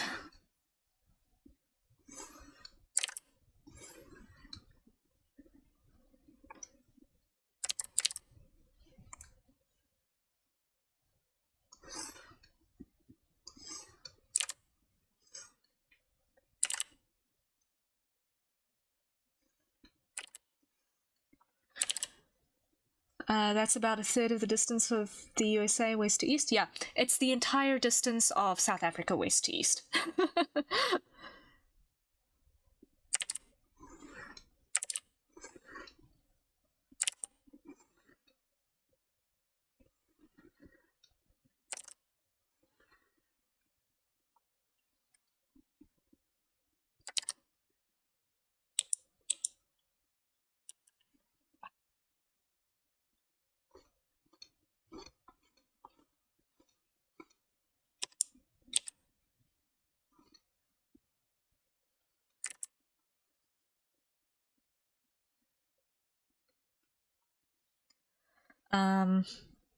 But yeah, also a little bit of north-south travel as well, so in the same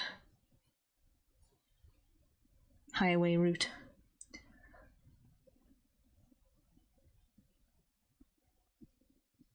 I hate that I heard a third of the distance of the continental US and thought, oh, that's not that bad. I've had a family drive longer than that. Yeah. No. That's why one's frame of reference is an important thing to keep in mind when one is discussing things like distances. Like, for some people, 600 kilometers is a long ways. That's about a 6-hour drive-ish at 100 kilometers an hour, which is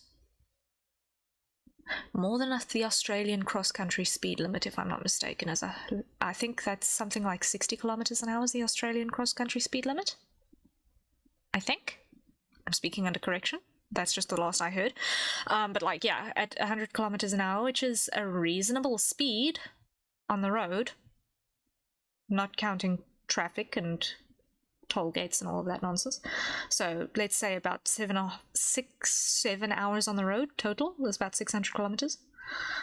The things we'll do to avoid airports. I actually don't mind airports. What I do mind is having to get a vehicle on the other side and having to pack delicate stuff up to ship separately, because you can't get that in standard oversized luggage, so it needs to go in cargo, on a different bird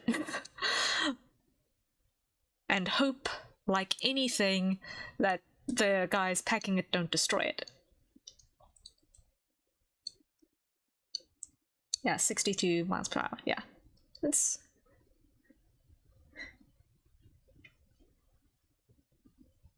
a reasonable speed in my part of the world. Like, some people do 120 in suburbia, 120 kph in suburbia, which is insane.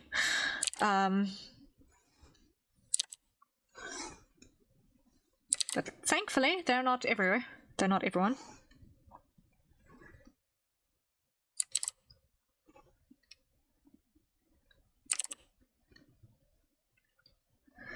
I have to look these things up to understand. I might as well post it in the chat to translate. That's pretty normal highway speed, yeah.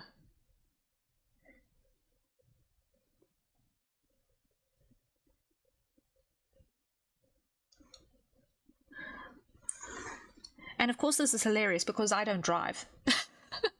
I don't drive because I've got a problem with gauging depth in real life. So when it comes to something which is a dynamic depth tracking the whole time, i.e. relative speeds of vehicles and spatial awareness on that level, I'm actually dangerous on the road because I can't judge distance appropriately and properly. So for the safety of everyone else, I opted to pretty much not drive.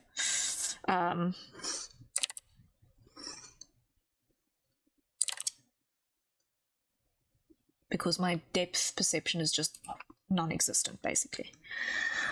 So I know how to operate a vehicle in case everyone else in my household is incapacitated. I don't know if I'll be any good at it, but I know how to do it if I need to. But yeah, I'm not going to be taking long leisurely drives under my own steam anytime soon.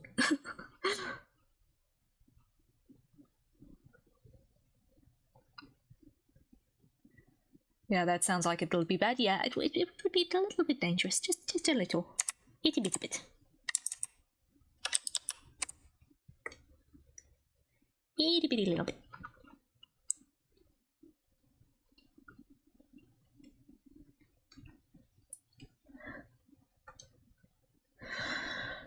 Okay.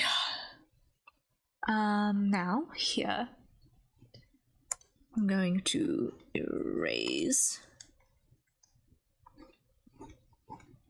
like that and like that. There we go. So we've got a little bit of transparency happening there. Driving comes natural to me and I actually enjoy the long drives. Yeah, I mean, that is a completely valid thing is to enjoy, is enjoying a long drive. If you can afford the fuel for it, go for it. If you can afford the fuel for it, go for it. If it's what floats your boat and makes you happy.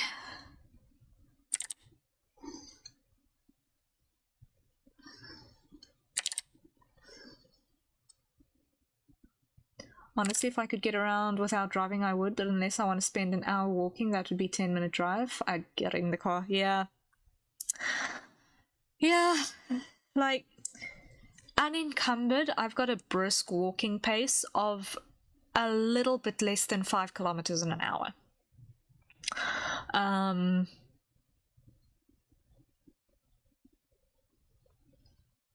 Which is pretty decent, but it's not exactly viable to walk places where I stay, just by nature of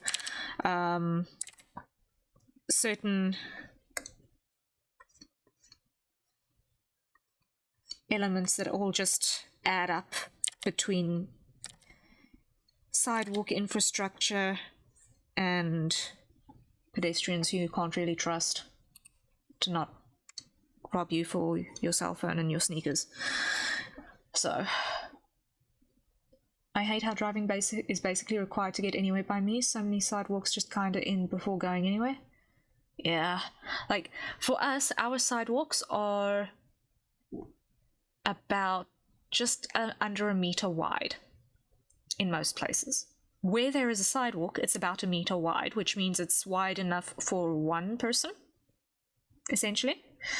And that is if the trees and the shrubs and the bush felt next to the sidewalk directly isn't all growing into the sidewalk space. So if you've got about a meter's sidewalk and you've got thorn trees growing like literally right next to the sidewalk, as they do, you've got no sidewalk because you've got overhanging branches with inch-long thorns in your face all the time. So no, it's not viable. And with that, all of that foliage come the spiders, and that's a whole nother kettle of fish. I don't drive very far often anymore since I live 10-minute drive from my job and 20 minutes from my parents.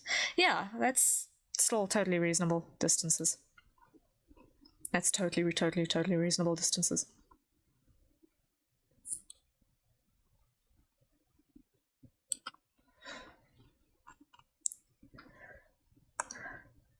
Like, I'm sometimes of the opinion that if you don't absolutely have to drive long distances for stuff, you probably oughtn't. But once again, if it's something that's recreational for you. Not the speeders! Yeah, we got the speeders. The AU spider videos always look like special effects. I refuse to believe those creatures exist. Yeah, the Australian funnel web. Yes. And the huntsman spiders that jump off of a wall. Yeah, I think that I am 90% sure that those are real. The drop bears not so much, but the spiders 100%. I know there is I think it is the Australian funnel web that has the big fangs that are so big that it actually can't retract them back into their mouth. The Atticus spiders, oh yes, those ones. Those ones are scary. Yeah, fun. Never going to Australia? I'd go to Australia. I've got no problem going to Australia. It's just you kind of shake out your shoes before you put them on. You shake out your shoes before you put them on, you shake out your bedding before you get to climb into bed. That's it. You should be fine. Besides, most of the time, if you're going to Australia, you're going to be on the coastal belt, which is where all of the development is. And in that case, the amount of wildlife in that area is greatly reduced from when you're in the outback, so... the funnel webs are the ones that'll eat birds if they get caught in the webs, aren't they? That's bird-eating spiders. That's a bird-eating spider. It's about the size of a dinner plate. I think those... You get bird-eating spiders in both Australia and in South America, though. I think. Yes, the name bird-eating spider is a real thing. But it's like little birds. Itty-bitty birds. Not pigeons. But I think they're approximately the size of a dinner plate, if I remember correctly. With full leg spread. Which means you've got a body size about the size of... I don't know. What's an approximate global measurement of... maybe 2 inches? Body size? From head tip to end of abdomen, I guess. What a wonderfully simple and descriptive name, yes. Yes. Very effective naming convention. What is it and what does it do? A brilliant introduction, if I must say. A golf ball? Yeah. about the size of a golf ball, I'd say, if I remember correctly. But it has been some years since I've last looked them up, so I could be speaking wholly, completely, utterly nonsense.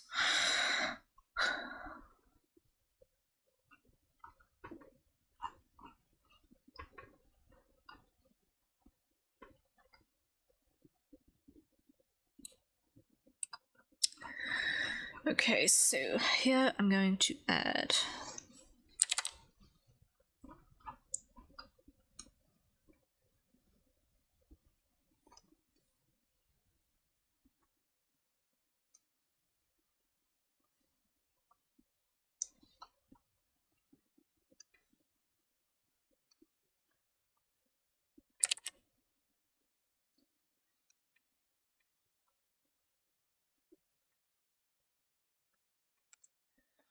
Rapatatam.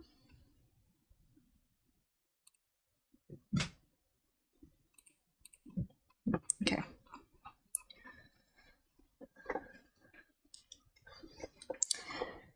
And hello, Chaos Cat. Is this you telling me that you are now wanting to go to the food bowl, or are you telling me that you want my lap? Which is it? Don't jump on my desk. Don't on my desk. No.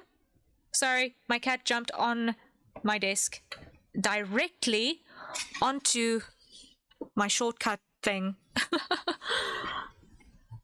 Where he managed to hit the end screen button. Because why use a Chaos Cat? Wow. Use gorgeous, but use chaos. Wow. Yeah, sit on my head for a second. There you go.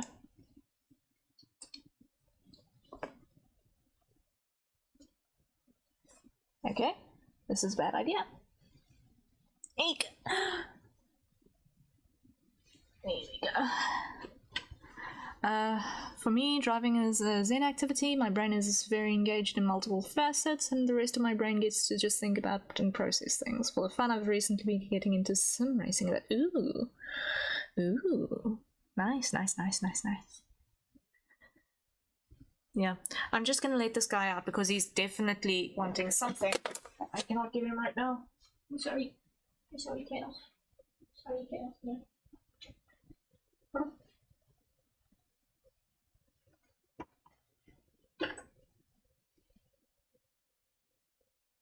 Yeah. What do you want me to? Okay. He is now expecting an escort to the food bowl. Please give me a minute. I will be back shortly.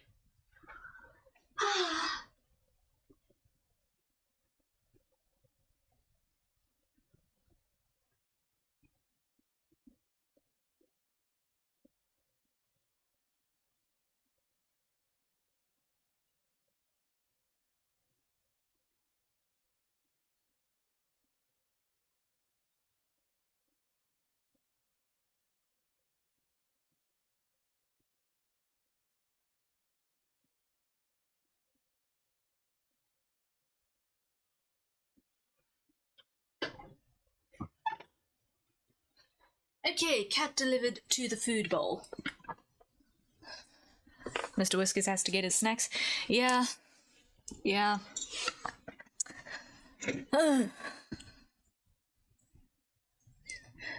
Chaos Cat in question, his name is Gandalf. And when the Grey Wizard decides that it is time to implement chaos, the nature of reality bends to his whim. Hey!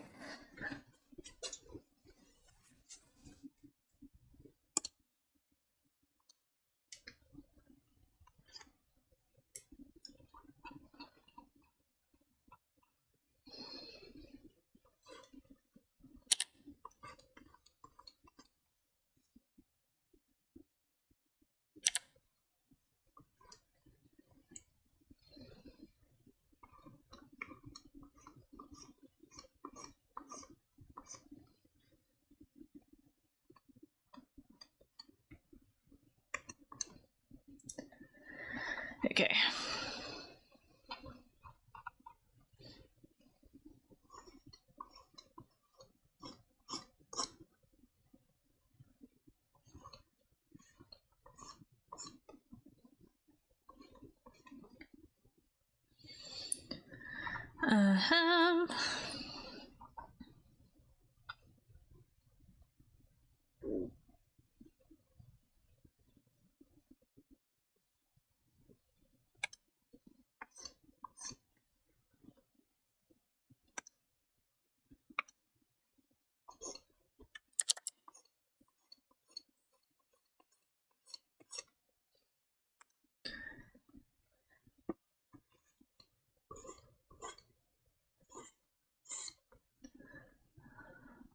I'm definitely more of a dog person. No better pet than a dog that wants to make you happy and earn your praise.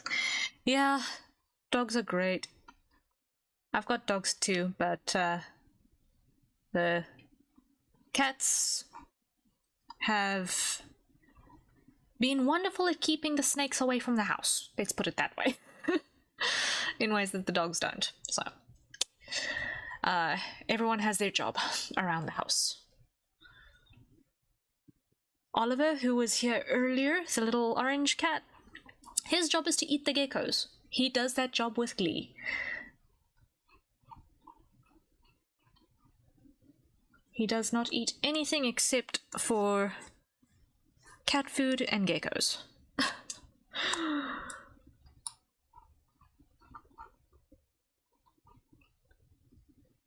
Pest control is important too. Yes, this is true. This is true.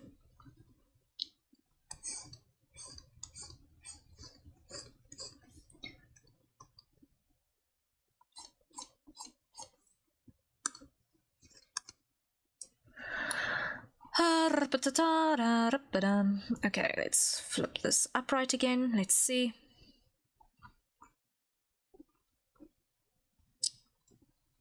Okay.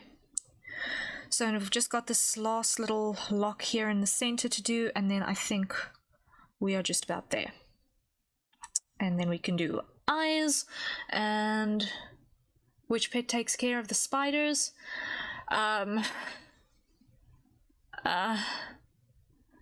Sadly, no, we don't have one that catches spiders. That said, though, our house is actually pretty okay when it comes to spiders. We don't get many, but the ones that we do get are these teeny tiny itty bitty little black jumping spiders that eat mosquitoes, and they're great. We like those. So I do not mind little black jumping spiders. I've got one that lives somewhere around my desk. It's been a while since I've seen him, but I've got a jumping spider who lives by my desk, and I've got a jumping spider who lives in my bathroom. And they're buddies. They're great. They eat the mosquitoes. I like them. I appreciate them. They can stay. Thank you.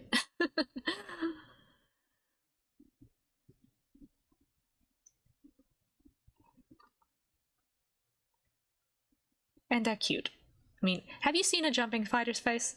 They're like chibi spiders. They are adorable as far as spiders go. Well, as far as invertebrates go. Jumping spiders are pretty cute.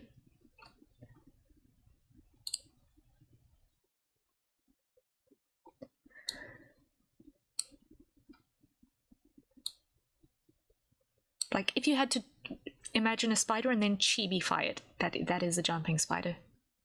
Just all of the big eyes and these tiny little legs. So cute. Once again, if you are capable of considering a spider cute, you know, just small disclaimer. That is a prerequisite.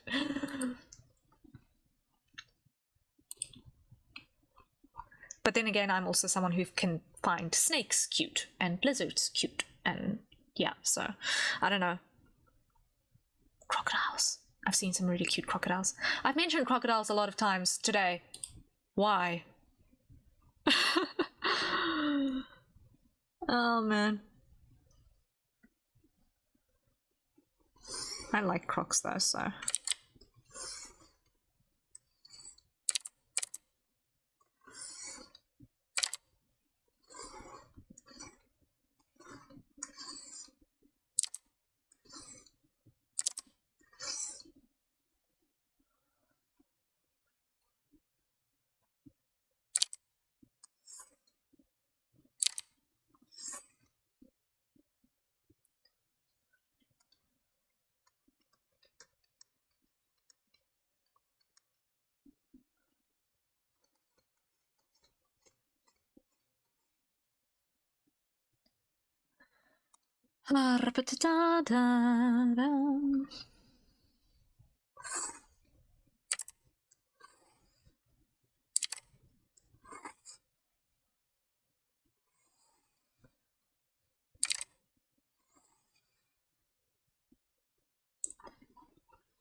Okay, then here, almost got this piece of hair sorted.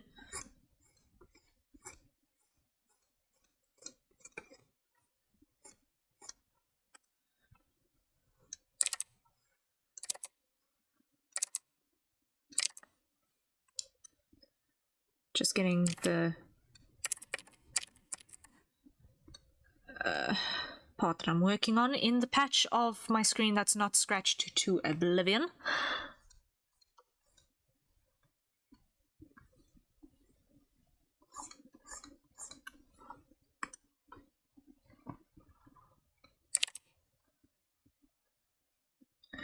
Yeah, I need to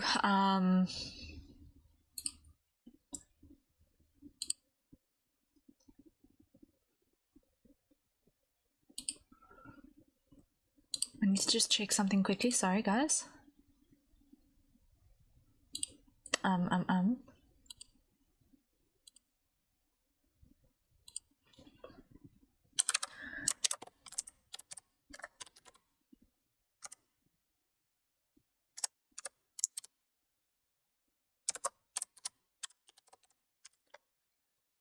Just quickly checking something. It's important. Sorry.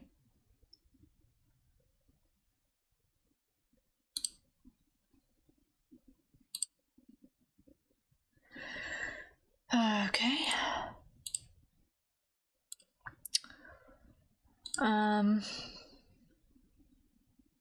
Yeah, that's what I thought. When it comes to the state of my tablet and its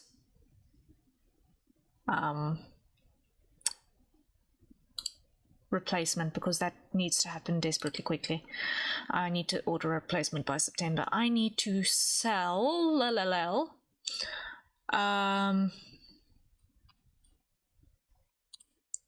if I assume full render illustrations, not unlike what this is. This is actually, technically it's a half body, it's just the middle half is the missing part, the top and the bottom is there. If I assume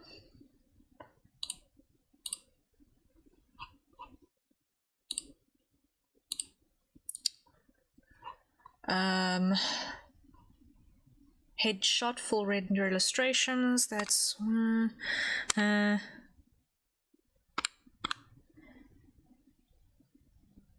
okay,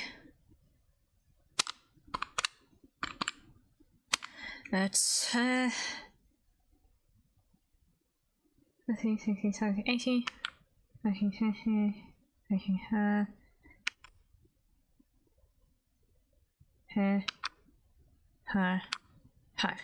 So I need to sell 5 full rendered headshots before I can afford a replacement graphics tablet, and that's before paying for things like, I don't know, insurance, the roof over my head, water, electricity, food. Is this piece commission? No, it's not actually. It's not a commission. This is just basically gift art, because why not? you know? It's just a for summer piece, you know?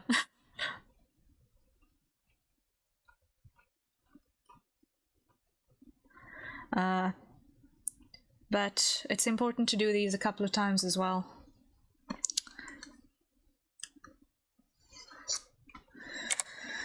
Because when commissions are scarce, you just got to keep yourself busy and keep pumping out portfolio, you know?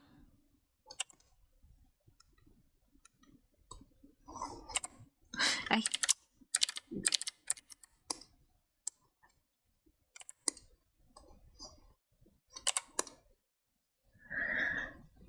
Do you have a specific tablet you have in mind? I'd like to have something with a screen. So I'm kind of looking at a Huion canvas. But at the moment, I will take anything that is available and accessible and that I can actually get into my country.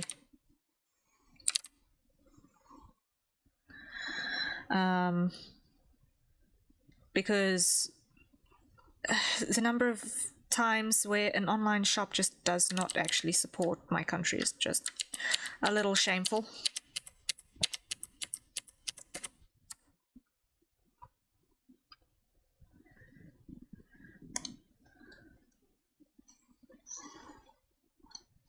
So we do what we can.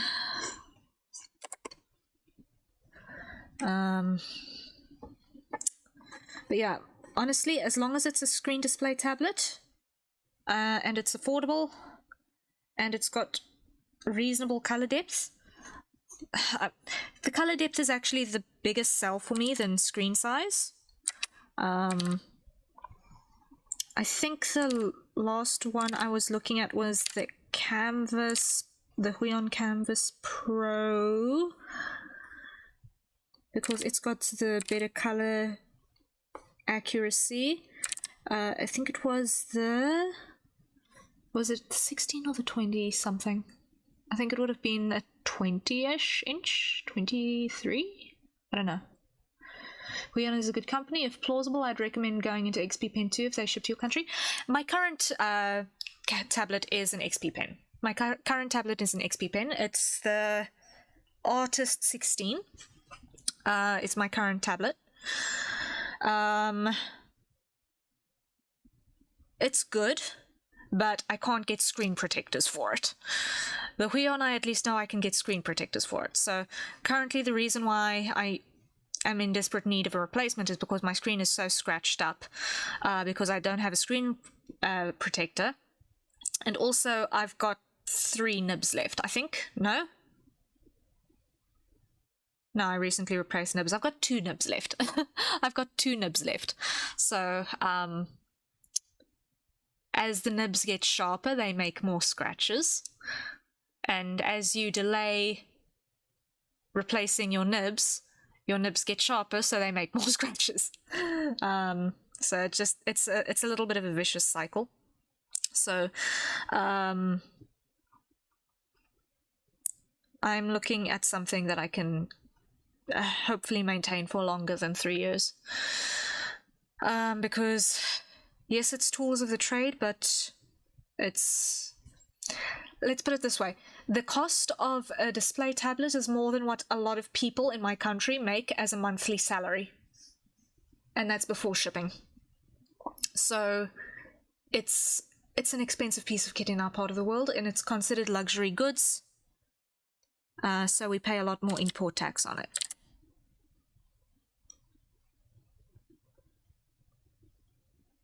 They definitely should have made screen products available for that product. They probably are available for the product, except for that I just couldn't get hold of them. Wrong country. So, and by the time I realized, oh shucks, I need a screen protector, I think the agent had lost the agency or something. I don't know. I just know that I struggled to get hold of anything, and I couldn't afford the shipping for an international import at the time. For an international solution at the time. So, yeah, madness. I wonder if getting a chip from a US resident would help with that shipping cost, a close friend or something. Yeah, shipping from the United States to South Africa is really, really expensive. I will not lie, it's ridiculously expensive. Like, out of curiosity, I once looked up a Redbubble, and I looked at a $2 sticker by an artist who I liked. It would cost me $20 to ship the $2 sticker to South Africa. Now, increase that by weight and volume to a larger item and then add import tax. It gets ugly. When I got my Quell fitness gaming unit, the import tax was something along the line of what's that in dollars? Rand to dollar. It was in the line of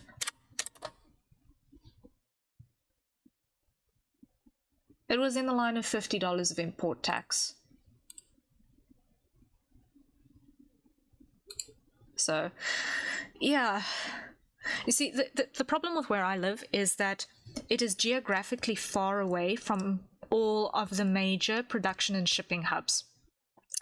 In the sense that if you're in Europe, you're halfway between the United States and Asia.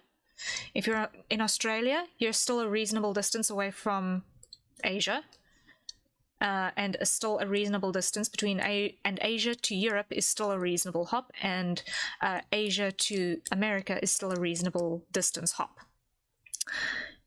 For us, we've got to go South Africa to Europe to Asia, or South Africa, Europe to America. And from Australia is even worse because it's South Africa, Europe, Asia, Australia. It's all of the big jumps. Because we don't have aircraft, I don't think we've got there's maybe 2 airlines that goes the south way from South Africa to Australia and South Africa to South America. But it is not a popular route because it's dangerous because of the weather there. Because there's no land in the Arctic Circle aside from Antarctica. So the weather is a lot more severe than the same latitudes in the Northern Hemisphere.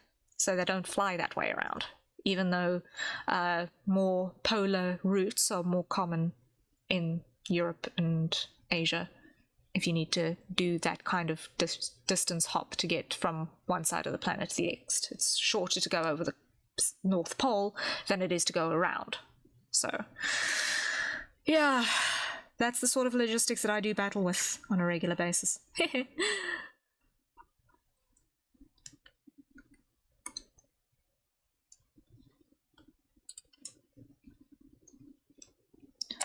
So, needless to say, if I ever want to do anything that requires merchandising, which I'd like to do one day, I absolutely cannot have a pipeline that requires me to have the stuff shipped to me first, because it will be completely inaccessibly expensive.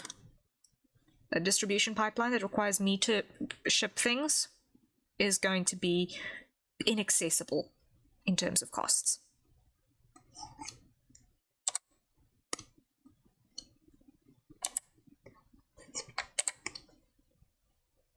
Logistics nightmare? Yeah.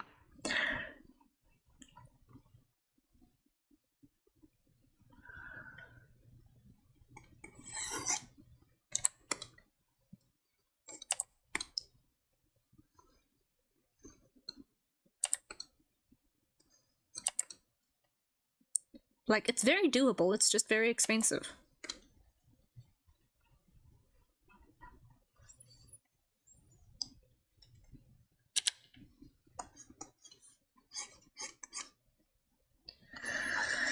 And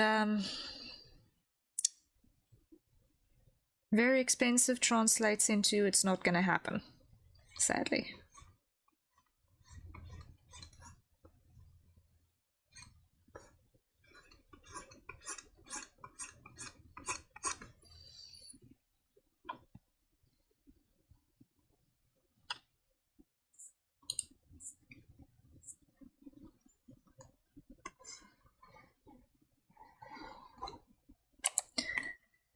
You know, I think I just hit the end of my playlist that's been running since I started stream. Is that how long it's been? 4 hours 59? Surely it's not the end of the playlist. Surely not. It's supposed to be 5 hours 13? No, it was just an internet blip. It was just an internet blip. Okay.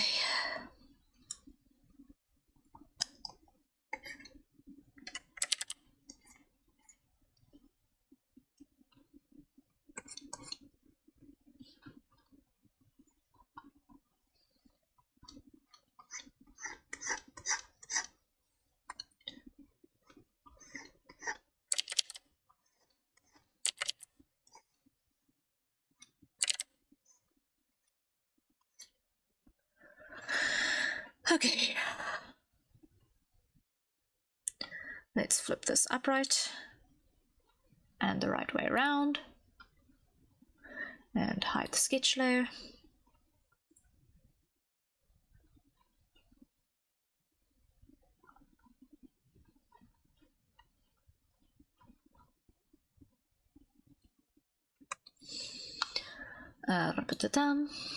Just gonna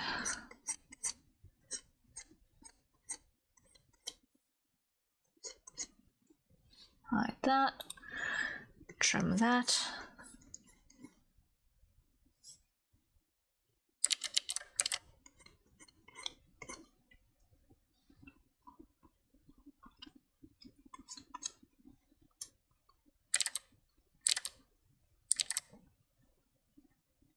Here we go.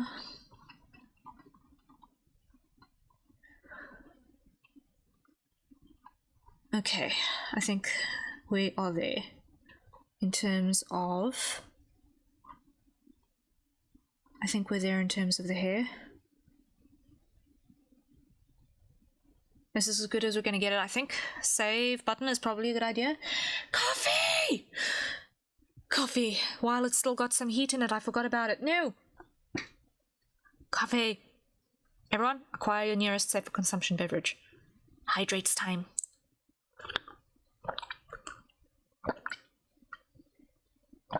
Ooh, yeah. This is the right stuff for the job right now. This is the right stuff for the job right now.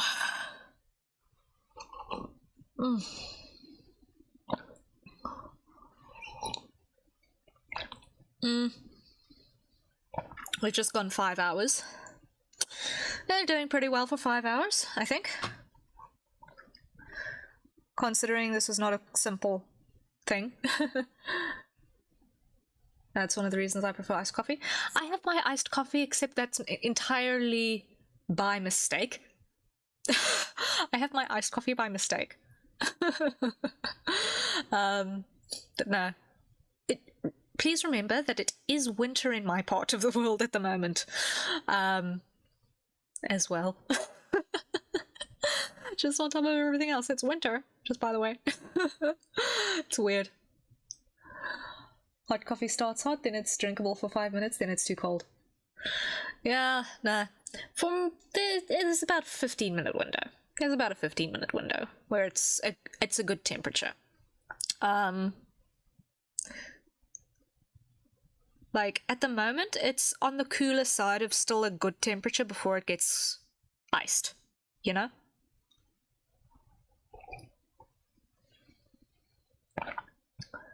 But it's the right stuff for the job right now. But now that I have picked up the coffee mug, I realize that, oh shucks, my fingers are icicles, so I'm just gonna quickly put on a jacket. I forgot that your seasons are inverted from here in the US. Yeah, Southern Hemisphere. We got that crazy going on. We got the crazy. So, yeah. We are in winter at the moment.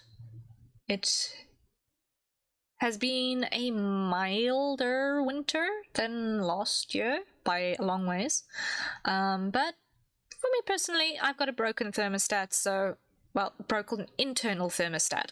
So my temperature regulation is completely haywire. So for me, I get cold really easy. That's one of the perks of having really lousy circulation. We need some insulated digital art gloves.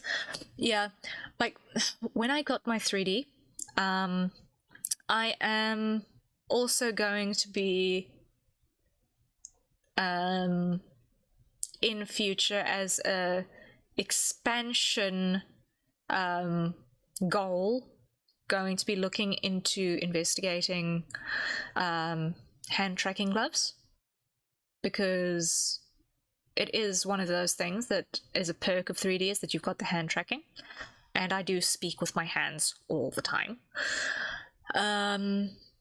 So one of the things that I'd like to save up for after having my 3D sorted is actual hand tracking. And those come with gloves, and that will be at least cozy. So that's nice. Okay, I'm just gonna quickly grab a jacket. One second.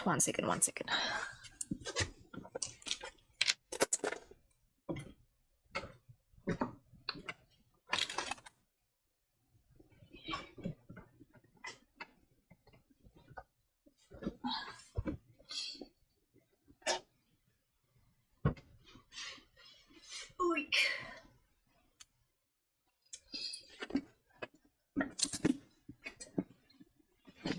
Okay, jacket acquired. Alright, happinesses. Let me just reassess myself on my chair. Okay, here we go.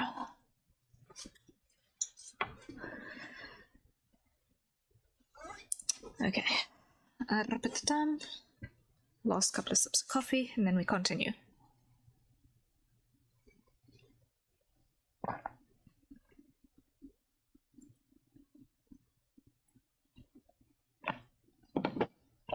Okay. They usually only cover the pinky and ring finger right there. How much should that really help? Well, yeah, with art gloves, for digital art, the screen repulsion glove is a pinky and ring finger glove. So yeah, for insulation, it doesn't help because it's spandex.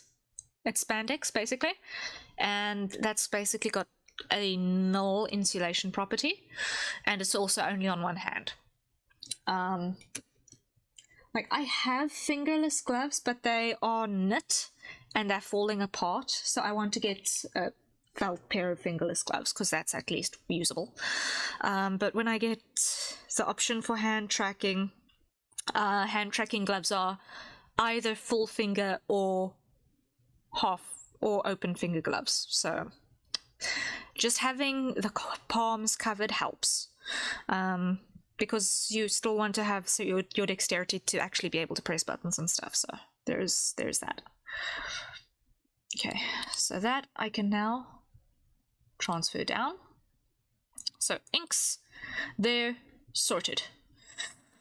Now the next thing that needs to happen here is our rug and our fireplace, and then our eyes. We can do that.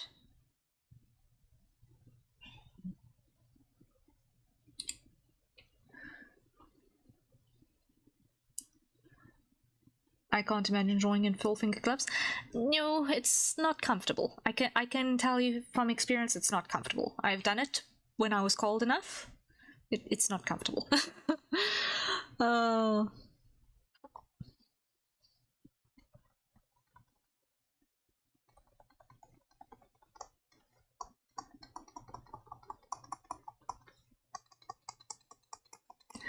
Okay, so the rug, I'm not going to bother trying to get a clothesline. I'm just going to sort of texture in the edge.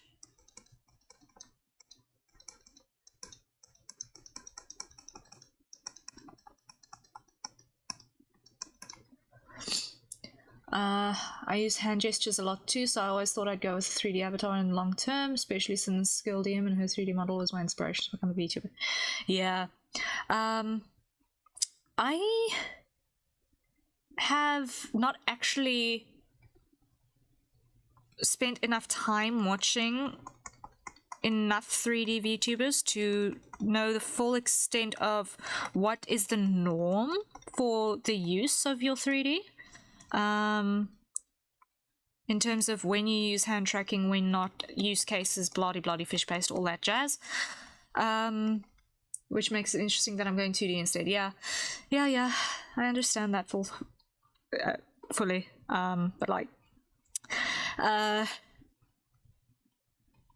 in my case, I'm going 3D simply because I've got stuff that I want to do that in 2D is tricky. Like, yes, I could rig the Harrier model in 2D, probably.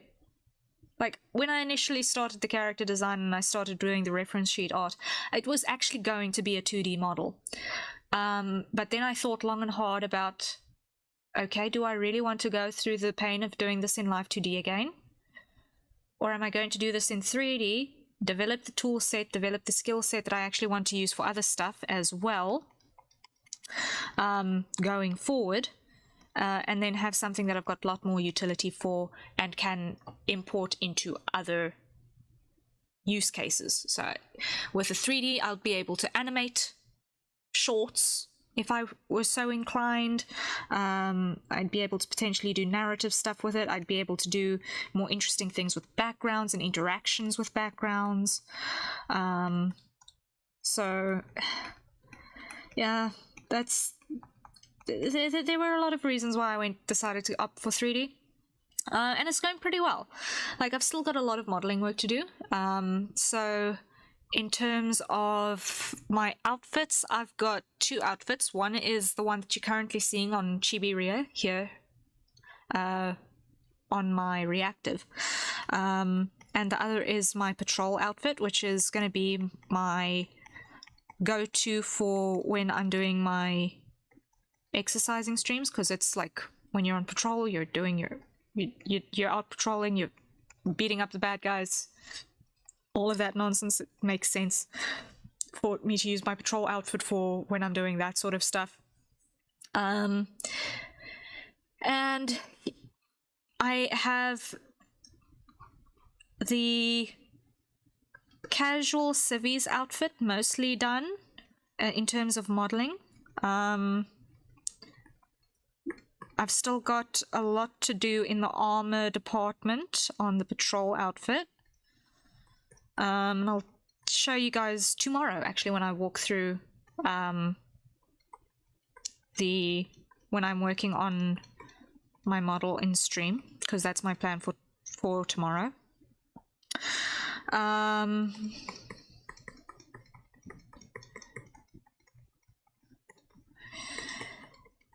But yeah, then after that, I've got a lot of UV painting to do, which is basically putting on your textures and making sure all of the colors are right and all of that. And then I've got to rig everything and do blend shapes on the face and on the wings and bootses, because if I just take this and move it up for a second, you'll see that I've got these fancy little bootses with these black and white stripes on them.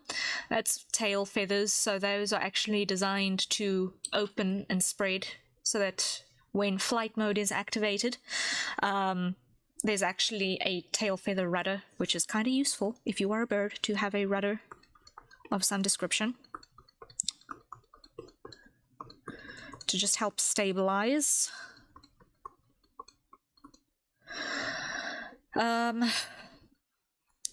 So I need to put those on a blend shape. I need to put the wings opening and closing on a blend shape. I need to put the wings enabled and disabled on a blend shape.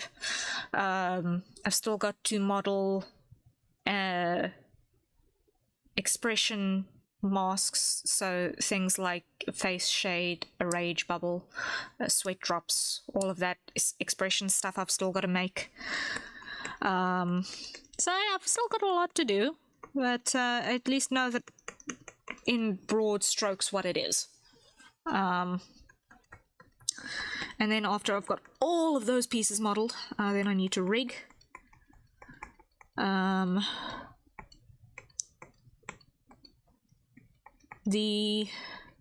There's going to be a little bit of physics on the model, mostly on the hair dangles and around the skirt area.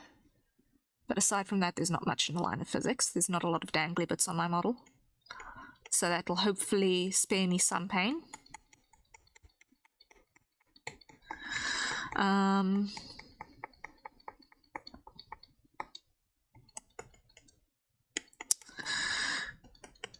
What I do want to do though is I want to include some pieces where I can actually, in whatever package I'm using, switch out textures.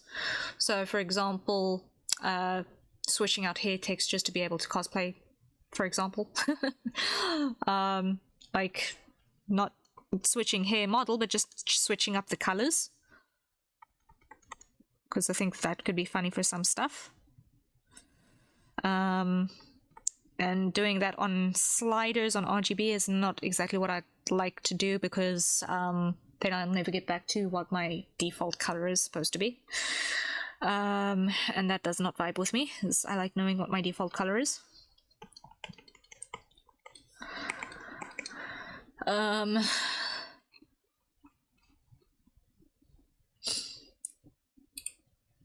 But yeah, I've got a lot that I've got to work on and work through. Let's make this 2.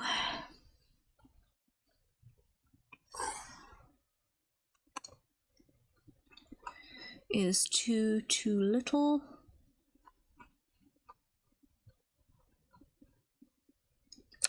It's too little. 3.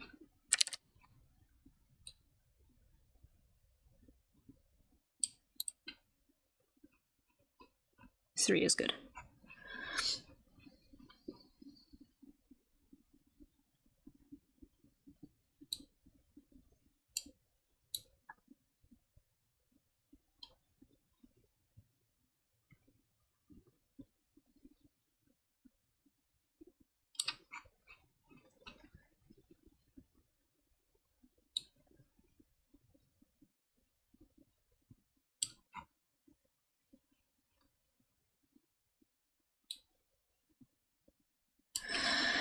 Okay.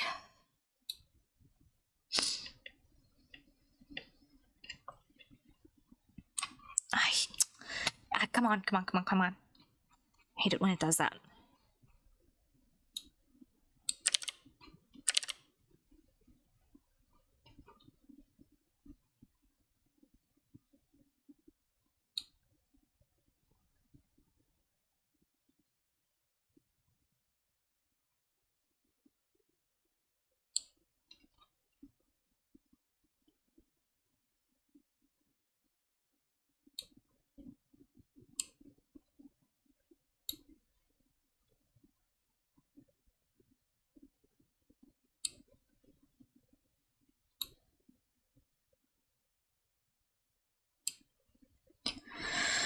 Okay, that'll have to do. I'm not going to beat my brains over it.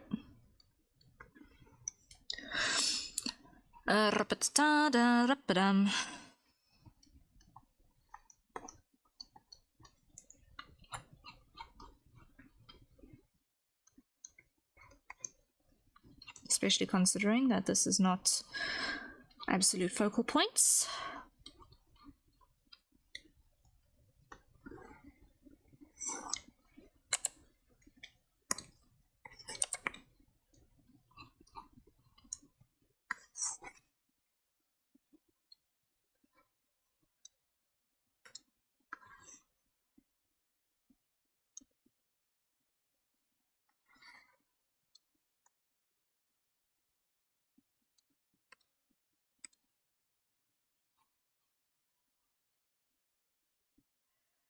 Okay, hide that.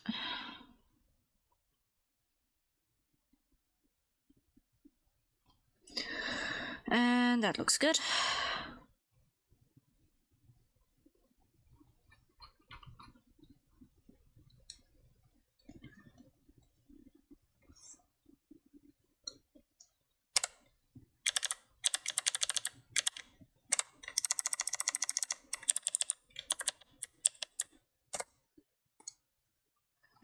There we are. Okay.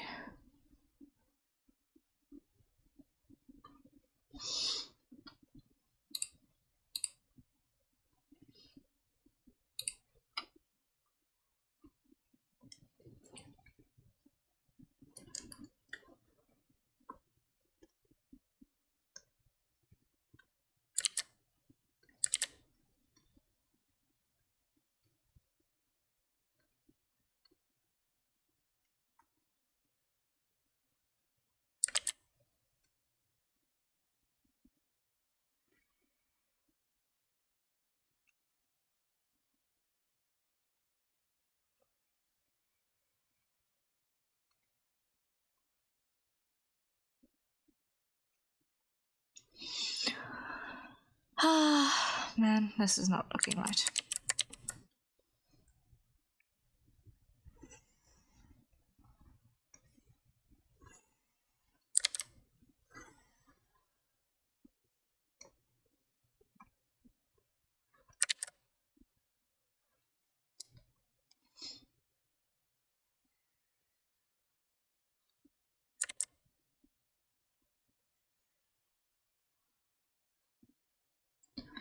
Okay, then cut the extra.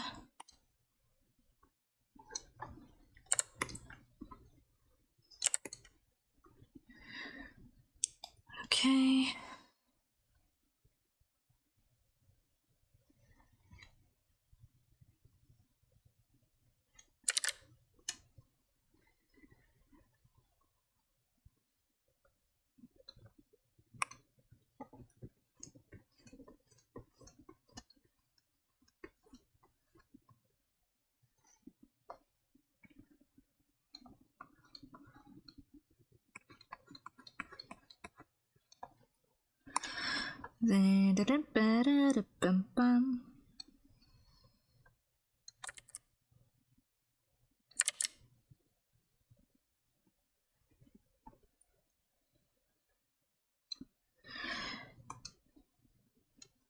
Once again, I need to remember this is not the focal point of the piece, so I don't need to have it absolutely perfect. Need to keep reminding myself of this.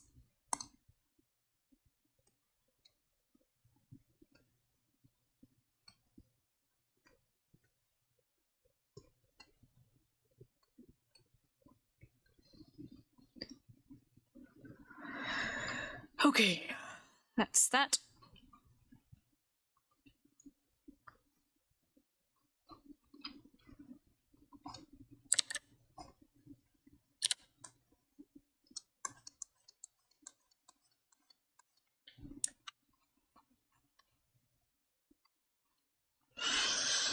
Okay, now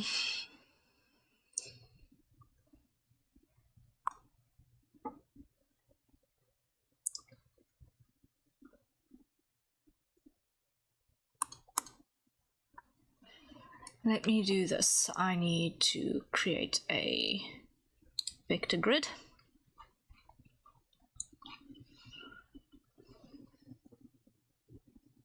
And I'm going to do brush size like that.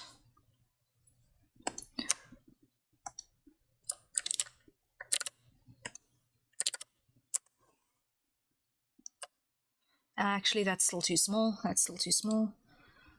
Gonna go.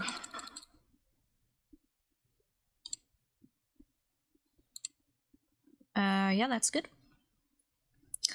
So now what I'm gonna do is I'm gonna put this in a group. And I'm going to make this group outline. with a border effect. This border effect is going to be in black, and this, the main color, is going to be white. There we go. And now I'm going to cheat myself into a small coma. Duplicate. Grab both and duplicate. Grab all four and duplicate. Okay. Grab the bottom one, to the second from top. 1, 2, 3, 4, 5. 4. Uncheck the top one. 1, 2, 3, 4. Uncheck the top one. 1, 2, 3, 4. Uncheck the top one. 1, 2, 3, 4. Uncheck the top one. 1, 2, 3, 4. Uncheck the top one. 1, 2, 3, 4.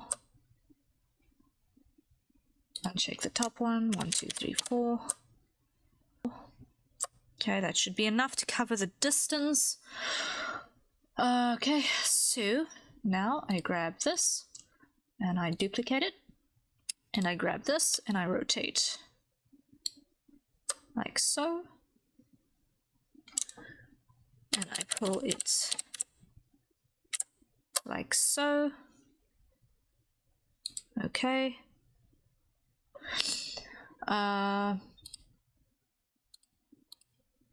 What I'm going to do is I'm going to add just a couple more rows. Duplicate, duplicate, duplicate. Okay, and 1, 2, 3, 4.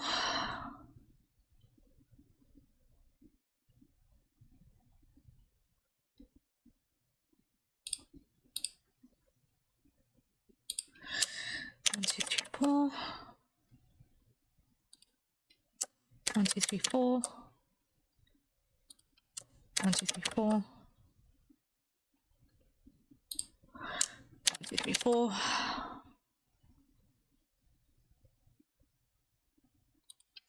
1, 2, 3, 4. Okay. So now I should be able to move this all up.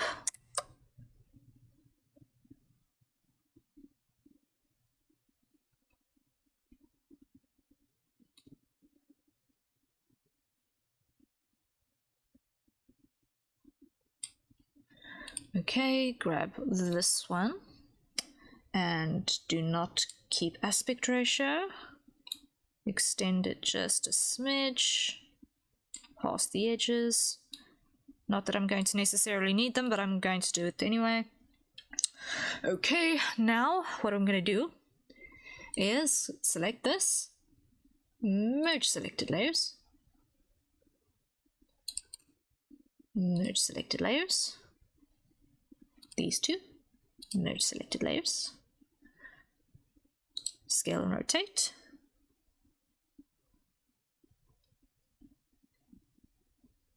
keep aspect ratio, free transform, and what we're going to do is we're going to just put this grill in the bottom of our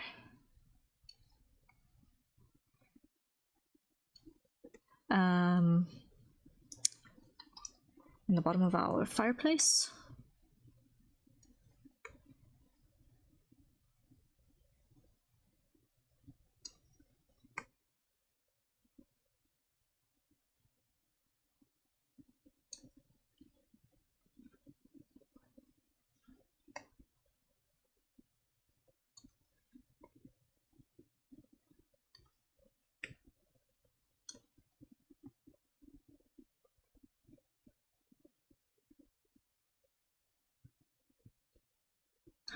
Something like that, okay.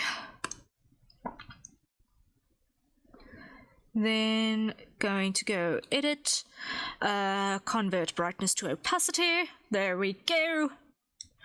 Now we can grab our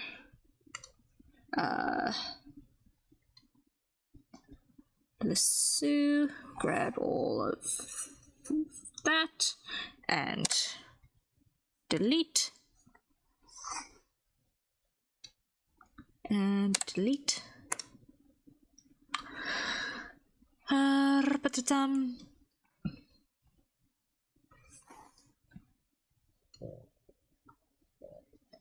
Delete.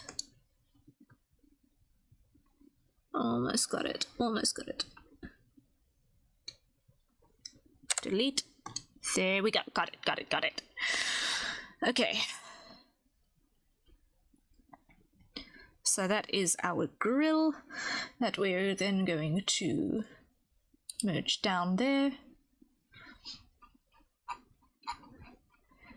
And now we're going to add just a little bit of a hint of dimensionality.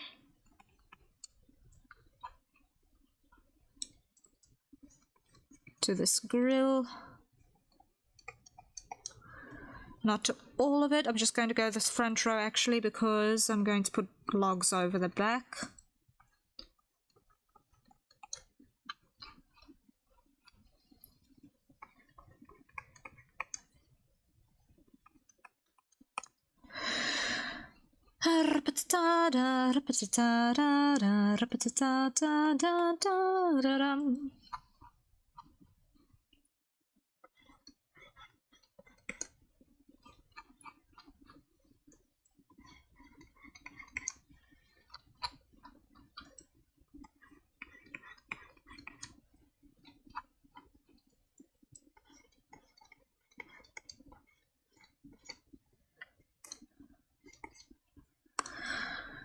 Okay.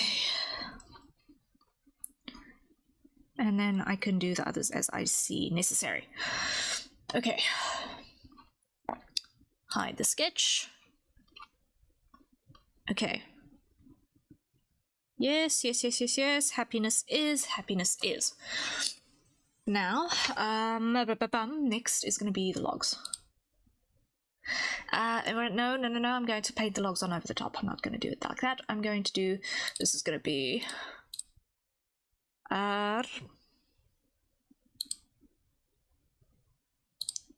flatten down. Okay. Then here, this is going to then be our eyes inks.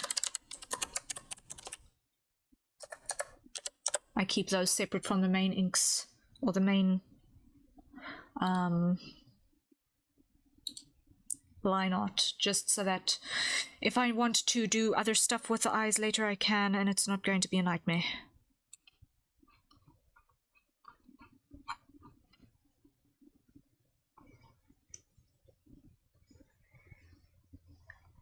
Especially if I change my mind how I want to handle them, for whatever reason.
Not happy with that. I'm just gonna leave it like that. Okay.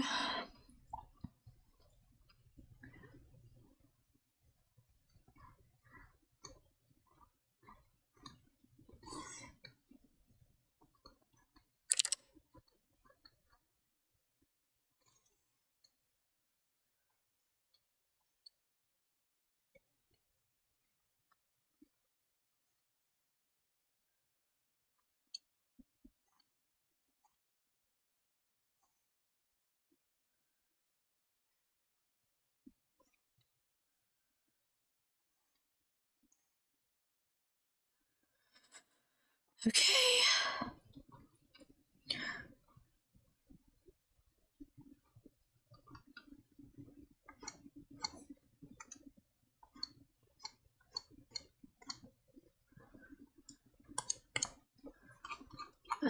It'll do. Then what I'm gonna do is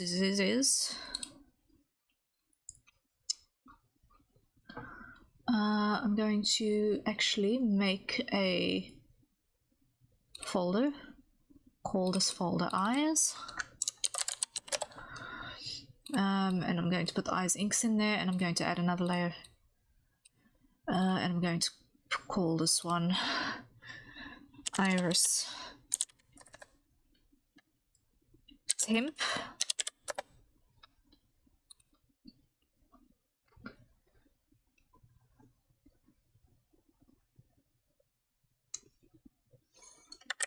Because I don't yet know if I want to actually have the iris inked or not. Or if I want to do a soft iris look.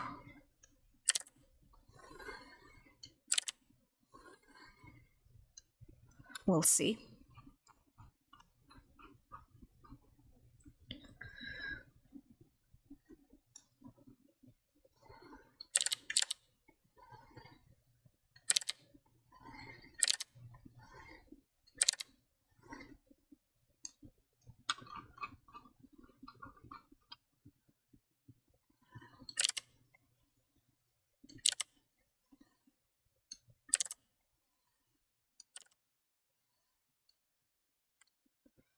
One thing I did notice is that he's got these really, really big pupils, which is very owlish indeed.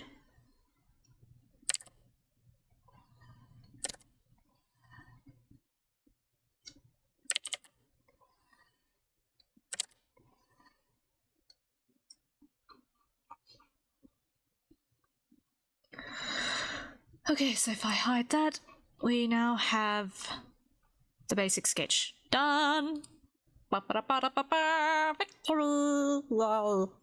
Okay. That is a good place to be. That is a good place to be. Nice, nice, nice, nice, nice, nice, nice. So now, for that, I can collapse the sketch, and I'm not going to need it again for a while.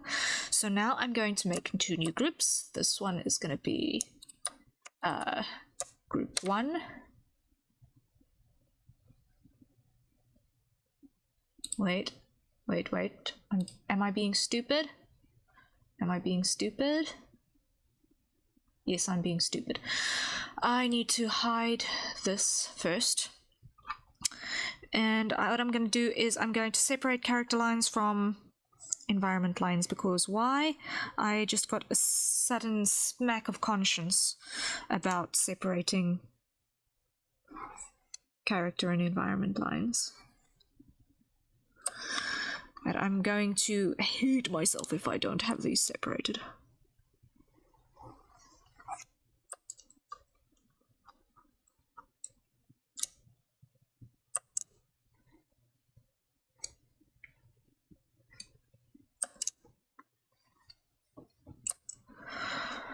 Let me just grab all of these. No!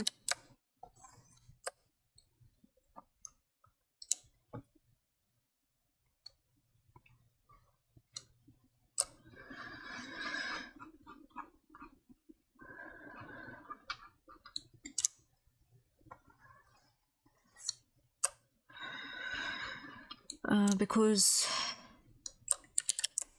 me from 10 minutes ago was a thrice blasted fool. Putting these layers together.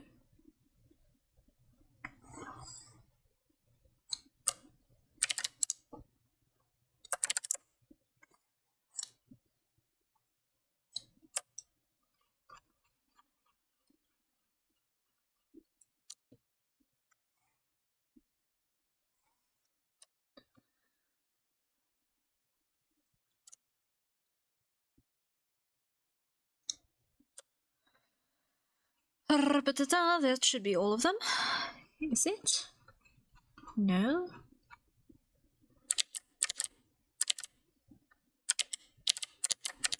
Come on, why do I keep destroying my selection? Shift.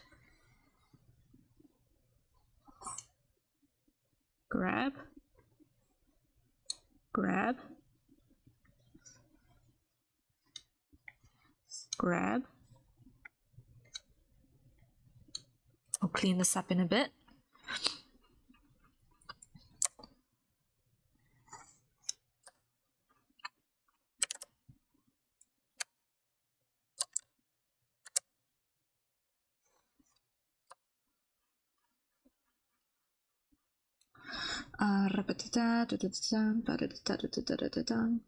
Here. Selection pen. Selection pen.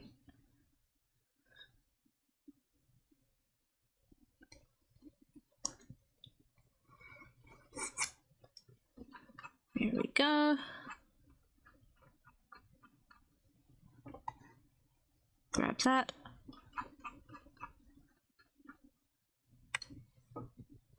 Ungrab all of that.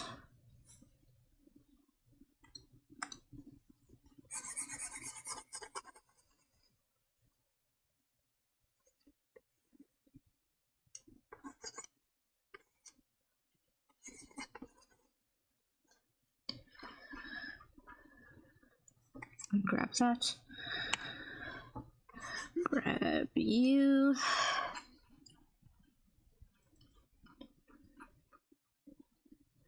Grab you.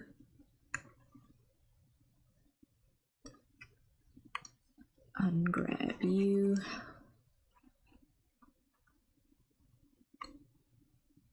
Grab you. I see another error that I'm going to need to clean up.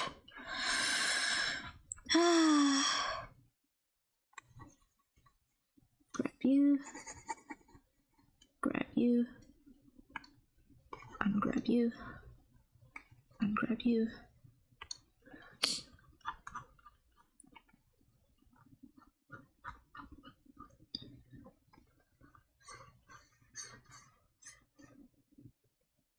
Grab that.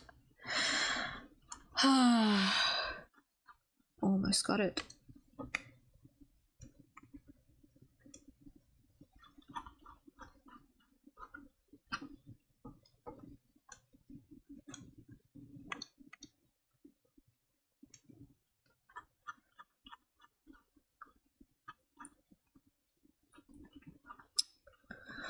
Almost got it.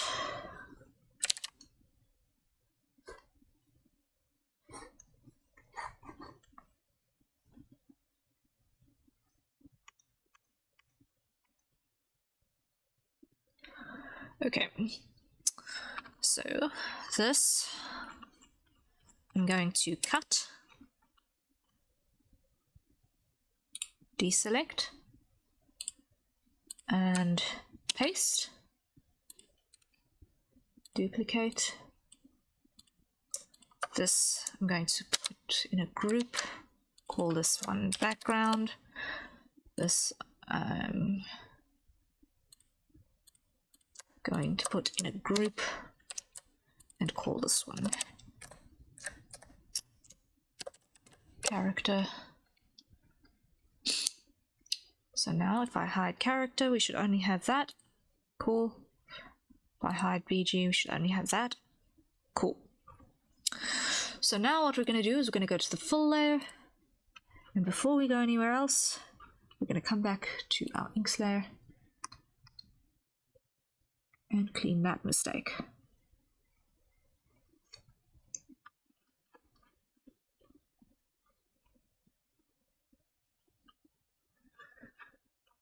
Okay.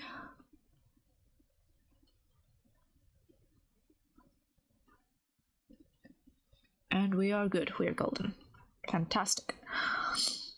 Fantastic. Okay. So now we're going to grab outside. We're going to grab outside. We're going to grab outside because that's not on our character. And that's outside, and that's outside. and that's outside, and that's outside, and that's outside, and that's outside, and so is that, and that little corner there. And the zoom did a stupid, as it does every now and again.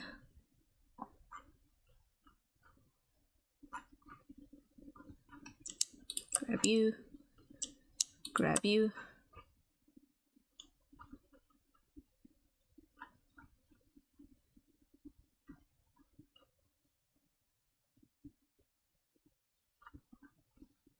Okay, I think that's everything. So now we're going to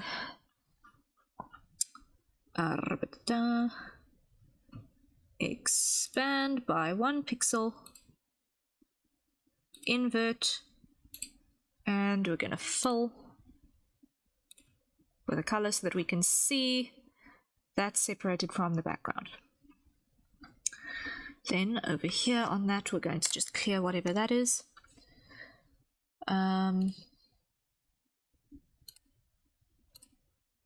Here, I'm going to grab that piece,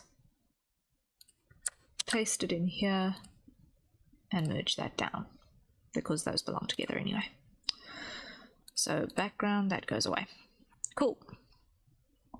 So this should be our base color, and I did see an error here that I need to resolve. Where is it? Where is it? Where is it? I spotted an error that I needed to fix.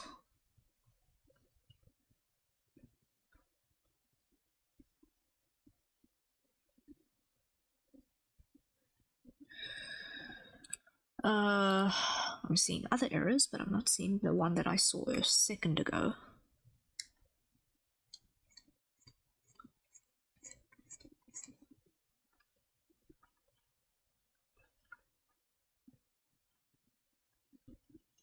It's somewhere over here.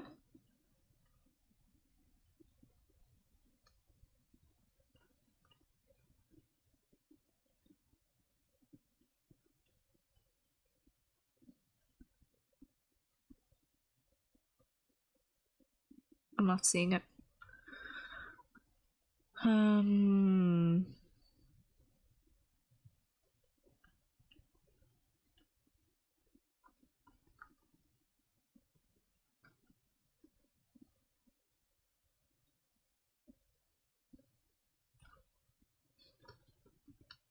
not seeing it.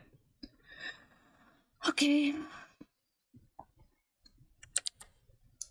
Then we're going to come over here and clear these two, because they're also supposed to be holes.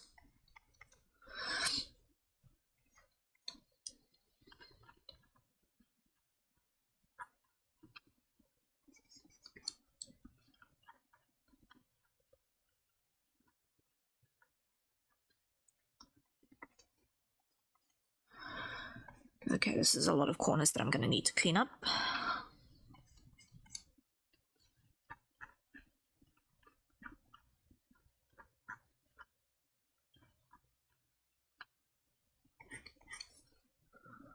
All of these tight corners need cleaning.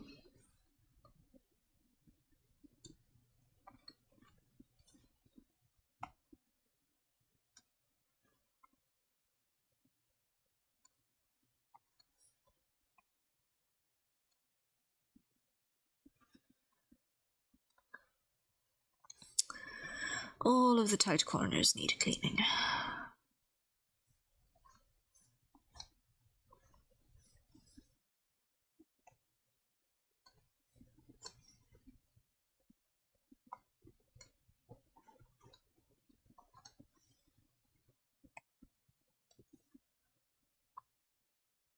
Ah, here's the error. Here's the error that I spotted.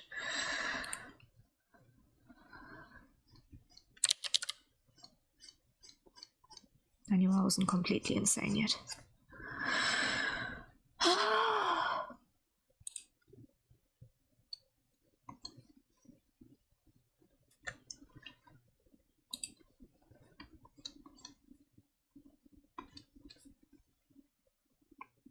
Okay. There we are. Then grab that, fall there. Come this way, clean there. Whoop, and there's good. And you're supposed to be empty.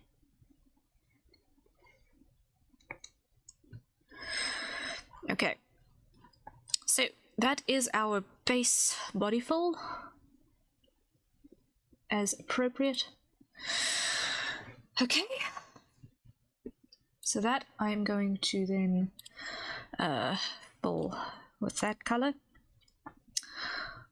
Background. Let's start by painting in values, I think, on the background. I think that is the appropriate way to handle this. So we're going to start with, no, that's too dark. We're going to start with a medium tone grey and fill like that. And then what we're going to do is we're going to block in some lighter values from the fireplace.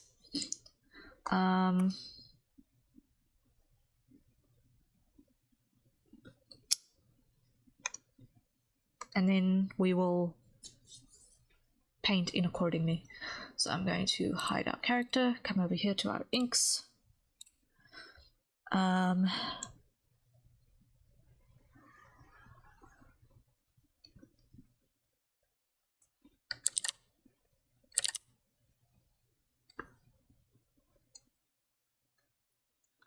Doesn't have to be perfect, just needs to do the job.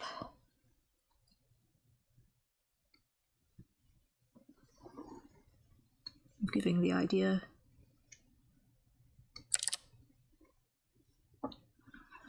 of what's where.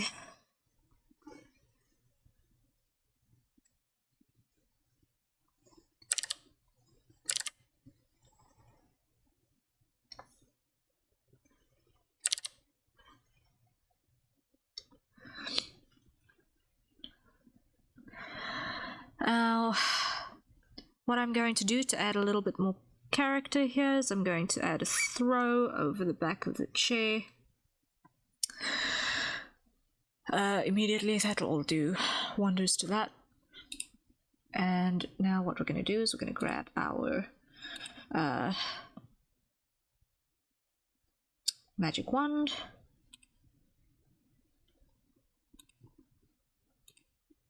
And we're going to start blocking in big patches of color.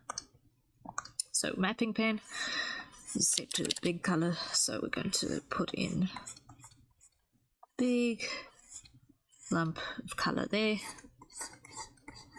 like that. We've got the legs, which are going to cast a shadow, so that is probably going to end up like that. Then grab that color again, grab the medium on that side. Here, that's going to be a big lump of light, and then light from the fireplace, and then here on the carpet, that's also going to be basically harsh light from there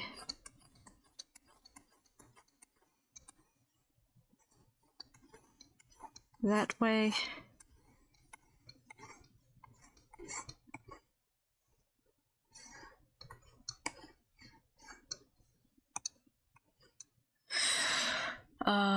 And let's just show the body there, because then we can add in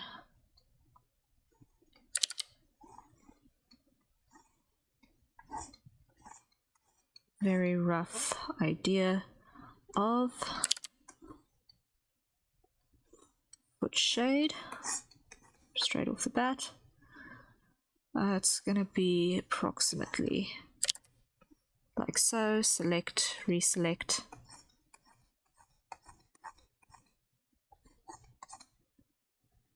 In terms of the cast shadow, it should probably look something like that.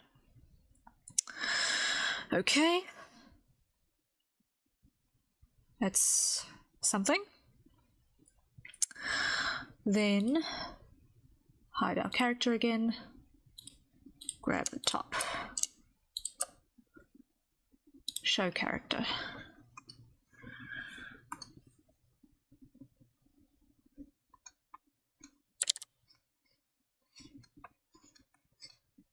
From there, we're going to have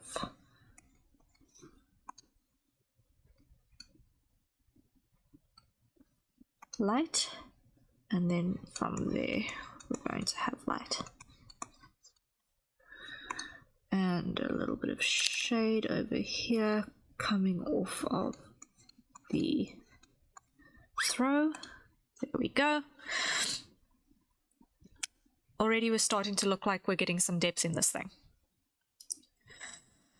And that's like with just the ultra barest minimum of changing in values, which is still not even remotely all that needs to happen.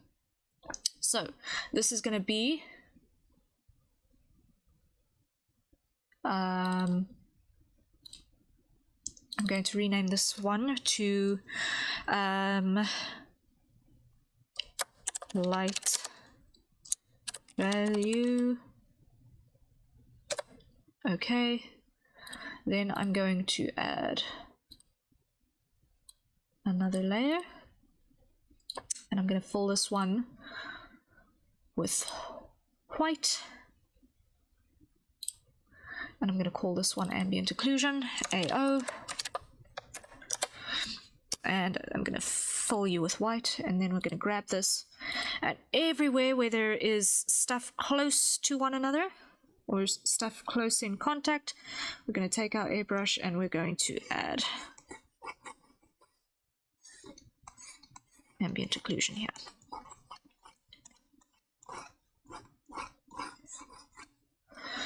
So here, character in contact, so where it's closer, it's going to be a harsher line. Where it's further, it's going to be a less harsh line.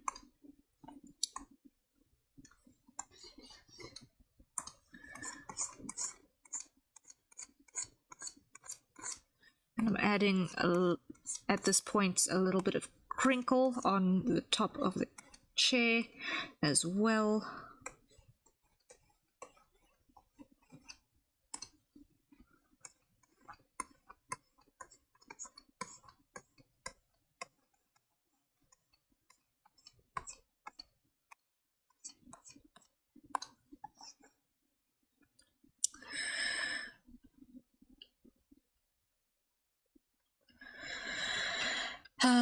Yeah, it's gonna be fairly harsh in that corner.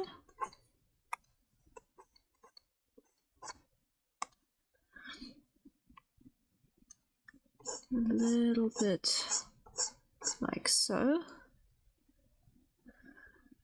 and then a little bit like so. There we go. Then on this side, also ambient occlusion, we're going to have it harsh in the corner here.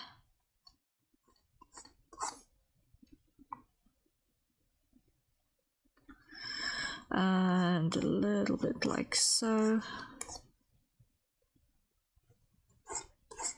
And like that.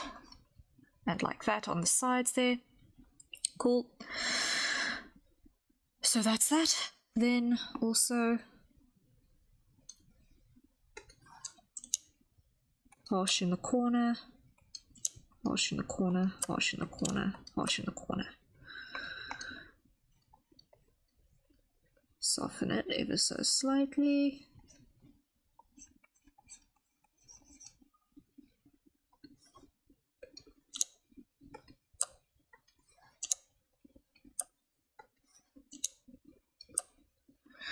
cool. Here, like the handle.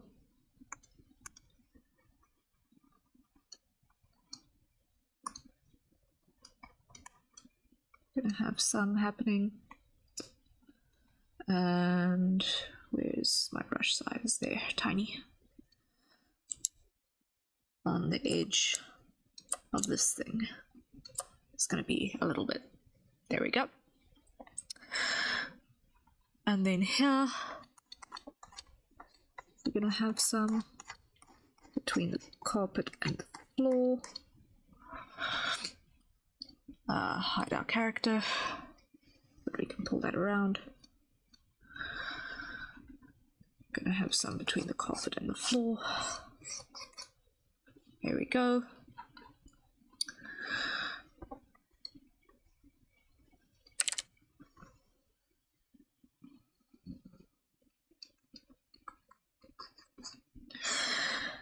Then character over here. Harshest where it's in contact. And then fading out.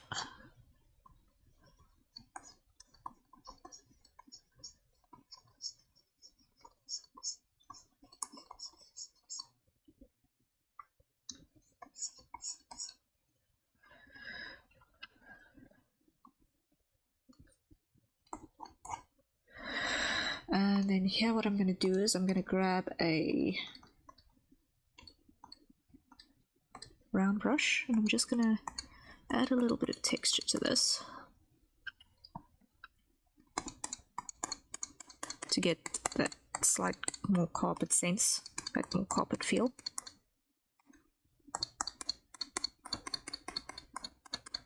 Over here.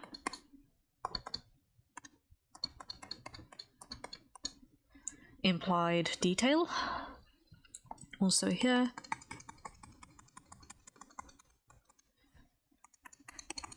Just chopping up the edges a little bit, giving the idea of fluff.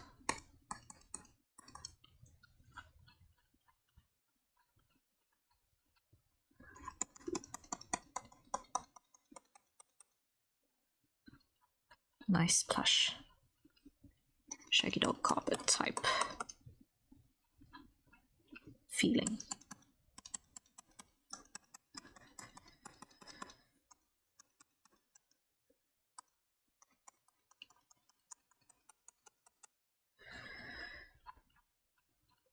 Okay, good enough. Happiness is with that. So now take that and I put that above and I turn that into a multiply layer. Okay. So now we've got basic light, we've got basic ambient occlusion, and now I need to catch my runny nose again. 1 second, please.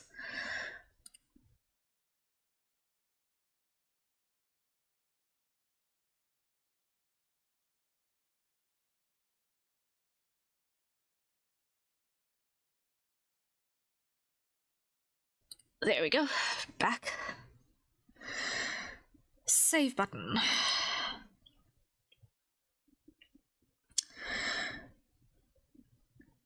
So already starting to get the backbone of some shading happening here. And I'm going to just add an overlay to just block in some color. So we've got a fireplace, which is this warm sort of vibe. So let's go with some warmth radiating out of there. Let's go for a dark greenish carpet over there. Our light values, I'm going to add overlay on that as well, which that is actually going to just be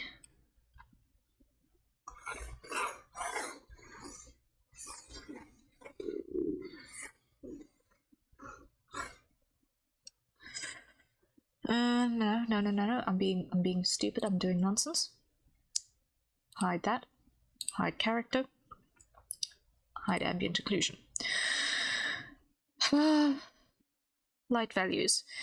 Edit, tonal correction, reverse gradient. Cancel, edit, tonal correction. I had the wrong thing, reverse gradient. There we go. Edit, tonal correction, brightness and contrast. Brightness down, contrast up, brightness up, contrast up, contrast up. Okay. Edit, tonal correction, brightness and contrast, contrast all the way. Cool. Okay.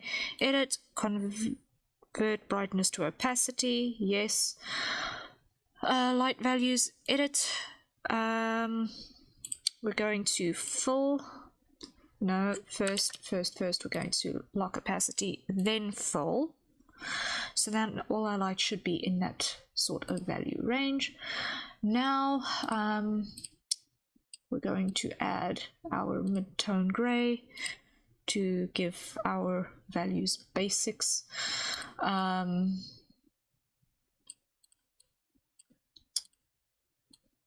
occlusion goes over that, overlay goes over that. Okay, light values, normal, you guys are going to be add glow layer. Yes.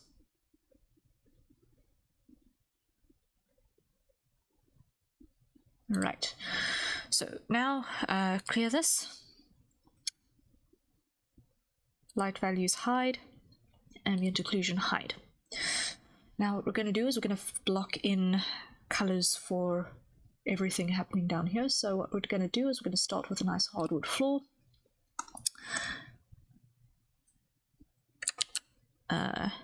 Yeah. Just going to increase the size of what gets identified as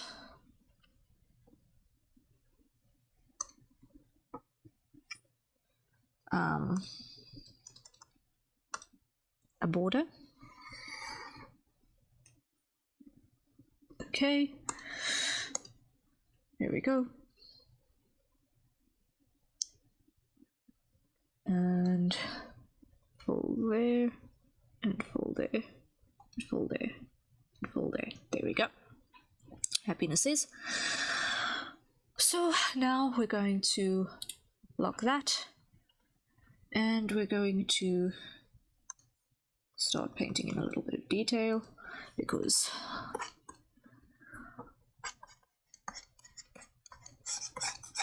we are now starting our rendering. And starting with the background is useful because it means that when you have your background lit and set up, it is that much easier to do it with your character, because then you actually are working with the colors in the scene already, and it's immediately easier to get everything to fit. Just so.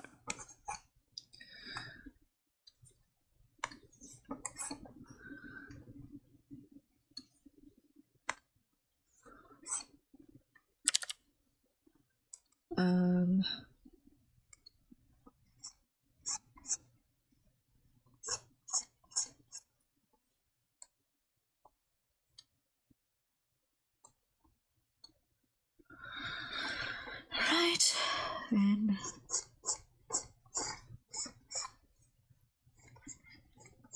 have it not.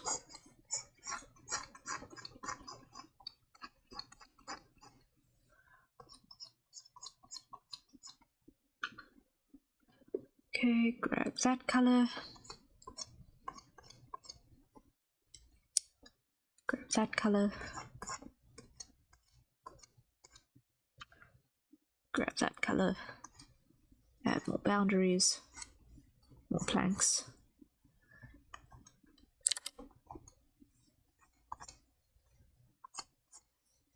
Here we go, here we go, getting there, getting there. Do do do do do do do do do. Slowly but certainly making progress, slowly but certainly making progress.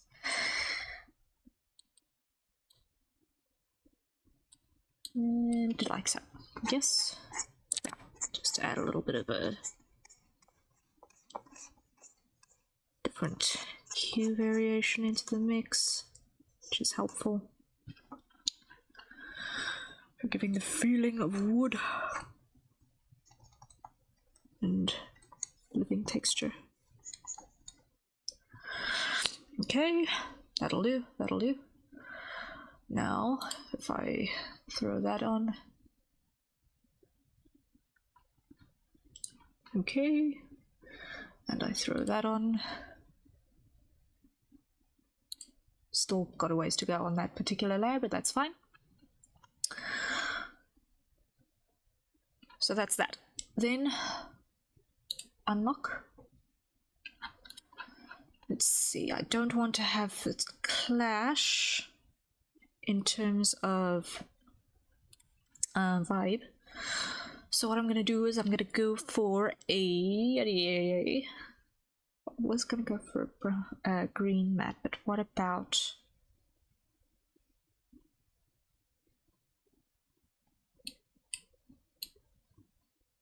yeah, it's just gonna be really desaturated. Yeah, an old school desaturated green mat, I think, is gonna look right. Okay, now grab that and make it a little bit yellower and a little bit more saturated. Okay, mapping pen, make it less. Add a trace, like so. And let's do pattern like so.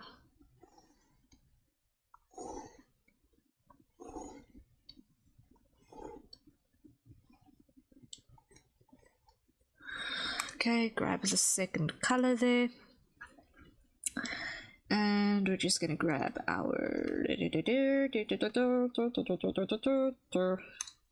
this brush. And we're gonna make it a lot bigger for a start. Whoosh. And we're just gonna rough up the edge.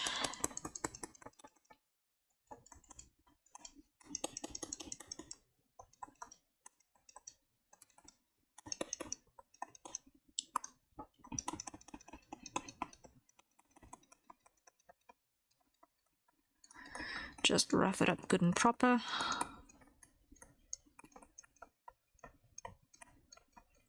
Give it that carpety feeling.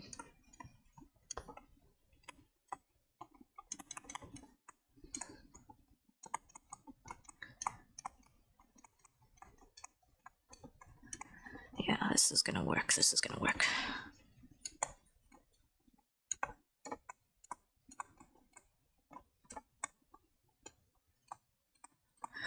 There we go, there we go.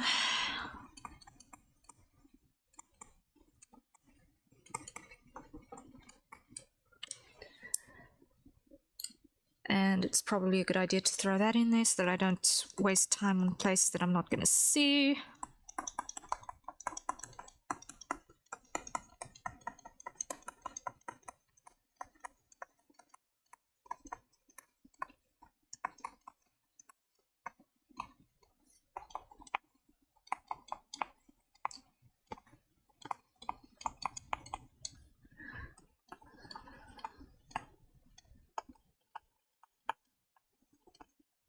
There we are, there we are. Rough that in, rough that in.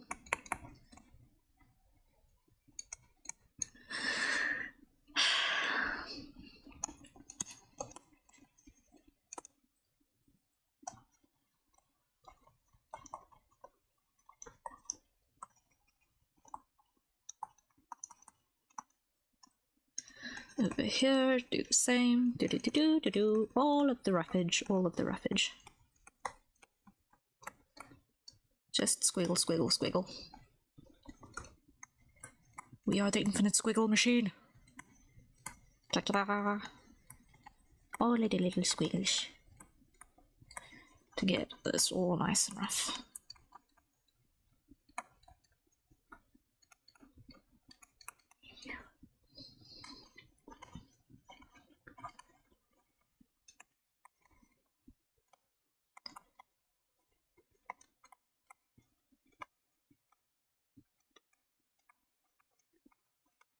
Welcome to rendering. Phase 1.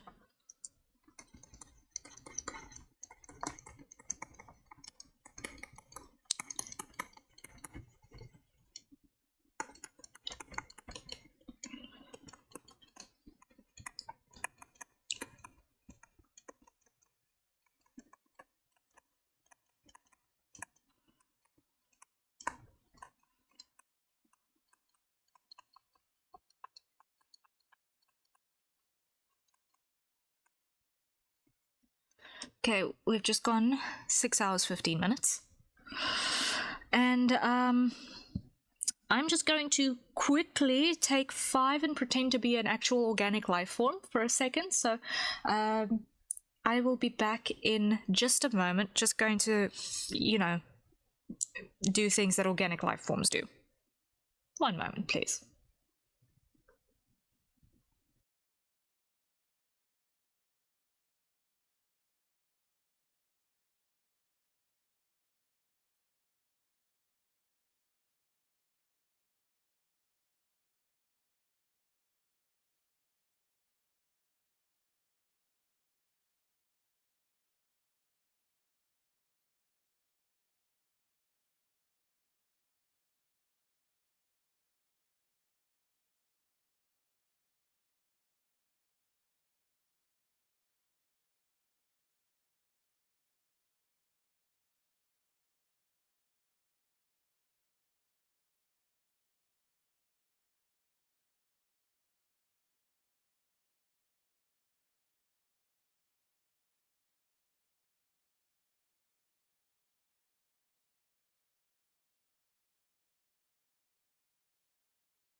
I have returned.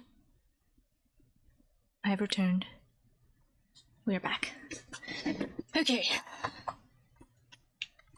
At some point I should probably consider eating something, but not in the immediate future. It's 9:20 at night. I've got to be up at 8 in the morning probably. That's when the household starts to move and things need to start happening. So, I make myself a sandwich at somewhere around 10-ish, maybe? I should be okay.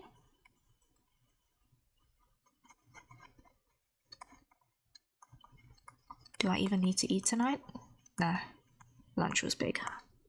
It was only one meal today, but lunch was big.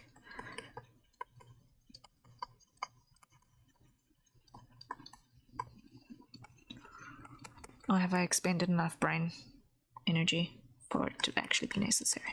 I don't know, I don't feel hungry. Eating if you don't feel hungry doesn't necessarily sit well with me. I don't know. I don't know. Yeah. I might feel hungry come 11:30.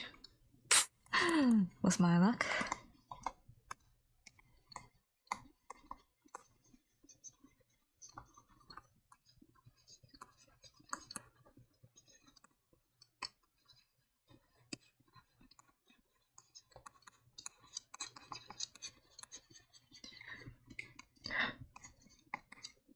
Ah, just also interesting. The guy who I'm drawing today, he just had an interview with Mr. Underhill. So the two owls were chatting earlier. I missed it because yeah, we were here. But yeah, that ought to be interesting. If you are curious about Wilhelm and want to know if he's the sort of streamer who you might want to check out, maybe checking out his interview with Mr. Underhill is a good starting point for this evening. Who knows? I certainly would love to know what the owls were chatting about. I'll probably listen to that trying to fall asleep later. Yeah, that sounds like a plan. That sounds like a plan.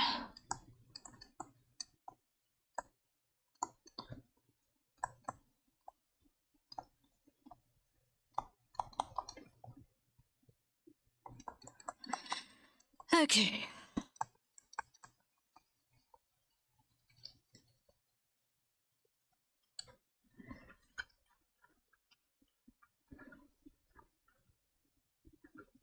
This is feeling like it's taking a small eternity to texture this carpet. Why did I subject myself to a carpet? I knew that this was going to happen. Why did I do this to myself?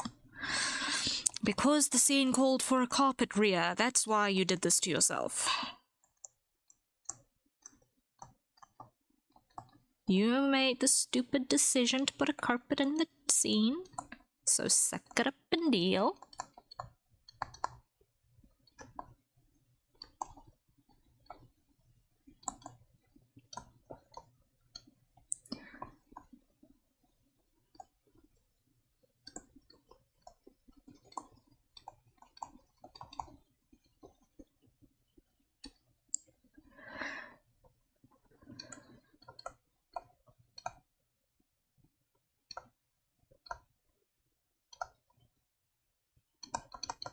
And it doesn't have to be perfect because chances are you're going to be putting some blur effect over it anyway.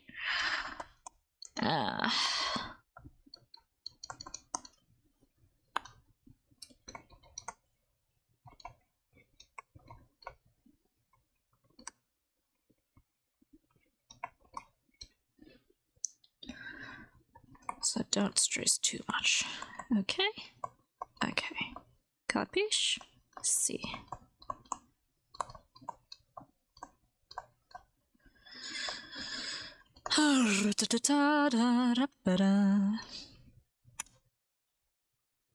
And yes, now my playlist is over. My playlist is now over.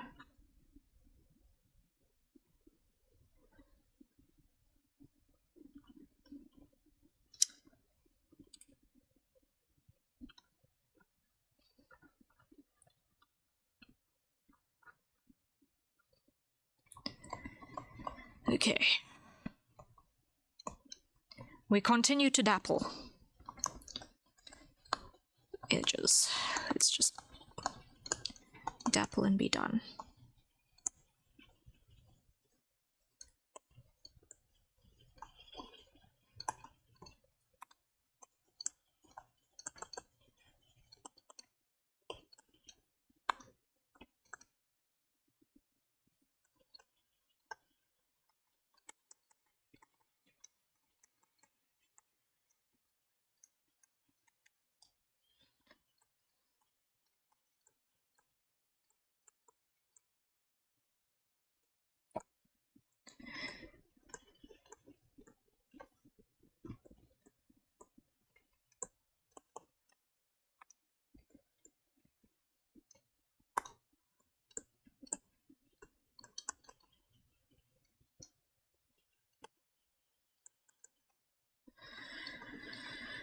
Okay.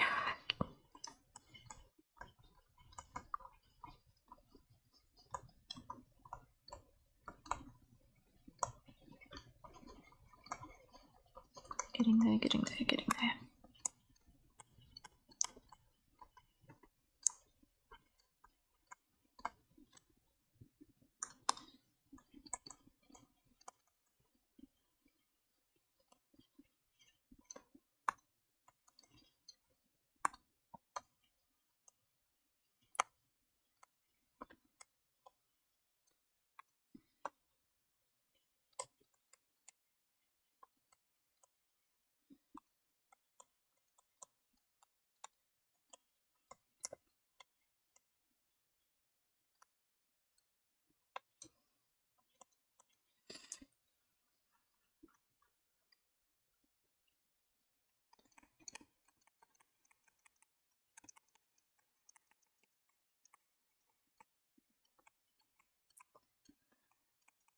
There we go, getting there, getting there, getting there.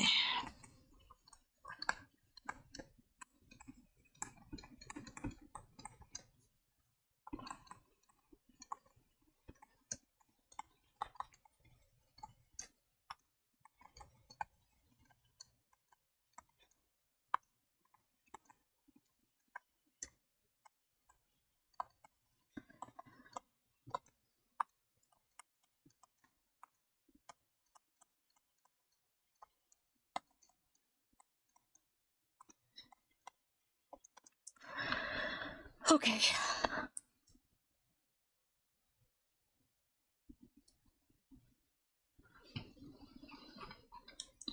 Almost at the end, almost at the end of the dappling.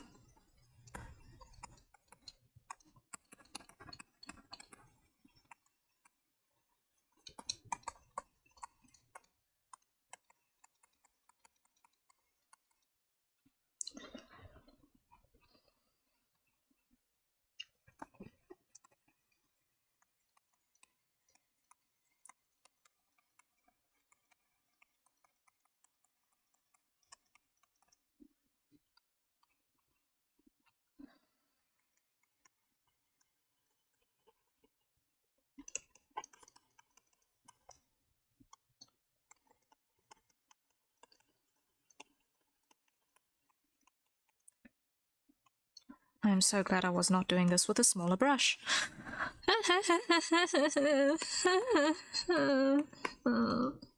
That would have been pain.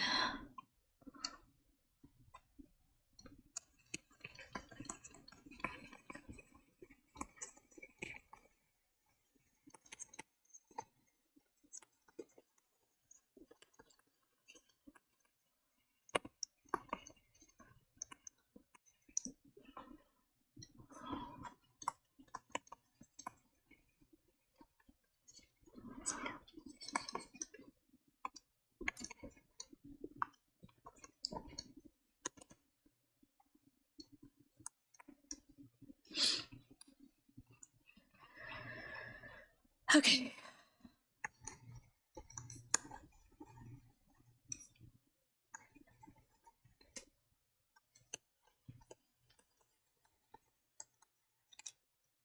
There we go. There we go. So I think as far as base color goes, that's okay. Now what I want to do is I want to add another mask to this. Hide character again. Grab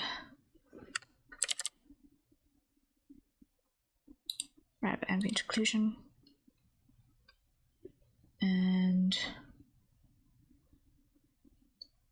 here, grab the Sue.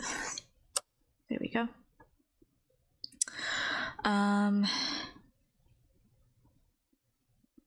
Hide ambient occlusion. Just you know what, it's fine, it's fine, it's fine, it's fine, it's fine. What I'm going to do here is I'm going to add a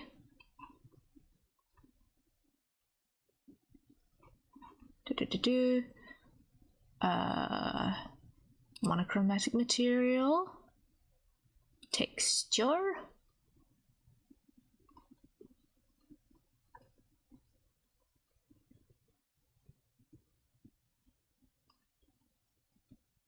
I'm going to add a canvas texture. Like that.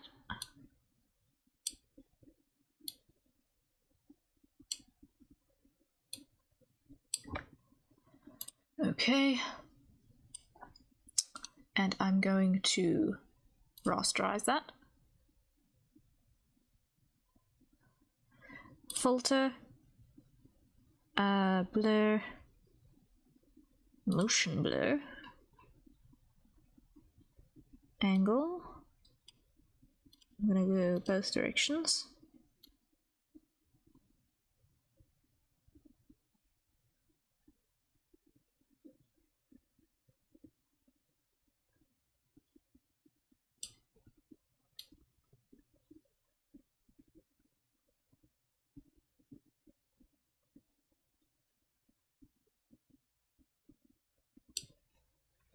That looks good. Okay. That's just going to add a little bit of texture to our carpet. And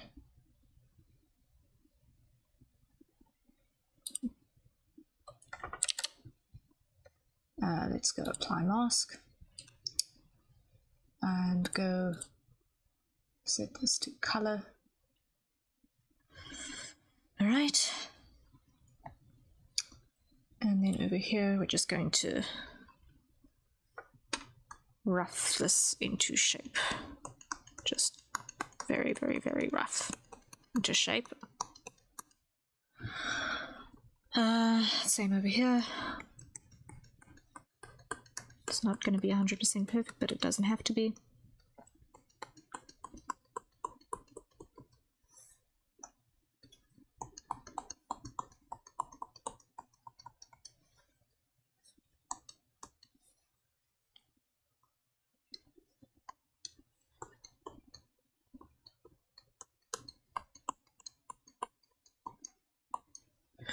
There we go. Then we add occlusion again. Pop this down there.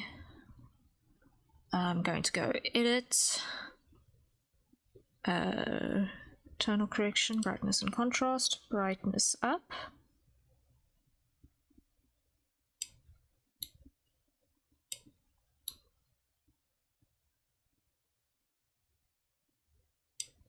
Contrast up.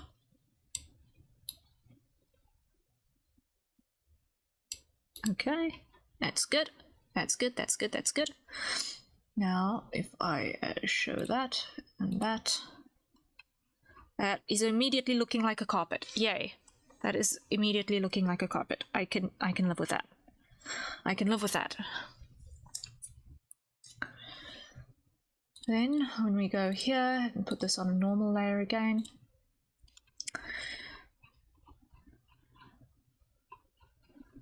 I can grab this and dapple here all along the edge of this thing, the same style as I had the color changes.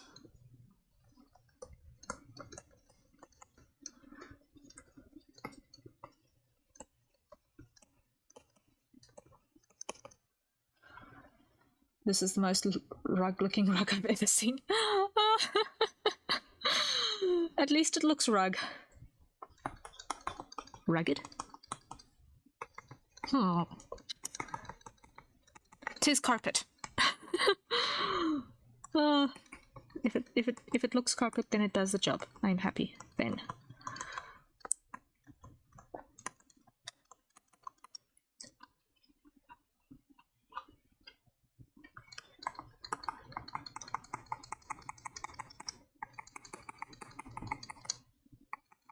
My wrist absolutely hates doing this sort of stroke, because in order to get the pen to do this appropriately, you need to apply a lot of pressure, and that my wrist does not like that.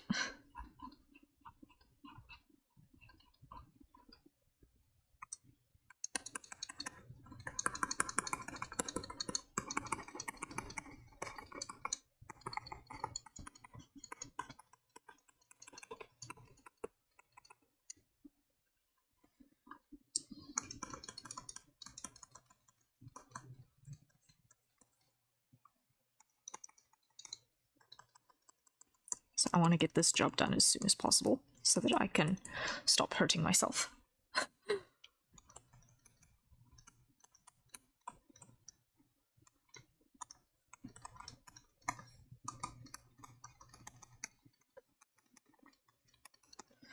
Because there's got to be a couple of stray strands.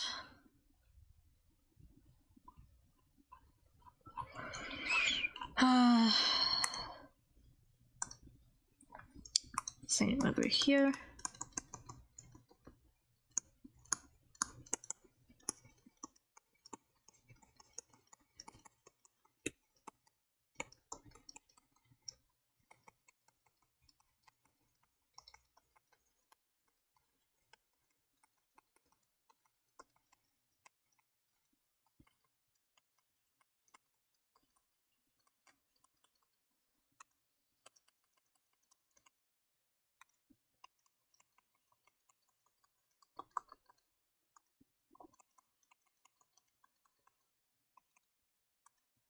Okay, like that.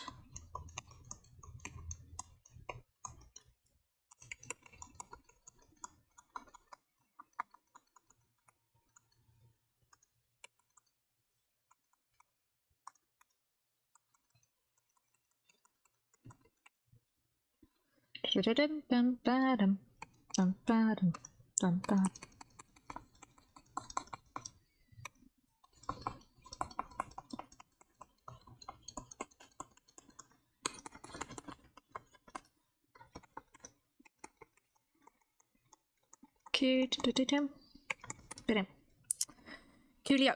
There we go. Now here, should be able to actually take this, and that's cleaner. There we go. Nice. Now if I put that back on and add glue, or glow dodge, nope, add glow, definitely add glow, and reduce that opacity. Boom. That looks believable. That looks believable enough in this context. Okay. I am happy. I am happy. I am happy. That works.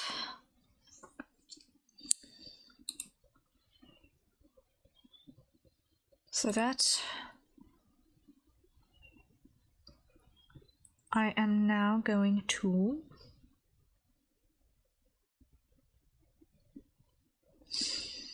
next thing that needs to happen is the grill, and that's going to be a dark, slightly reddish metal.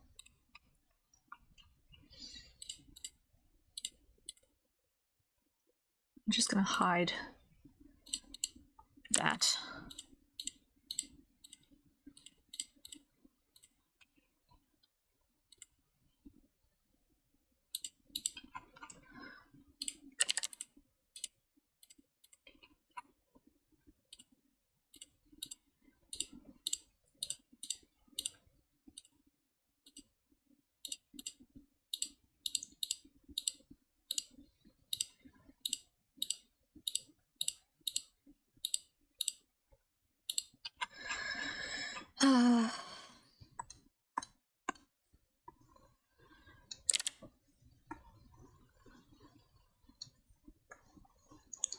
Okay, click and hold works if your aim is good. Good to know.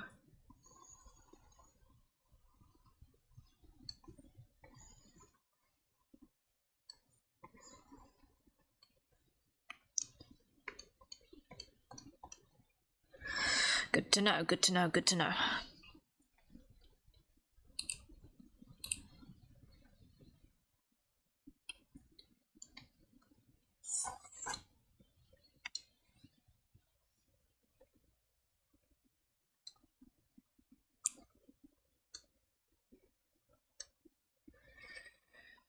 And let's see.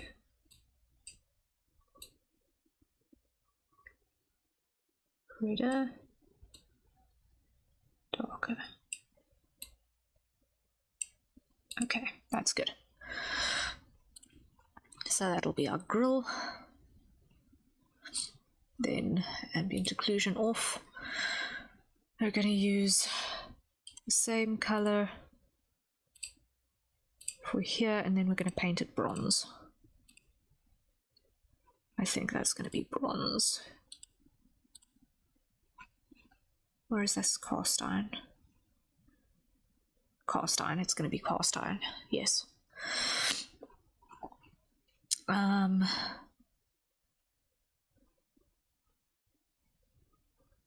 Then wall is going to be sort of a sandy beige-ish color. Not that it counts much because it's only visible there.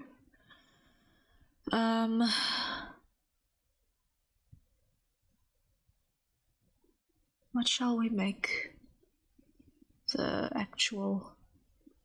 you know what, I'm just going to plaster it. It's fine. It can be plastered. And the ash tray can be grey because that makes sense in that context for that to be grey. Okay, ambient occlusion. Cool. Now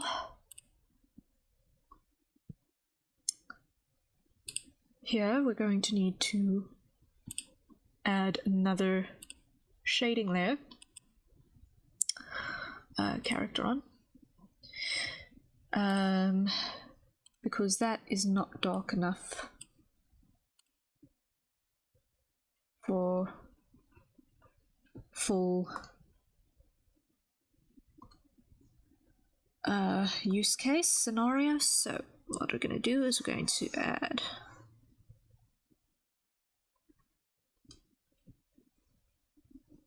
shadow.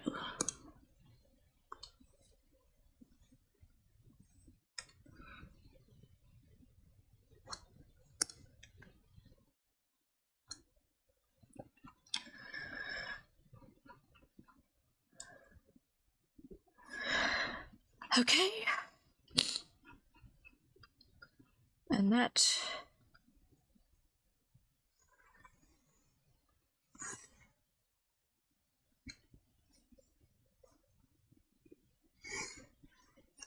is going to have to be pretty much a universal thing.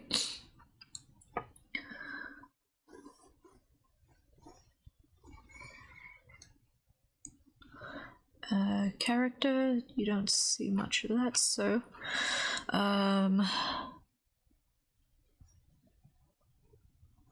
from here that needs to be in shadow.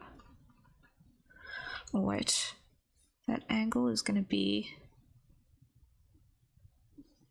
that part of the armrest is going to be in shade, and down is going to be in shade, like that. Okay, and then from there to there is going to be in shade.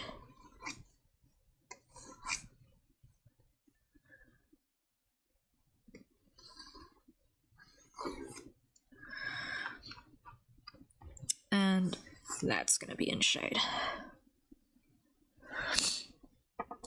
Okay, now we're going to choose our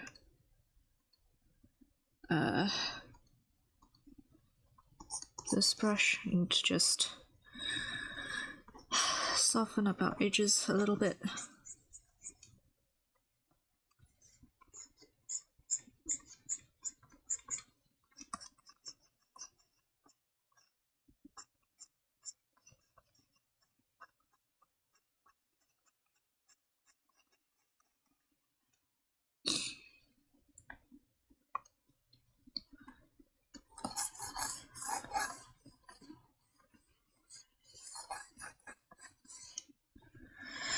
There we go.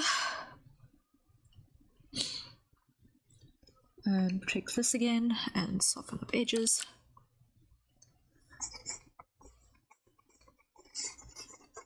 Once again, provide a little bit of texture.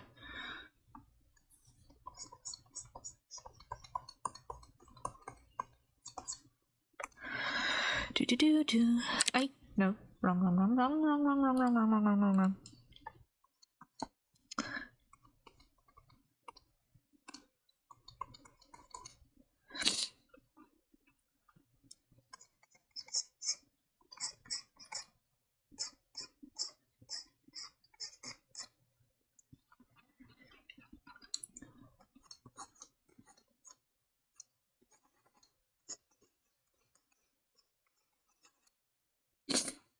Okay. Soften this.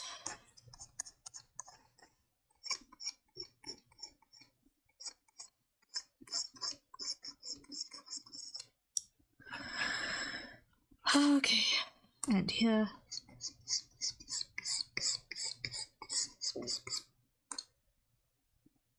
I'm gonna grab that. That one.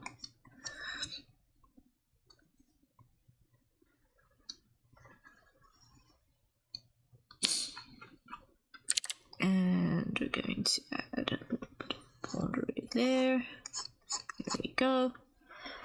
Do.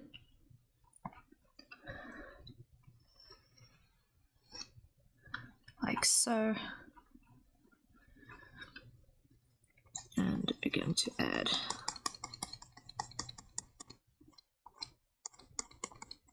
shadow here. Like so. There, the shadow is the absence of light.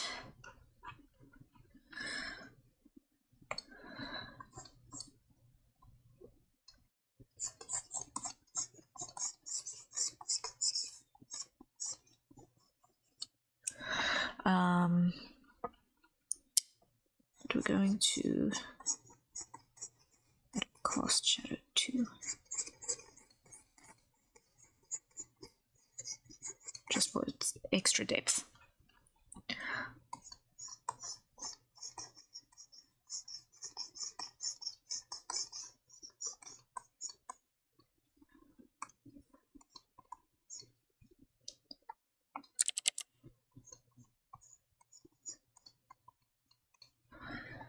Just gonna catch my nose again quickly. Yeah.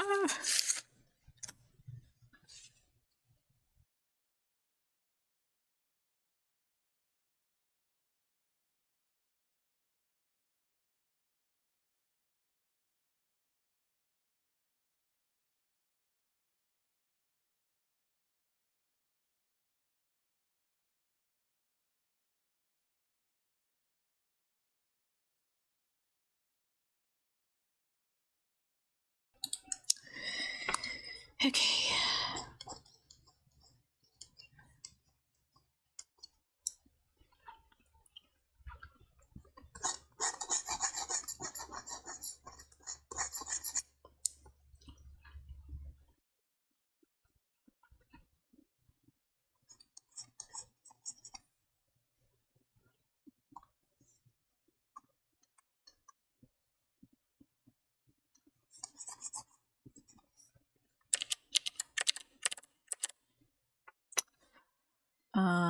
Hide you.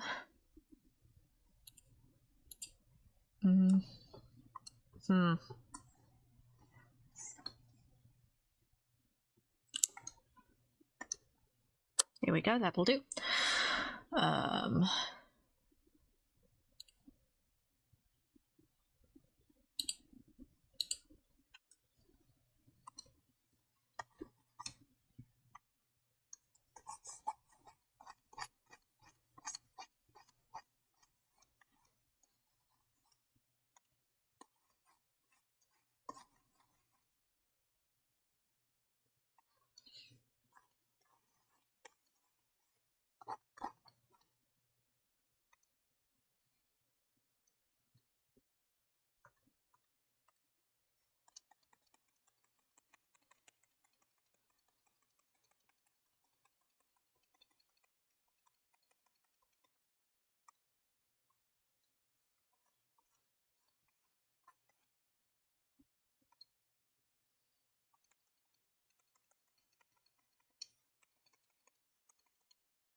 Okay. Getting there, getting there, getting there, getting there, getting there. Yeah.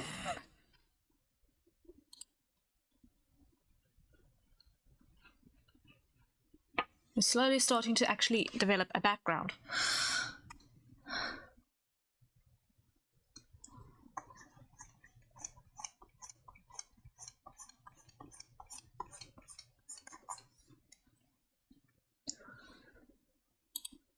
Normal, full opacity.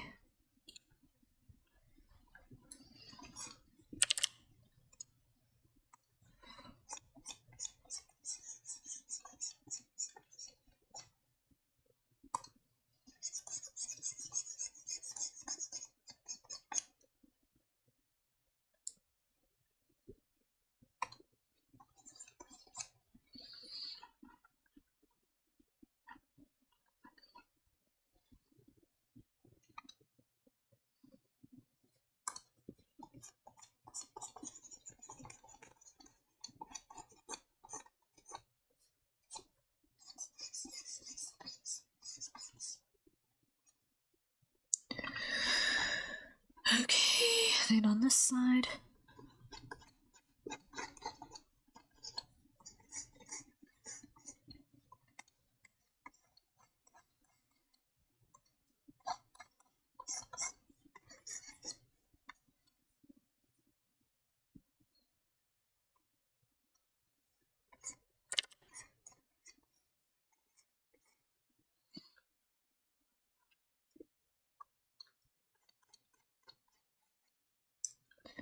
Okay, we're getting there.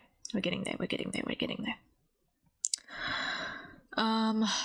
Normal, add, reduce opacity, add glow. Yes. Here, we're going to add a highlight to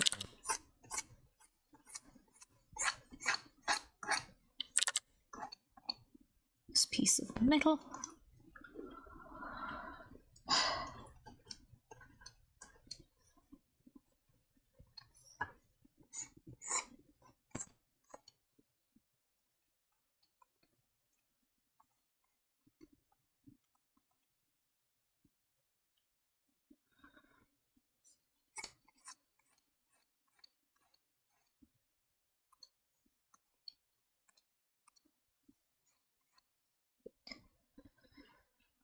There you go.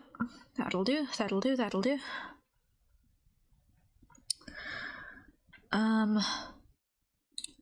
Now on top of this, where's the picture? Where's my phone? Where's my phone? Where's my phone, actually? Where is my phone? Yeah, here's my phone. Okay. Because I've got a picture from the last time I was at a braai, and there was a picture of fire. And that is a perfect reference for what is happening here. So, library, camera, let me just scroll till I find it. 1 second, 1 second, 1 second. That's past the dragon. Are you telling me this was before May? Ish. Ish. When was the last time I took a picture of fire? No. No way. How long ago was this? Yeah. Okay, I'm gonna quickly drop this in the references folder on my Discord quickly. Because these are good references.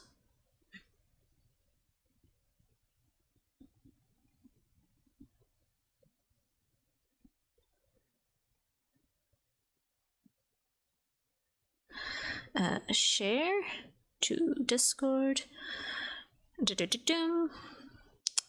This is going to channel. What's the channel called? It is called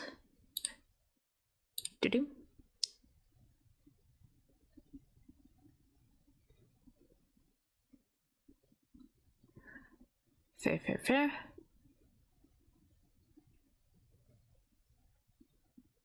Okay.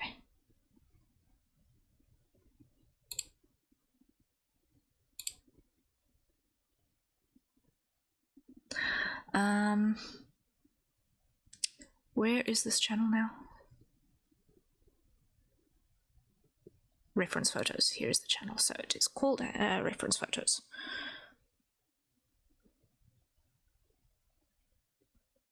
And Fort Misthaven. Yes. Share. Okay.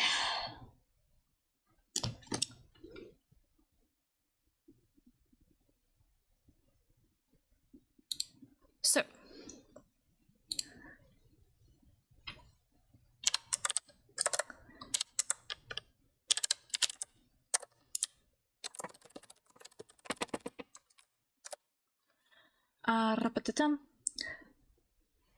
So. I have acquired information via the grapevine that Wilhelm does in fact have human ears. I have acquired the information from a super secret source who is incredibly knowledgeable and right to find this information. So, I'm not going to tell anyone who it is, but I know that the source, in this particular case, is 100% reliable on this front. Wilhelm has human ears, so I'll be able to draw those in and not be wrong. Mwahaha! Okay.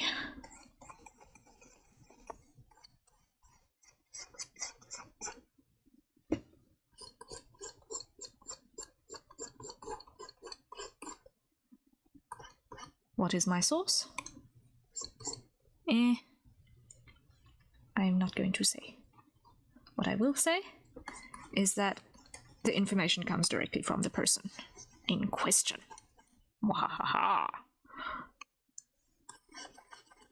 He was kind enough to answer my question. In a very roundabout way, in which I got in contact with him, which I'm not sharing.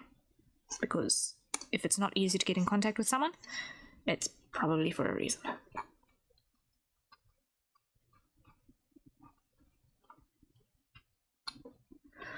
Save button! Important. So.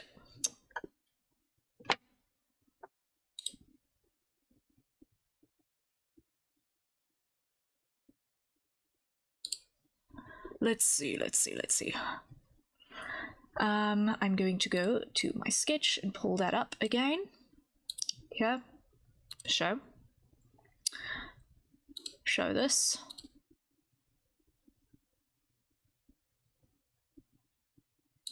Put this behind here.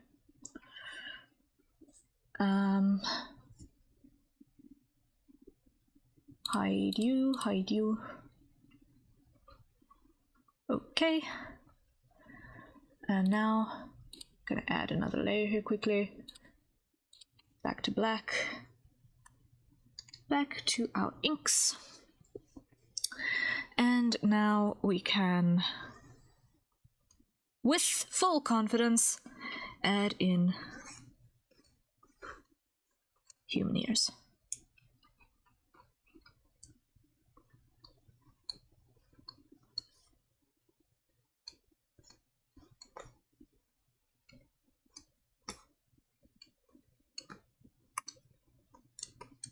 Bird ears myth debunked.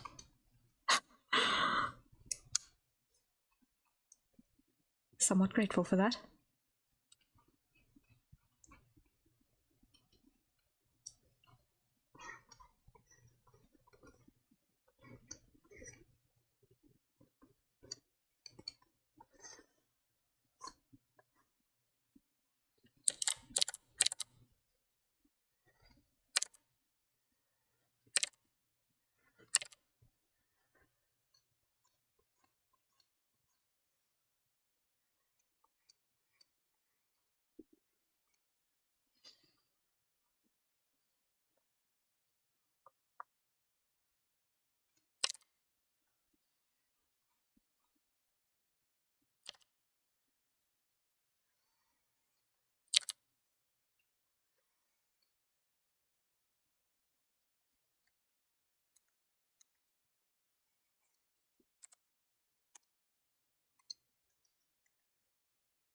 I'm just very glad that he was gracious enough to answer the question.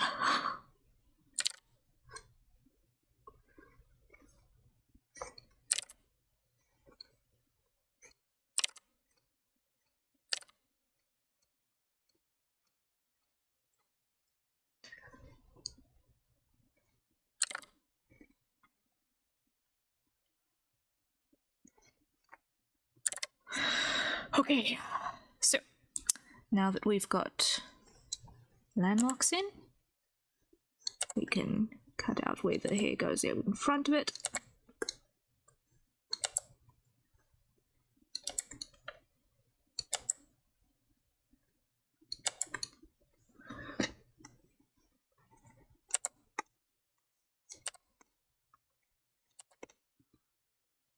There we go. And then on this layer, we can cut out where the hair goes behind it, which is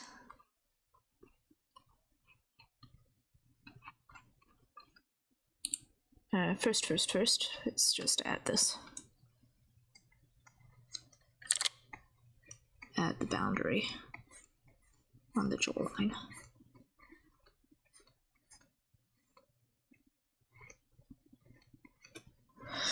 Here we go. Here. Grab that.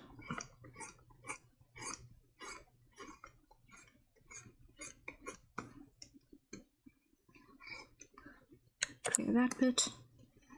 Clear that bit. And that. And that.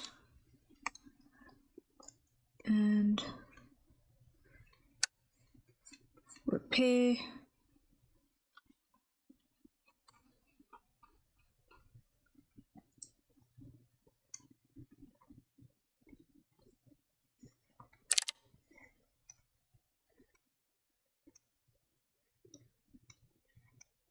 There we go. And merge. Hide sketch. Move sketch all the way back down to the bottom. Return upright. Boom. Okay. Happiness there. The mystery has been solved. Okay. So, now we know what color the walls and the grills and the cast iron ash drawer is, and the rug and the floor. We don't know yet what color the chair is, so let's probably handle that next, because that is important. And we can also hide the shadow for the moment. Full and full. Okay. So the chair looks like it wants to be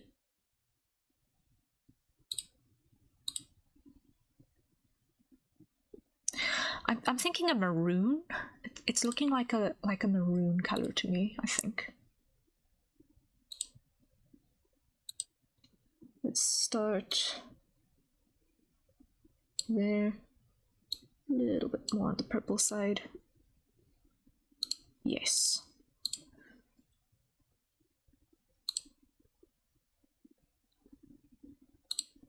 Yes. That looks warm and cozy. That looks warm and cozy. I'm happy with that. And then we will do... I'm thinking a tartan on the throw. Yeah, I've got a soft spot for tartan. Let's throw a tartan on the throw.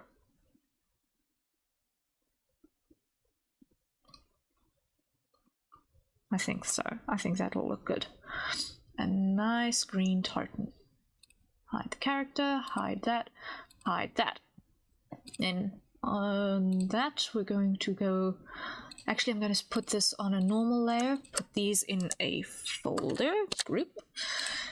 Here I'm going to create a mask for that.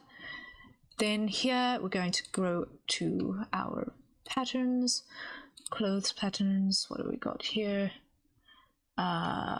Negative. What I'm going to do is I'm going to go to my self patterns. I'm going to go to I did a tartanish thing a while ago. Yeah, this one. I designed a tartan for a place and they didn't use it, so now I've got it. Why not? You know? May as well use it. Clip. And then hard light. No. Multiply. Yes, that gives us the color situation that I think will work nicely in this case. So if we apply that and we put this on a overlay on the layer. Yes. Ooh, yes, yes, yes. Now we're going to go here and we're going to go edit and we're going to go tonal correction and we're going to go hue, saturation, velocities, luminosity. We're going to go down. Yes. Yes, that looks cozy. That is the right color for the job. That is the right color for the job. Nice, nice, nice. Happiness is.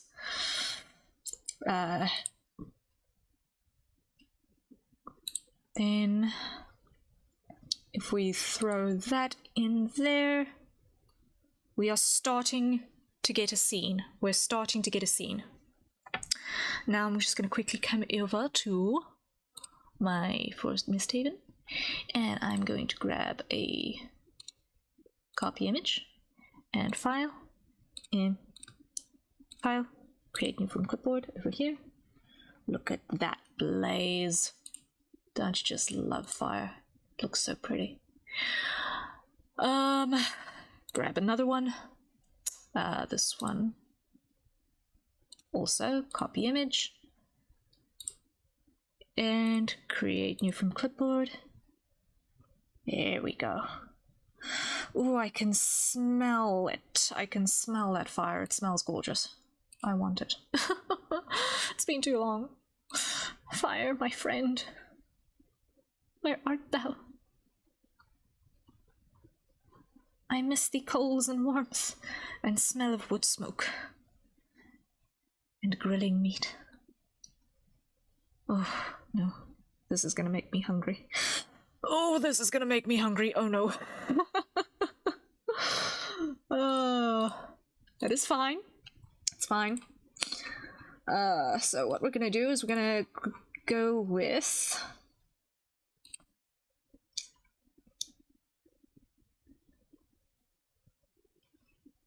starting off with a nice warm red glow. That is indeed the way to begin this process of filling in our fireplace. So we've got over here a normal layer. I'm going to switch that to add glow layer. And I'm going to take a airbrush and I'm going to throw in a nice toasty red glue. Beneath that, actually first I'm going to go put that in a group, and I'm going to put that group in a through layer so that everything that is in that group shines through, and I'm going to add beneath that, I'm going to take that normal layer and I'm going to go for a grey, and I'm going to add some lumps. So let's take a marker and add some lumps to that. Okay, that's going to be our piles of ash and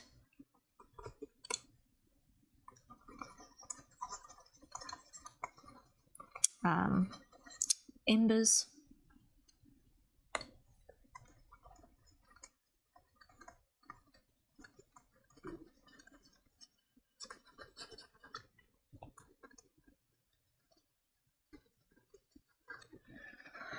Oh, it's going to be lovely.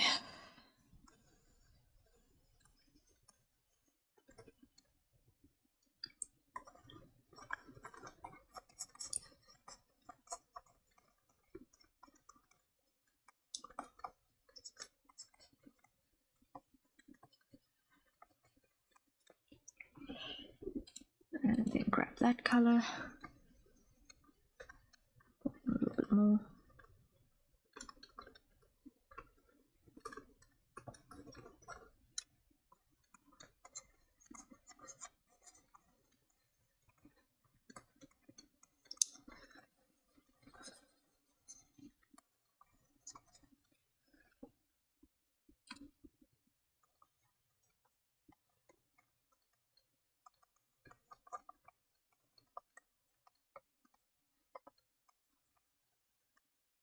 So as you can see, I'm absolutely not copying this photo one-to-one at all.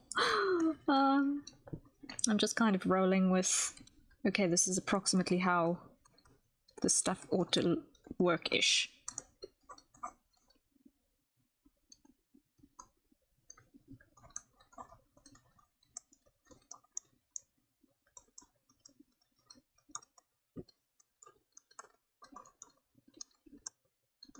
Okay, so there is our coals.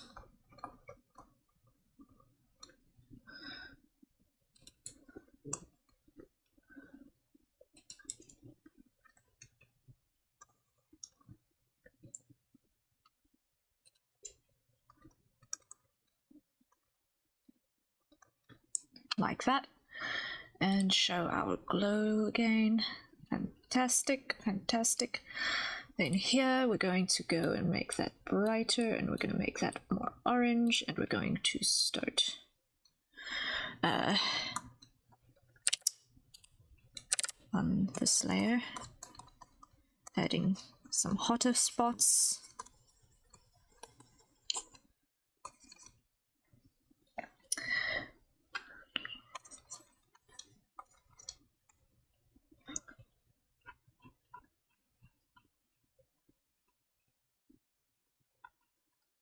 Just like that. Let's go back to our red. Just make this a bit bigger. I want this glow to be substantial. I want this to feel warm. I want this to feel warm. And toasty and comfy.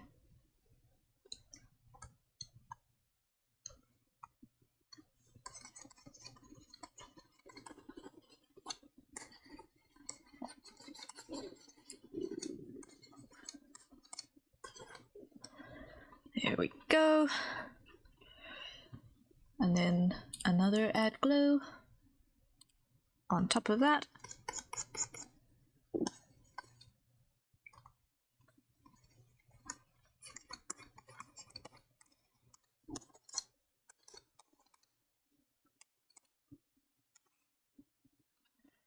And then we're going to add another normal layer.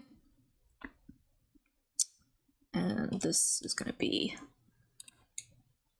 black.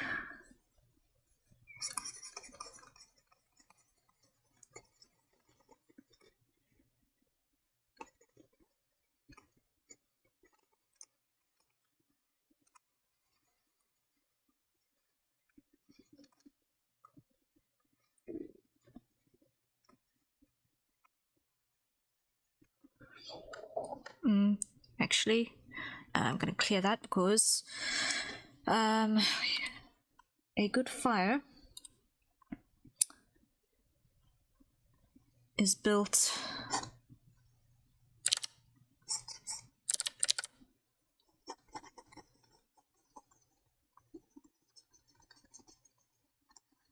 with breathability in mind.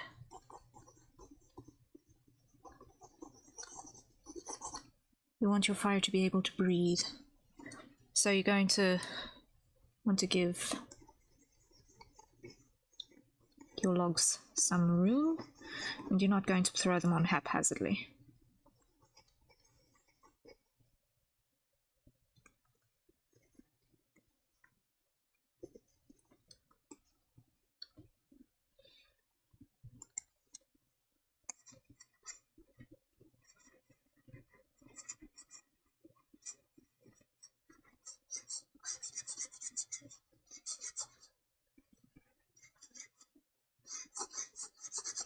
I'll trim this later. I'm going to just color picks like that.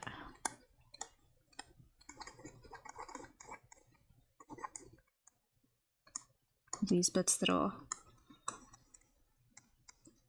less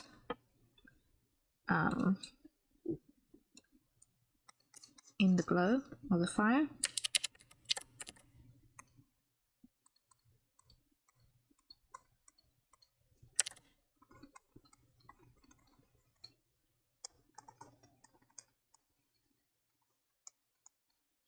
There we we go. And then here it's gonna have some ashy bits starting to build up on the bottoms. So that's gonna happen.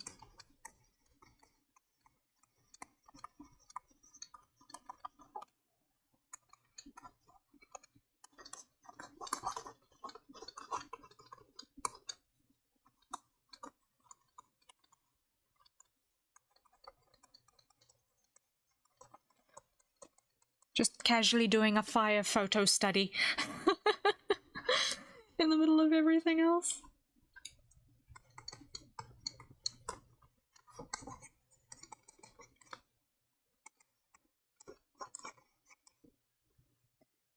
It can be a little bit lighter as well.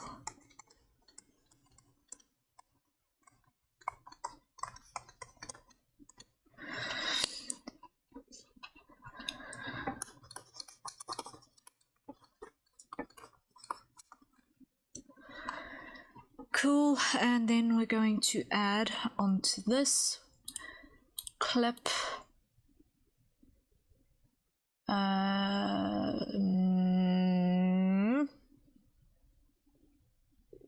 add glow, red.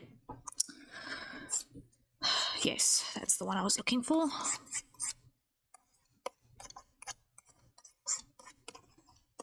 Like that. Yes, yes, yes, yes, yes. This is looking loggish. This is looking loggish. This is looking fiery. Love it, love it, love it, love it. Okay. And then right on top of that, I'm going to go to this.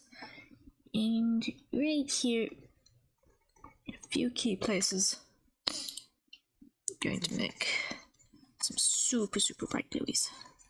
Contact points. There we go. Nice. Nice, nice, nice. Here, I'm just going to trim this.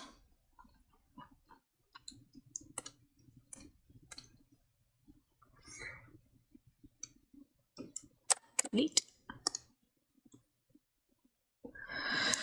There we go. And now we do another. Is this going to be normal? Yeah, it's going to be normal for white opaque cores. And then what we can do is we can actually use our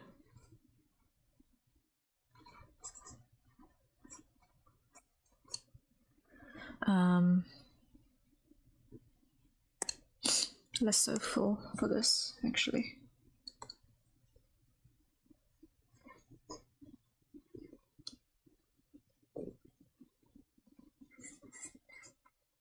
Because it's got that haphazard, sporadic, flamey vibe.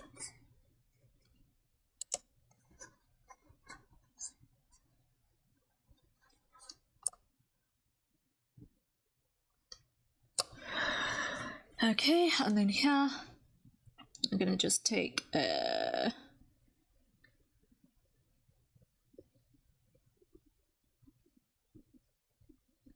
painterly blender, just soften some edges, not all, but some.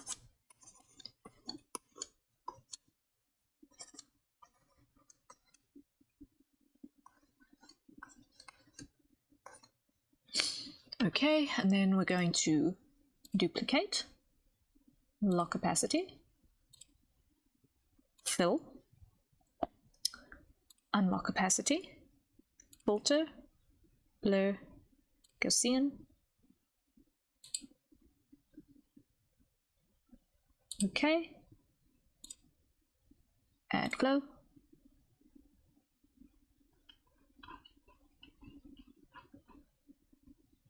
Cool. I'm happy. That looks like fire. Now, just behind that, we're going to take a little bit of a slightly purplish gray on a thick round brush. We're just gonna add the tiniest bit of smoke to just sell it.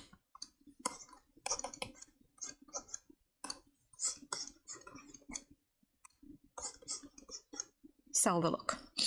There we have a fireplace that's burning. Ta-da! I'm happy with that. I'm happy that that looks like fire, believably. I'm actually very happy with that. So now I can come back to our inks and I can finish patching up these bits of visible grid that need this little bit of inking assistance. And then we can add some depth behind that.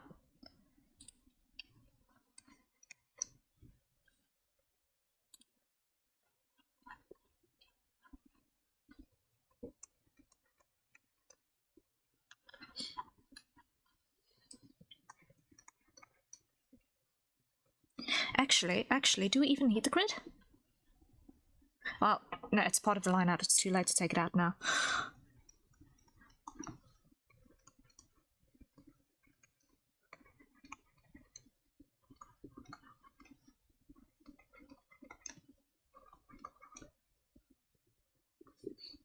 What I will do is I will rough it up though.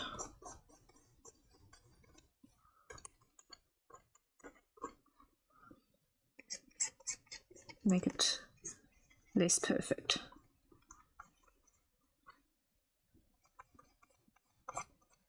Yes, that's what this is looking for. Imperfection.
Yes.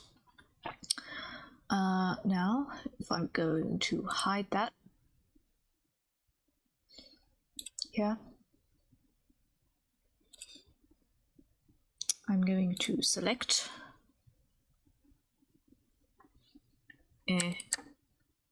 what's not here, invert,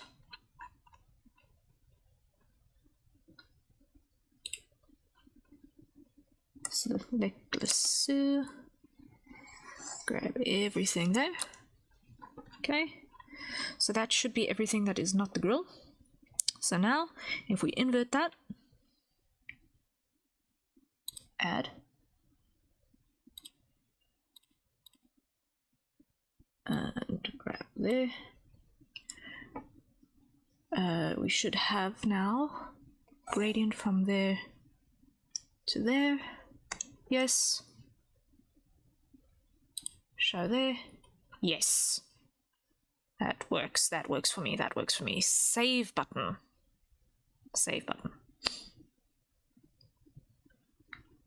Closing on 7.5 hours of stream time so far. Nice. And pretty good progress by my reckoning, I think. Okay. So, with that, I think what needs to happen... Miri! Hello! Your art looks amazing. Thank you so much. Thank you. I'm glad if you're enjoying it.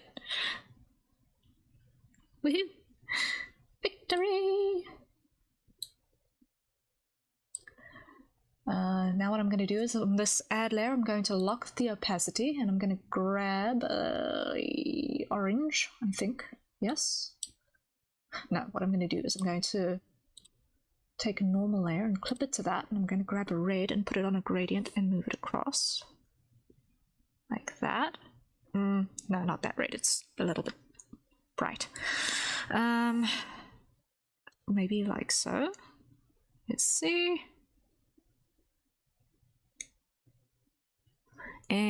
Clear it first, then.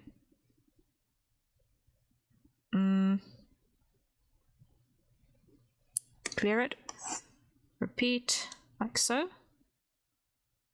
Yes. Now, gonna reduce that opacity just a smidge. There we go. You've been drawing for 7 hours? Yeah. I love that post so much. Thank you. Thank you. I felt like doing something slightly abnormal. And I figured, well, looking up at someone while sitting in a couch looks abnormal. Or sitting in an armchair sounds abnormal. It's not the standard sitting straight upright, looking left posture that can so easily be defaulted into. So yeah, I'm pretty happy with how this is coming out so far. And I'm glad if you're liking it too. Okay, so now what we're going to do is we're going to add I'm going to add a foreground to background. I'm going to put in the background color a little bit of a orange tint, sort of like that. And this I'm going to make a little bit darker, like that. And I'm going to make this a ellipse. Yes, like that. Okay, like so. That should now work for an overlay. And if we reduce that opacity just a smidge, that should make everything just that little bit warmer. What happens if I put this on a multiply? Ooh, even better, even better. I like that, I like that, I like that. And let's put that before those. No, after. After. Yes. That looks cozy. That is looking cozy. That I'm happy with. That I'm happy with.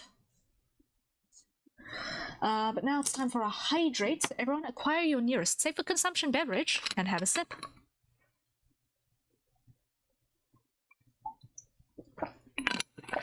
I've almost finished my daily bottle of water. Almost.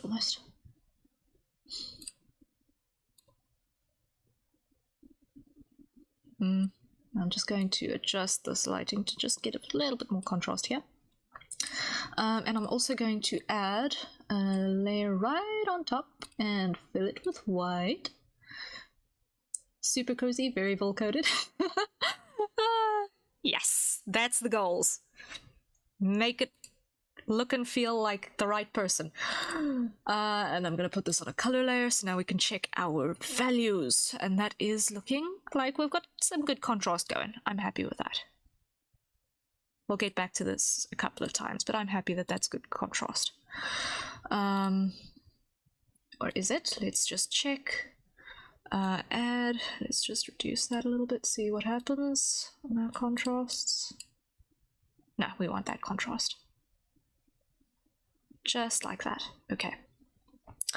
What I am wanting to do is come over here, hide out fire, hide out overlays. Okay, there is in fact a bar here, but I want to add another one. Copy, and on top, paste. Here we go. And here we're going to make this, instead of add glow, let's put this on normal. I just want to see that to that color, yes, and gradient. Not with you, I want a linear gradient, please and thank you. And a little bit like so.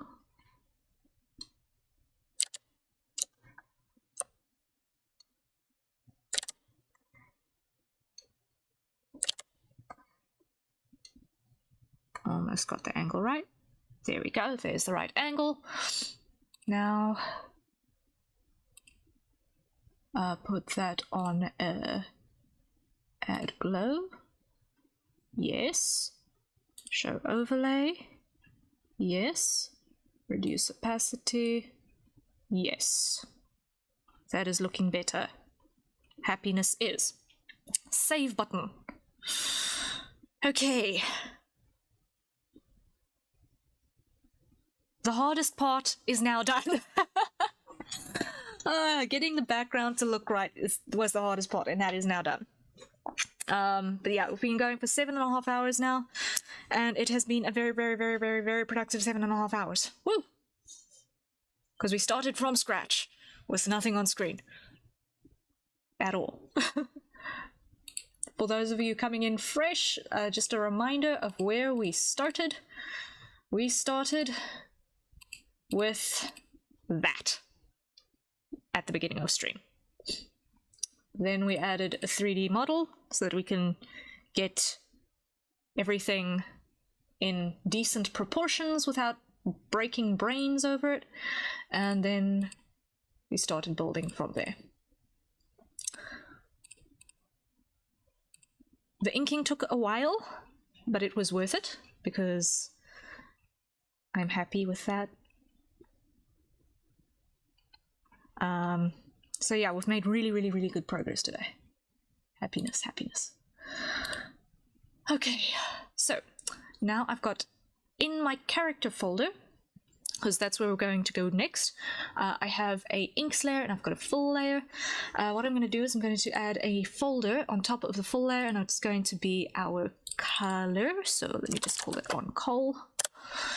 For color, and now we're going to slowly build in flats. So we're going to go to the reference sheet, come over here where we can see everything at the correct color, and we notice immediately that the only side where we've got completely flat colors is the side on view. So that is what we're going to use as our reference for all of the colors. So we're going to start with, I'm going to go and create a bunch of folders. This one's going to be trouser, or no, suit, because is this the same color the whole way through? Yes, is it? Yes, it's the same the whole way through. So this is going to be not just trousers, it's going to be suit. Then I'm going to have one that's going to be shirt. Then I'm going to have one that is going to be skin, and then I'll add the others afterwards. Okay, and then what will happen is with those individual colors, I will do my environmental lighting on that particular color layer. Because why? I want to do it that way. I don't want to do a layer type dependent thing. The detail on the lapel is going to be interesting. I have not drawn that in yet. I'll get there. Let's just get main blocks in first. So suit, shirt, suit. Next thing up is going to be piping. Or rather, yeah, piping, and I'm going to put the details on the same thing.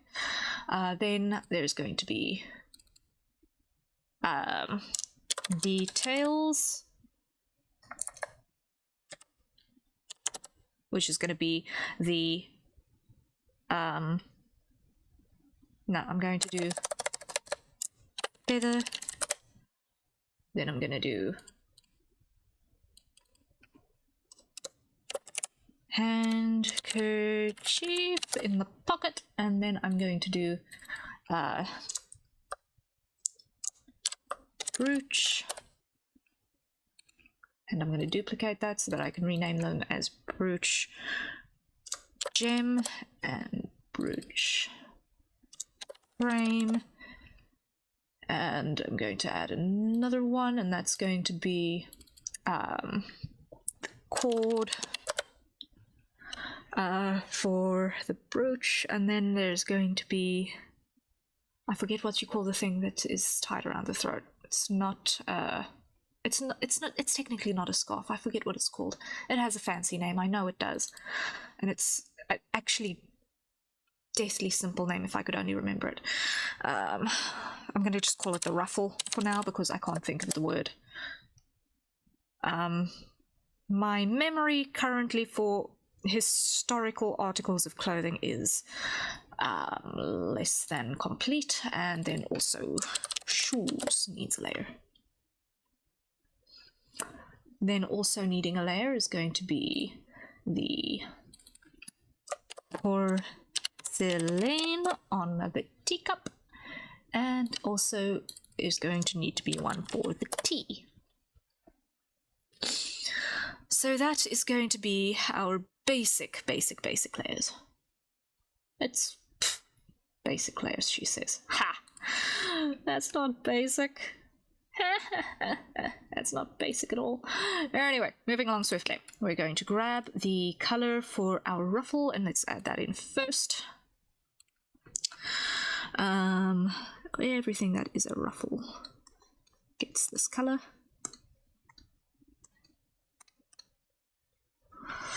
There we go, and it's actually the same color as the shirt. Yes, it is in fact the same color as the shirt, so I'm going to then go to the shirt layer and add that to everything as a base, even though there is in fact a texture as well. We're just going to add that first. And I see that when I was doing the suit, I failed to fill in the gaps over here, which will simply not do if I forget the gaps. And I've got an error in my line art. Hold the phone. Hold the phone.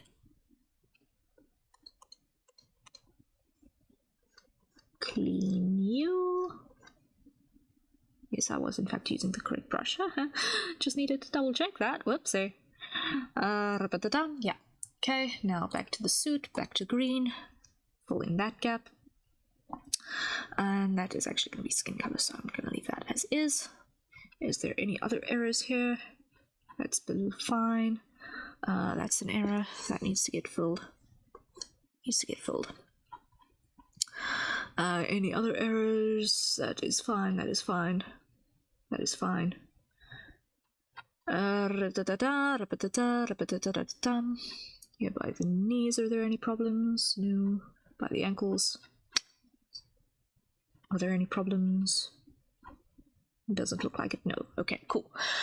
Now, the next thing is the piping. The piping. Now, this color I'm going to steal off of here because JPEG dithering. Yay, don't you just love it? So that we're going to steal that color and we're going to go in there and just go around.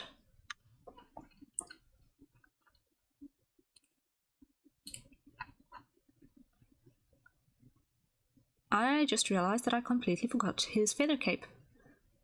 I don't know if that's an abyssable detail or not. I don't think it is. I don't think that's an omissible detail. Hold on. Let me just go back to his profile quickly.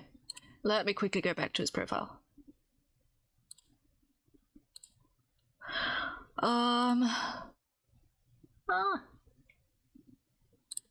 Yay. He noticed. Notifications. Thank you so much. Yay. Happy. Okay. So there's on that art he's got it, on official art he's got it, obviously on his model he's got it. Have other artists omitted the feather cape? Or is it just me being stupid now? I will add it in as a separate layer on the top of this. Yes. It'll have to be a separate layer over the top because I'm not adding this to the line art at this stage. Okay, on the cosplay, it's omitted because I can imagine that being a nightmare to make in cosplay. If you've not got felt, it's to make those feathers, or enough actual feathers, that's going to actually be a nightmare to make in cosplay. So I can understand that being an issue. So yeah, I'll see about that. Okay, yes, so if you can't tell, my brain is a bag of cats and I'm rambling in all of the directions all at the same time, all of the time, yay! But that's fine, we're vibing. So now I'm just going to grab the shoe color, put that on as well.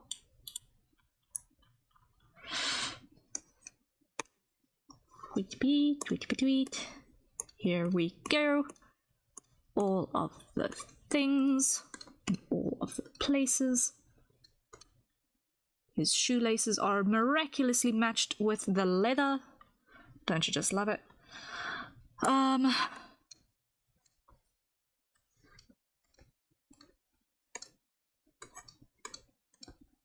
I've not got the... no. Cancel. Undo. I'm going to grab this. Quick lasso full. Do it this way. Yes, that was in fact easier. Grab that. Cool. Any gaps? Let's do this to make sure that there are in fact no gaps. Let's do this to make sure that there are in fact no gaps. Yay. And just for certainty on that side as well. Coolio. Okay.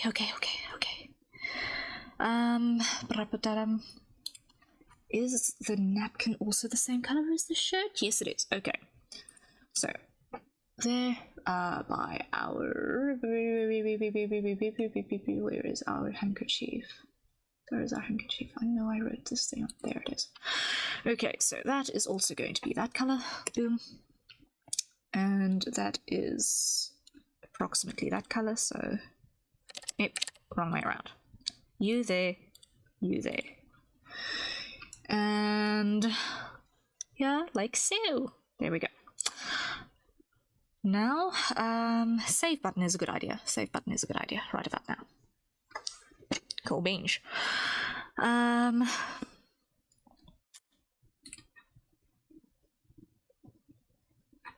That is in fact the same color as the details on the brooch frame, so that needs to go in like so. I'm gonna include the... No, why did I have area scaling on everything on 2? No. Okay, that's gonna need to go on top. If I want to save this without undoing everything.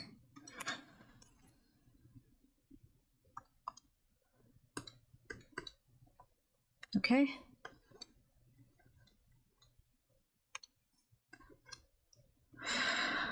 That'll do the trick.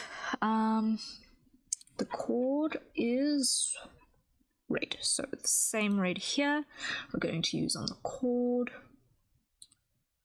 and also on his hair ribbon, and we'll put those on the same layer because they're far enough away to get away with it. So there, and on the hair ribbon.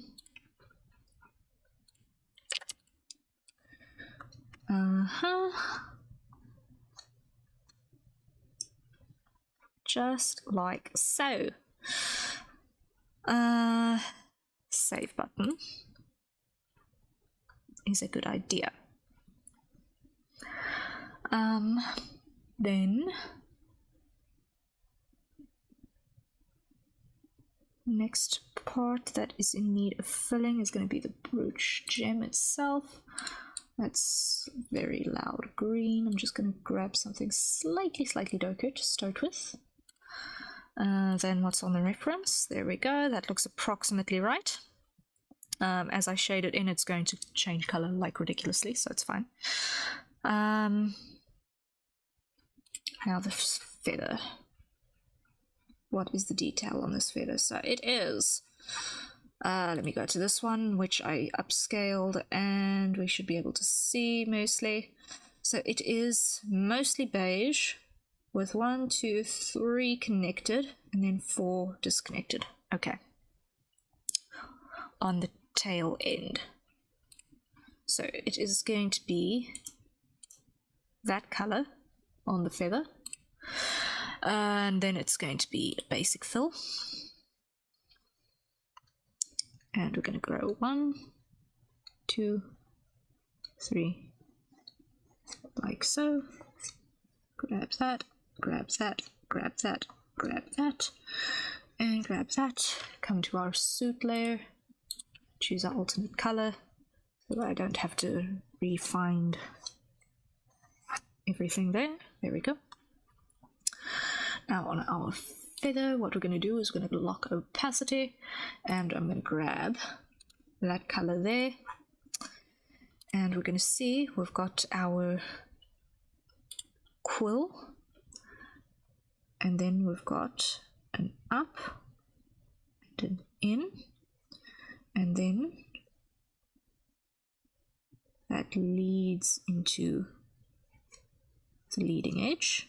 Okay, and then from there we've got 1,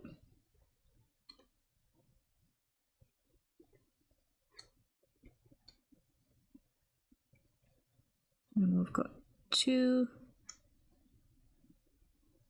and of course I'm doing this on the wrong side of the feather, which is why it's looking wrong. Here we go.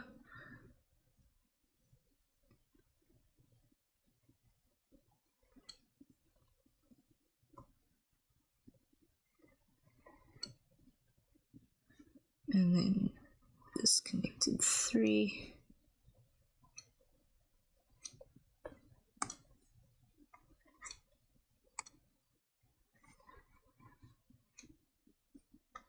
There we go. And then we'll blend those in a little bit. I think I'm going to just steal this slightly warmer color here. I'm going to use that to blend this in just a smidge. Just a smidge. Teeny itty bitty bit. So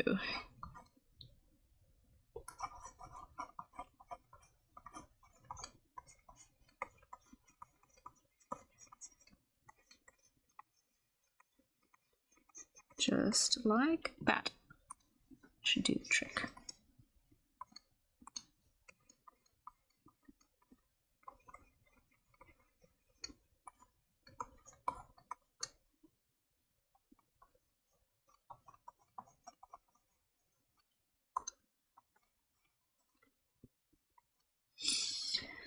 And here I'm going to just grab that and give our quill some mass. There we are. Okay, save button.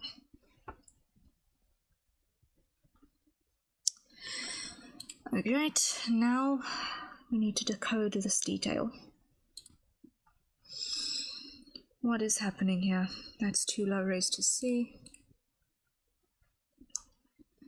This looks like it's a filigree ribbon.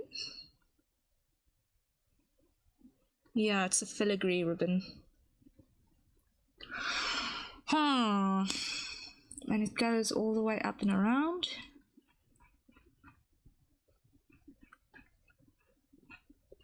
Yes, it follows the trail all the way up and around.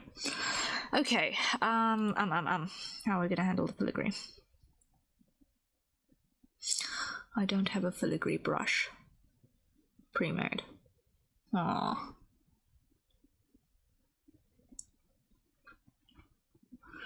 How are we gonna handle the filigree?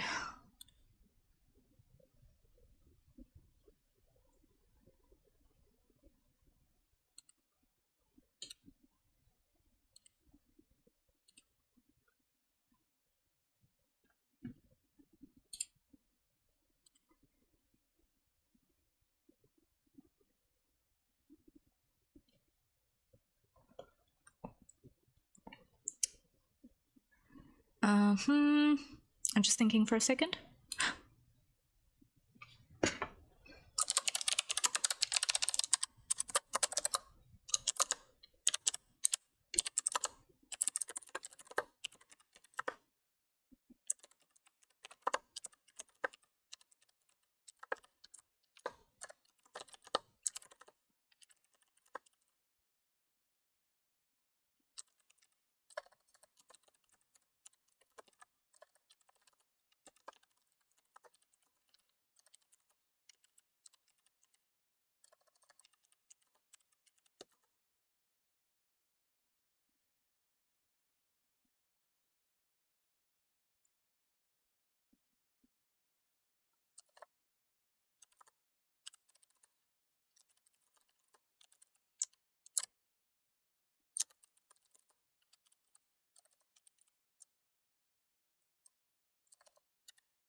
Just checking something quickly.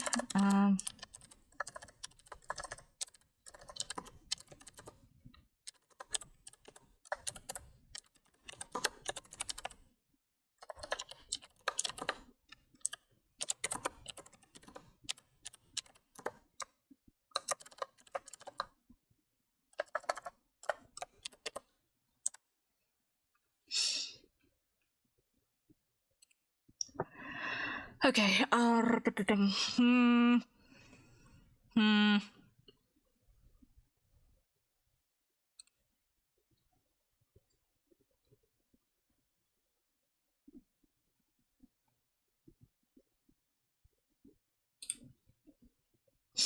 Okay. What can I do for the filigree brush? Let me see if there's something on... This is the second time today I'm looking for assets in Clip Studio. Let's see if there's a filigree brush that I can use. That is going to do the... That is going to solve the problem. So filters, we're looking for a brush, and we're going to add the word filigree. Close. And let's see what it throws out at us.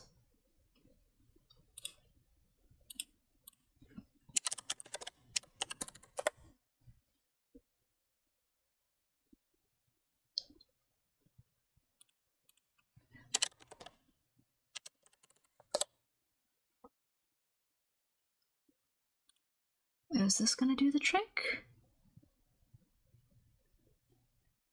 That is going to do the trick. That is 100% the right thing for the job, yes.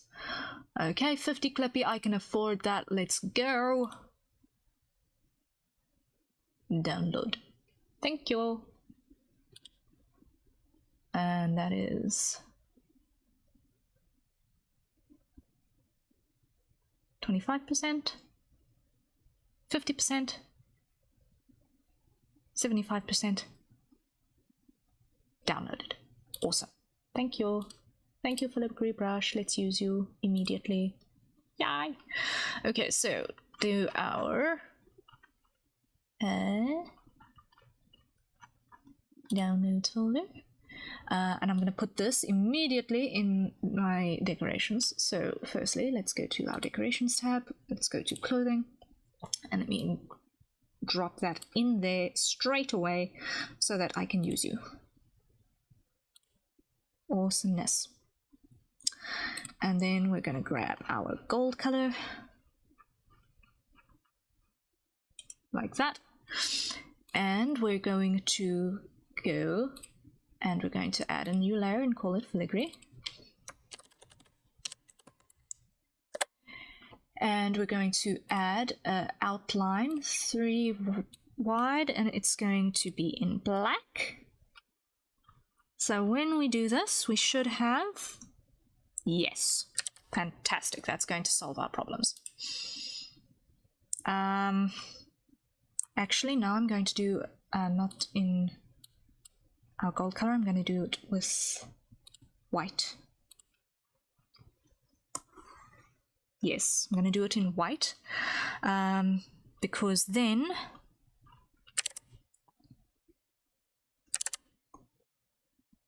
what I can do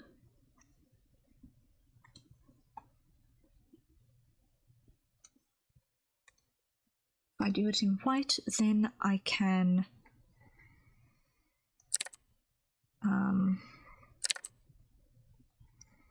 still do lighting and things without being a pain in the butt. That looks right. That looks right. That looks right. Now let me just check the flow of this.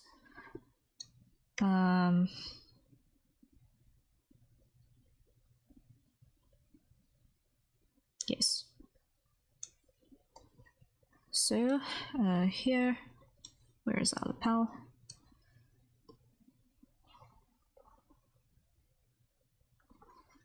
Okay, it's going this way.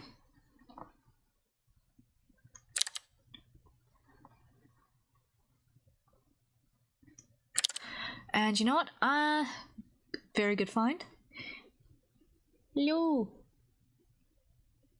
Hi, Harriet. Oh my goodness, this looks amazing. I'm really enjoying this so much. Citrina, I am so glad if you're enjoying it. I'm so glad. You know what? I am actually going to do, I'm going to copy the link, the Clip Studio Assets link here. For you guys, and include, so that if you want you can grab this material for your own, or this resource for your own fan arts as well, because I think that is probably going to save you guys a lot of hassles. Where is the content ID? If I click here, we get here. Okay. Can I hit, is there a share button? Back. Where is it? Share URL, yes. Copy URL. Fantastic. I'm adding it to chat right there. And I'll put it in the comments later as well. Did it go through? Yes. Awesome. Okay, so there is the assets that if you guys want to do the fan art, you've got the resource as well, because it is like the perfect filigree on the Clip Studio store. So I'm going to take that win. Oh, man. When you find the perfect tool for the job, man, it is the best thing. So what I'm going to do is I'm going to add this as a vector layer. And do this again. Thank you, no problemo.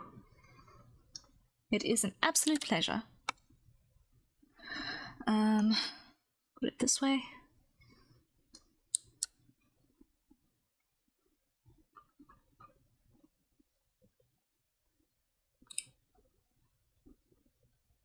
Okay, so why are you going now inverted?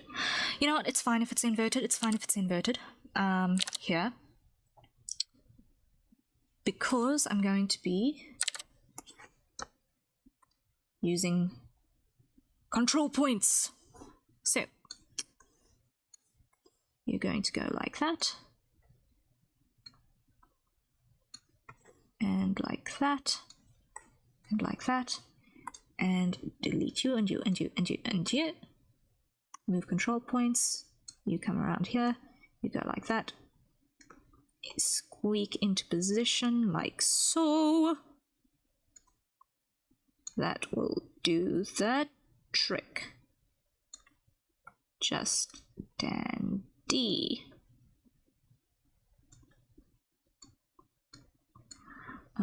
Just gonna move that closer so that we can get a sharper bend like that. Okay, same thing on this side. Move control points. Don't want all of these little ones. Delete control point, delete, delete, delete, delete, delete, delete, delete, delete. Delete, delete the little ones. Move control points, we want you.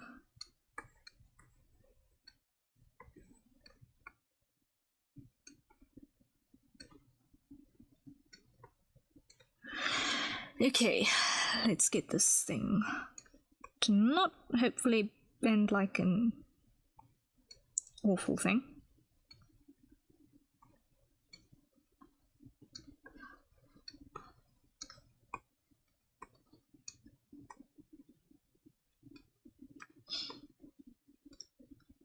I will probably have to patch this up a little bit on this corner because it's not liking the bendy. It's not liking the bendy much at all.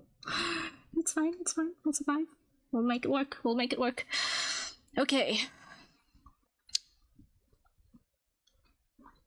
So that's the pattern in position. Yes? Yes?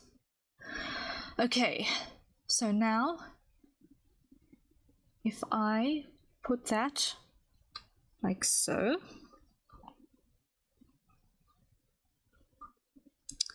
and then here do not have any layer stuffs.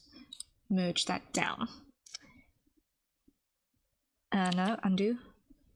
Not happy with that yet because I'm not happy with this positioning yet. And then 3 goes down to 2. Yes, that's better. That's better. I can live with that. Almost there. Almost got it. Almost got it. There we go.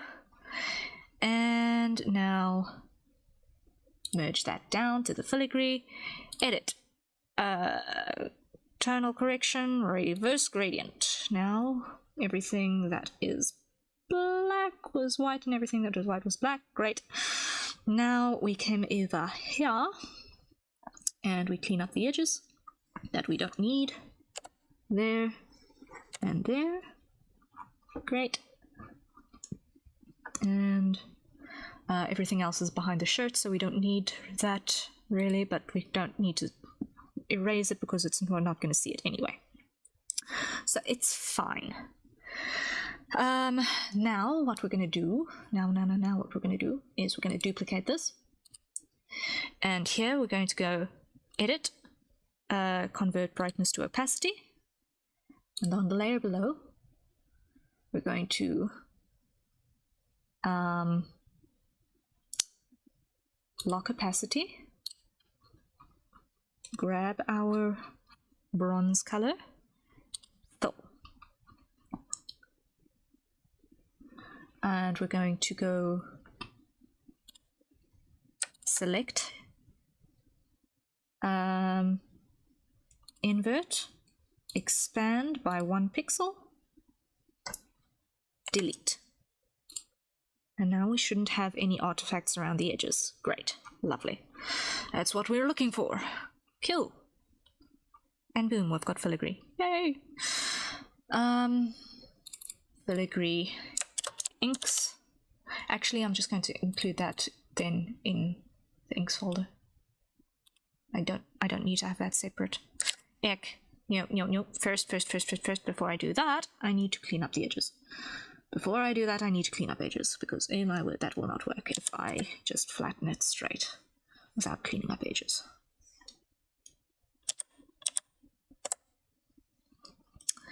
That will not do. That will not do. What I am going to do is I'm just going to use the feather. That looks so good. I'm so glad. I'm so glad. Okay. Use the feather as a mask, yes. Okay, now there should not be any bits that are sticking out where we don't want them. Let me just hide the background because now I can't see. Are there any artifacts there? No, that's just my screen being scratched to death. So that is in fact not artifacts. Great. Now I can merge those two together. All of the inks are on one layer again. Yay! Cool. So now what I'm going to do is I'm going to grab the skin and I'm going to drop that right at the bottom. And skin color. There we go. Fill or view.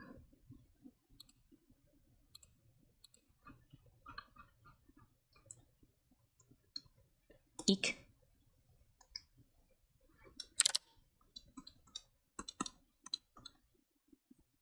Almost got them. There we go. Actually clear it. First I want to go and hide the eyes layer because it's just going to save me that many more clicks.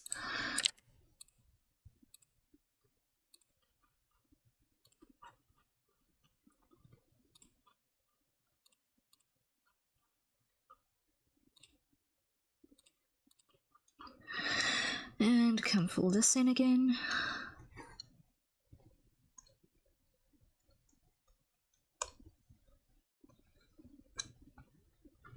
go.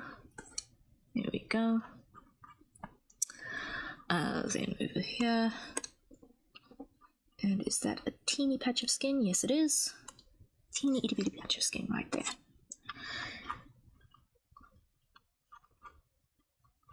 And then here. Hand. Hand.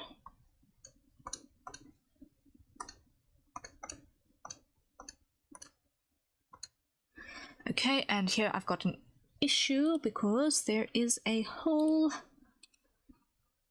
where his trouser leg is supposed to be. There we go. That looks more right. Slowly but certainly, we are getting there. Save button.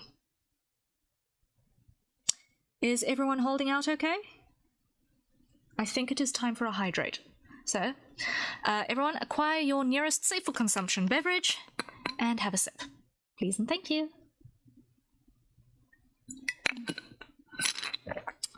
When did it become 11 o'clock at night? Last I looked it was 9:30. What? We've been streaming for 8 hours? And almost 10 minutes? What? Okay. Casual. Okay, it's fine. Everything is fine. New layer and call this one hair. And let's grab hair color. I'm just gonna grab the base for now. Very, very similar to the skin color. And this is going to be a little chaotic. You know what? Am I just being...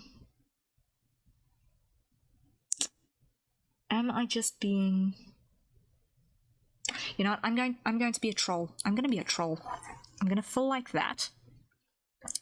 Then I'm going to grab the skin color and delete from there. Then I'm going to grab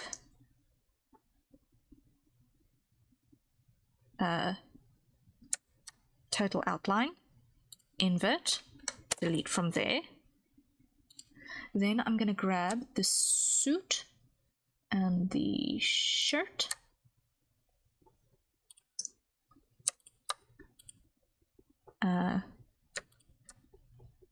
Suit and shirt and piping and filigree.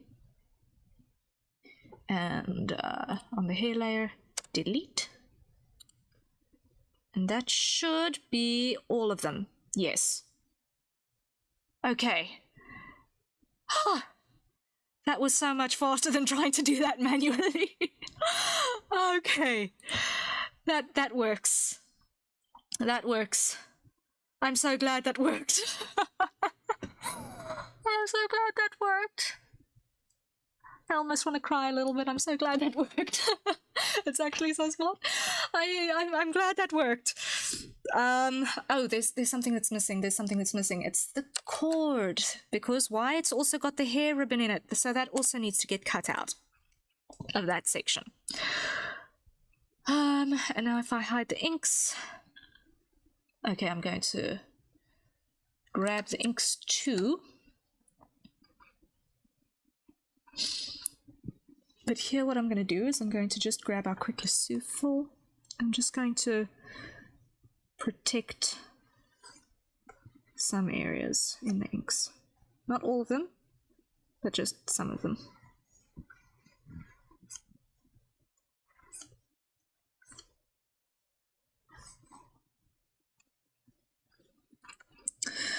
Because otherwise, if I do something with the layers later on, I'm not sure what, but you never know. And the inks are filled. Actually, you know what I'm going to do? I'm going to select the inks again.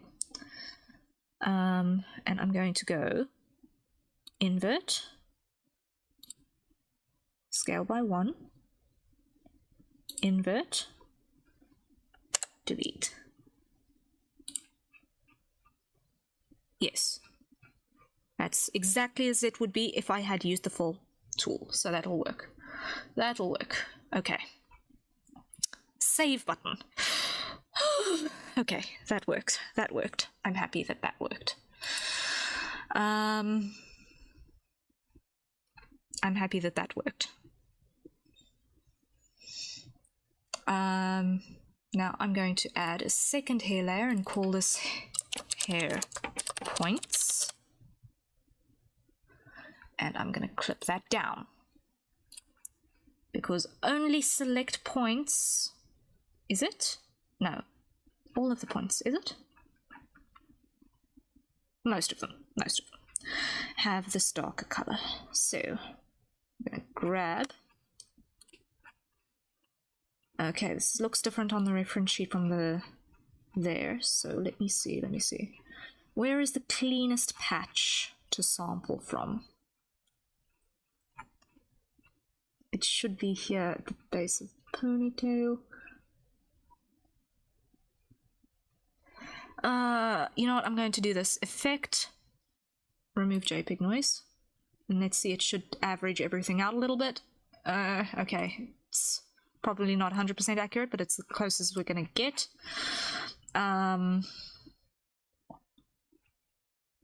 It's as close as we're going to get. Okay. So, now we're going to selectively fill in some points. And doing it that way is going to be a small nightmare. So what I'm going to do instead is I'm going to grab this and I'm going to go this way. And literally just paint it in.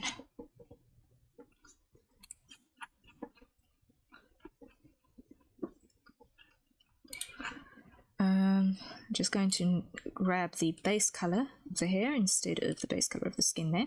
So I've got options.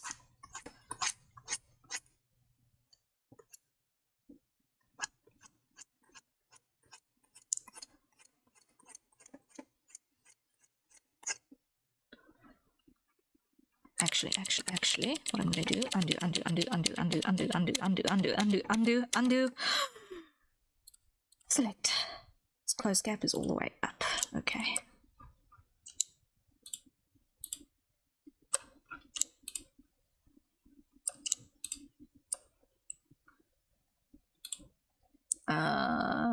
Hide that. Select.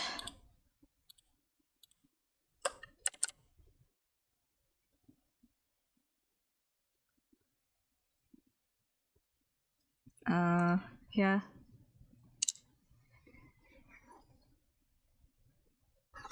You know what, it's fine, like that.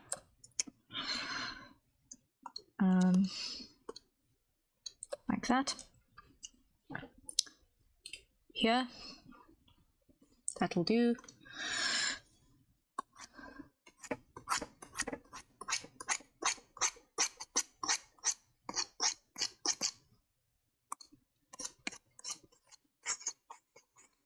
That'll do the trick. That'll do the trick.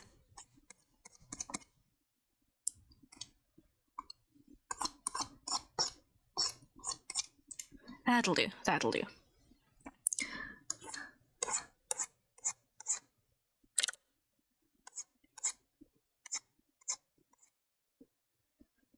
And then here.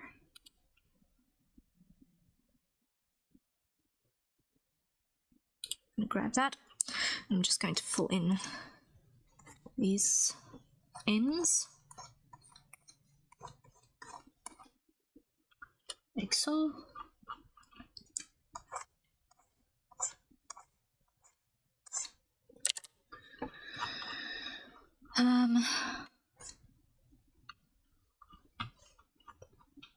Really? Mouse? Stop moving. In ways I do not want you to. Thank you.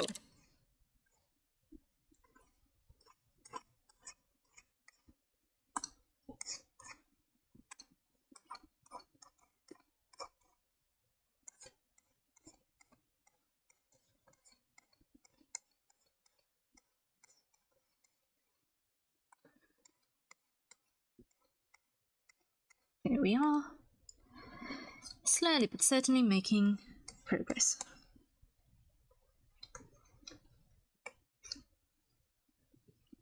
I'll grab that brush again. Pull in those buttons.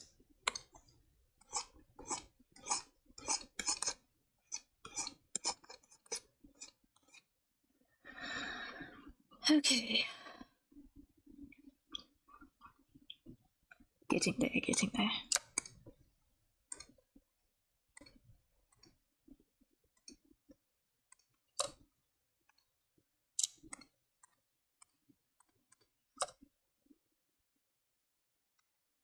Have I got gaps?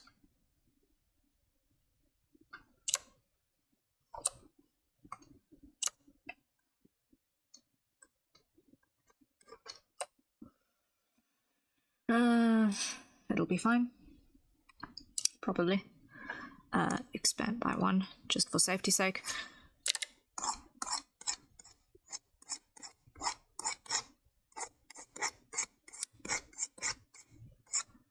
You see, if I was really clever, I would have actually separated these into different masked off layers. But, me from 4 hours ago was not clever, apparently.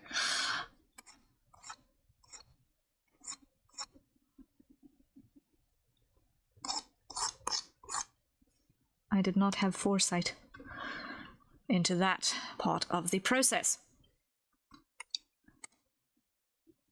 I wasn't thinking.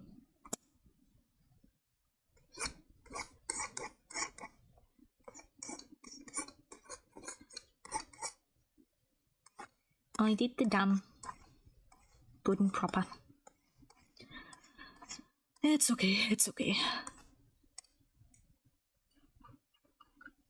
In here. Pull that in like so. There we go. Save button. Good idea every now and again to hit the save button.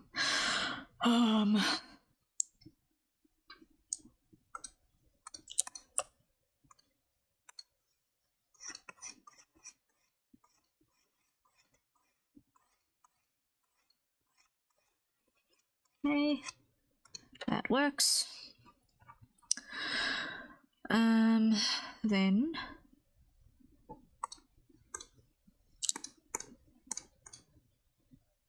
yeah, no. 4 hours ago me was really, really, really, really, really dumb. This would have been so much easier had I actually split the hair up into layers, separate from the rest of the character. No. Oh well. There is no way that that's going to be undone, but that's fine. That's fine. Does that grab enough? No.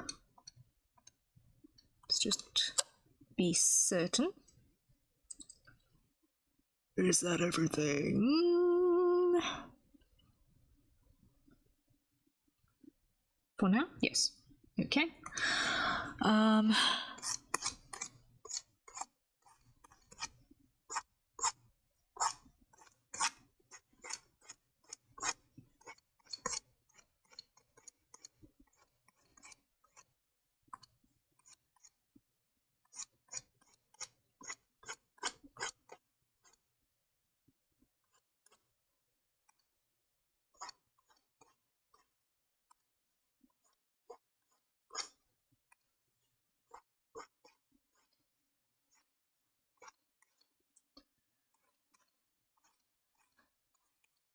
There we are.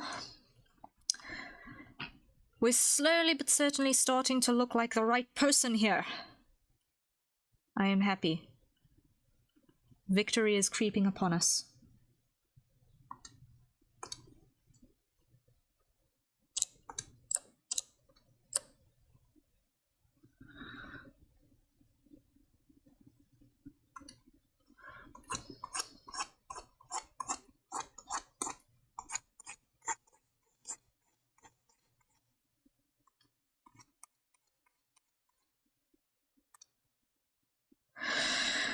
Okay, yes, yes, yes, we're getting there, we're getting there. If you haven't figured out yet, that's me chanting to myself to make sure that I don't completely lose hope and start crying. It's my way of waving motivational pom-poms at myself. I'm so sorry if it gets annoying.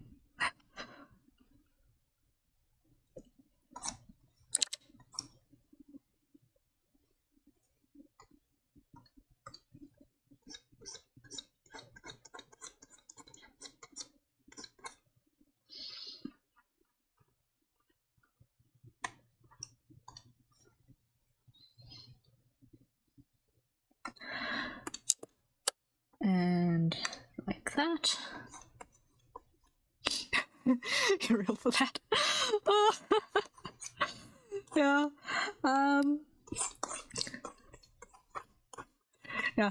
I've been up since 5:30 this morning for reasons, and I started this day on not enough hours sleep because I went to bed last night waiting for my alarm to go off, and so maybe it's a little bit of the sleep deprivation talking, who knows. Maybe it's the cold, maybe it's the hype for the fact that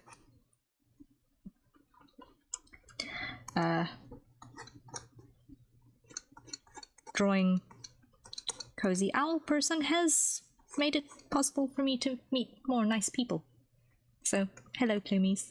I appreciate you dropping by very, very, very much. I have been a lurking Plumie for a while. A very, very long while. Basically since the Globy debuts, I've been a lurking Plumie. So, it's very nice to meet you all.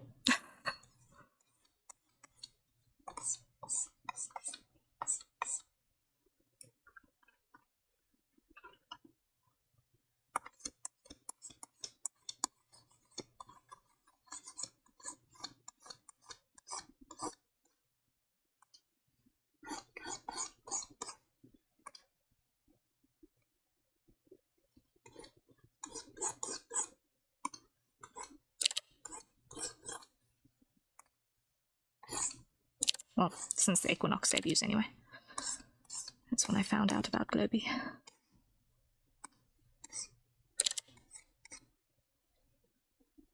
It's nice to meet you too, yay! No, but it's absolutely lovely to have you here.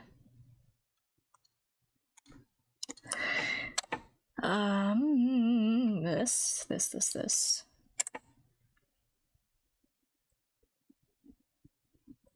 Gets deleted from there. It gets deleted from there. There we go. Whew. Almost there.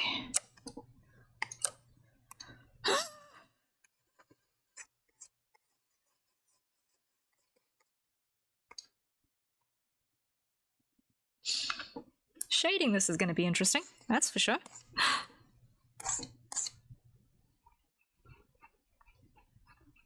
But it's not going to be impossible. Interesting, but not impossible.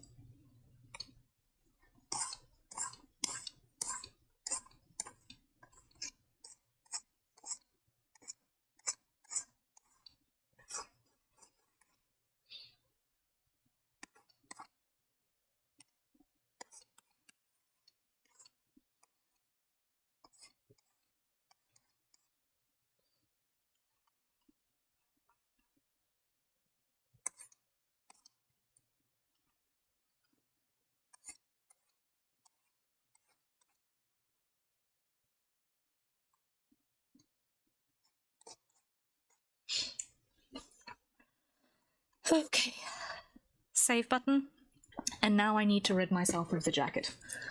I have just overheated like crazy. Okay. There we go. Jacket off. Okay. Jacket on is too hot, jacket off is too cold. What on earth is a girl supposed to do, eh? Eek.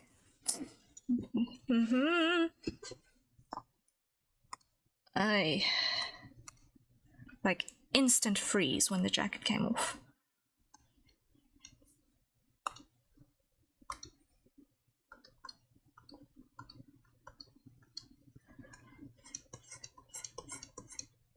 Oh, wait. Nope. Undo. Now here, what we do is we erase. Why? Because that's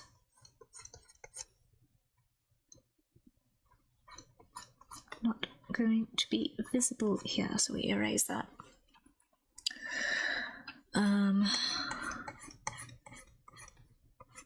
We erase all of that. And why am I not doing it the easy way? There we go.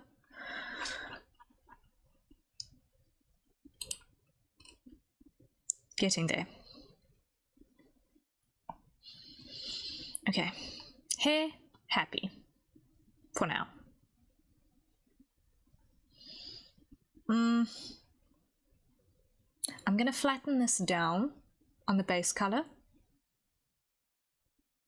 because I'm going to do this on shading. I'm going to do that on shading. I'm not going to try and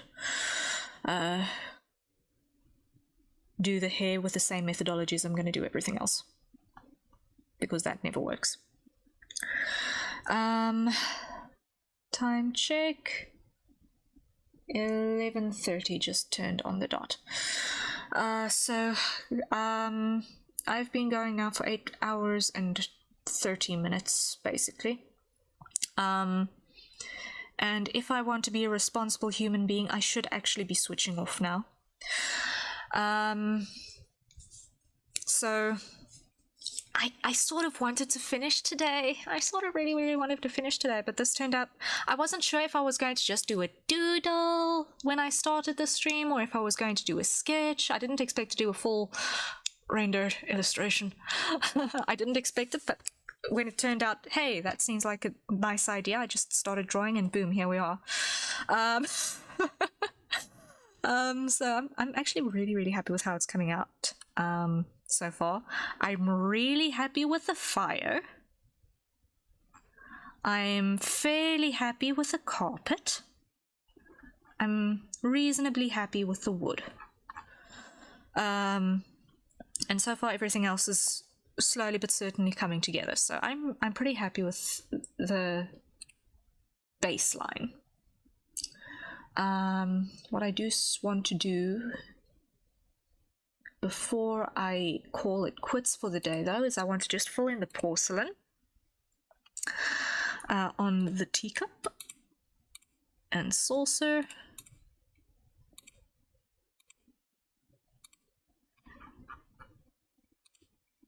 There we go. And I want to add in the actual tea.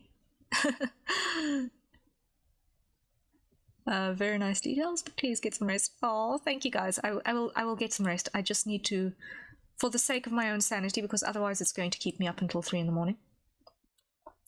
Let's go for a somewhat reddish tea, I think.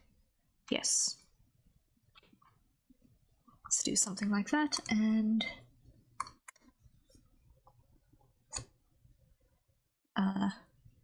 so that will be our base color for that. Save. Okay, so I'm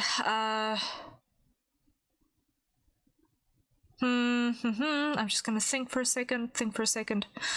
Lastminuteadmin.com. Let us go over here for a sec. Okay. Wait, no. I'm gonna leave it here for a wee bit while I'm just getting my brain in order. Brain in order. Clearly it's already not in order.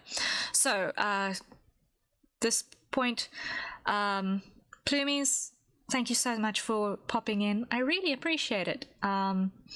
I get the distinct feeling that Vil might have been lurking a little bit, in which case, hi, thank you. I appreciate the lurk, I appreciate the repost. I'm sorry I didn't haven't commented back yet. I really, really, really appreciate it. I hope that things have gone well. I am looking forward to watching your interview with Mr. Underhill just now. So it's been really, really a fun day for our resident owl man. I hope that you've had fun as well. Lovely stream, thank you. What's it? Nice to meet you, Harry. Knew you were doing this all day. I would have been here the whole time. That's a shame. Yeah, no, the timing just didn't work out. I have been the sort of person who does not necessarily say on other Discords when I'm doing stuff. So, and also I don't think it's actually allowed in the fan server, so I figured, you know what, if anyone sees, they see it. If they don't see, they don't see it. It's been a really, really productive day. I've learned stuff, I've practiced stuff. We did a photo study, basically, and it's been good. It's been good. For those of you who are new here, I'm watching the VOD later. Yes, it's gonna be fun. It's gonna be fun. Underhill is a great commentator. I've enjoyed a lot of his stuff. So he's got a level head on his shoulders most of the time, I think, by my reckoning. So I'm looking forward to that conversation. But yeah, I wanted to drop in on the Tetris thing earlier, but it's like between my brain being all over the show and needing to do a catch-up stream today, it just didn't work out that way. But for those of you who are new here, my name is Harry Citadel. You know me as Lurking Plumie, number who knows how many. But I am an avian alien VTuber. I am going to be migrating from PNG to 3D direct. And what is up in my world is that I do this as my day job. So if you guys are either looking for commissions or know someone who is, please pop a referral if it tickles your fancy, because I have not actually had income since April, so I'm kind of in a tight spot right now. So any assistance would be greatly appreciated. But if that is out of your capacity right now, I would also appreciate any lurks and so on that you might send my way as well, because watch hours count too. What is happening in my world this week is that tomorrow from 1:30 UTC, I will be working on my 3D model. I've decided that I am going to be working on that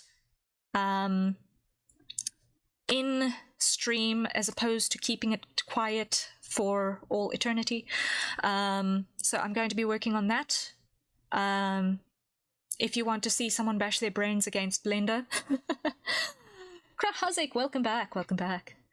I'll definitely check out your VJ and your work is solid. Thank you so much, Miri. I appreciate that so much. So yeah, Monday and Wednesday. Wednesday, I see I need to make a correction to this before I post it on Twitter just now. Wednesday is also going to be from 1:30 UTC. Is also going to be working on my model. On Tuesday, in between, I am going to be working on a crossover comic that I am doing as a piece of personal art and also a piece of portfolio work. It's an action comic. It's a complete nonsense bundle.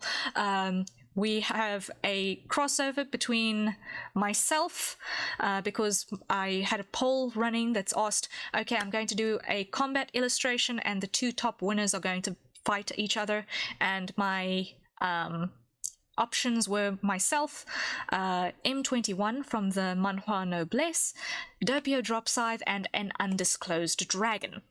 So I somehow won the poll, and Doppio and M21 tied in second, so I had to come up with an idea. It was originally going to just be a straight illustration. With the composition of 3 people in a fight, it does not work so easily, so I decided to do a little comic for it. It is already at 5 pages of storyboards. So, yeah, I'm going to continue working on that on Tuesday. And then, considering that I didn't quite manage to finish this today, I will probably if I get an opportunity to jump onto this on Saturday as well to try and finish this up. So that is the game plan for this week going forward in terms of the normal illustration streams. On the other hand, I also have other stuff going on, and that is that in the mornings on Wednesday and Thursday, I will be playing Shardfall on the Quell Impact system. It is a fitness gaming system. It is basically brand new. It's based on the concept of boxing. You have resistance bands that you're working against, so it's legitimate boxing style workout that anyone can do anywhere, where you've got your PC and Wi-Fi and a 1.5 meters by 1.5 meters with which to swing your arms in. So even if you are traveling or if you are in a confined living quarters, it's a very user-friendly system. Also, the combat is real-time, not turn-based like Ring Fit. So if you are looking for a more real-time involved sort of a fitness system, this is something worth checking out. So I will be playing on Wednesday and Thursday, so if you want to see what that is about, you'll be able to see that at 8 o'clock UTC, and see if it is something that you would like to play. There's also rankings involved, and it is a live update game, so things are changing and improving all of the time. So yes, that is the unpaid marketing spiel for Quell for now.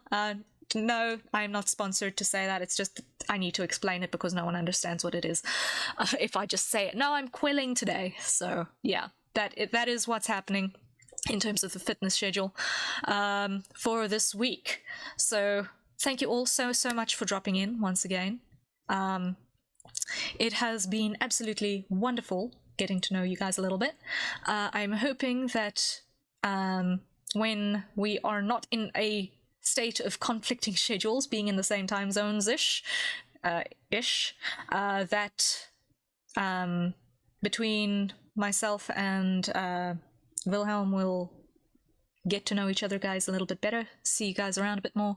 I do not think this is going to be the last time I'm going to draw this guy, not by a long ways. He's got a very fun design.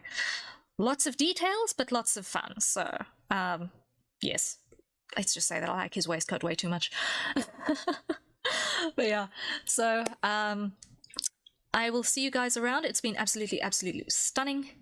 And yes, I hope that you guys have a wonderful rest of your evening. If it is still afternoon in your time zone, I hope that you have a fantastic rest of your day.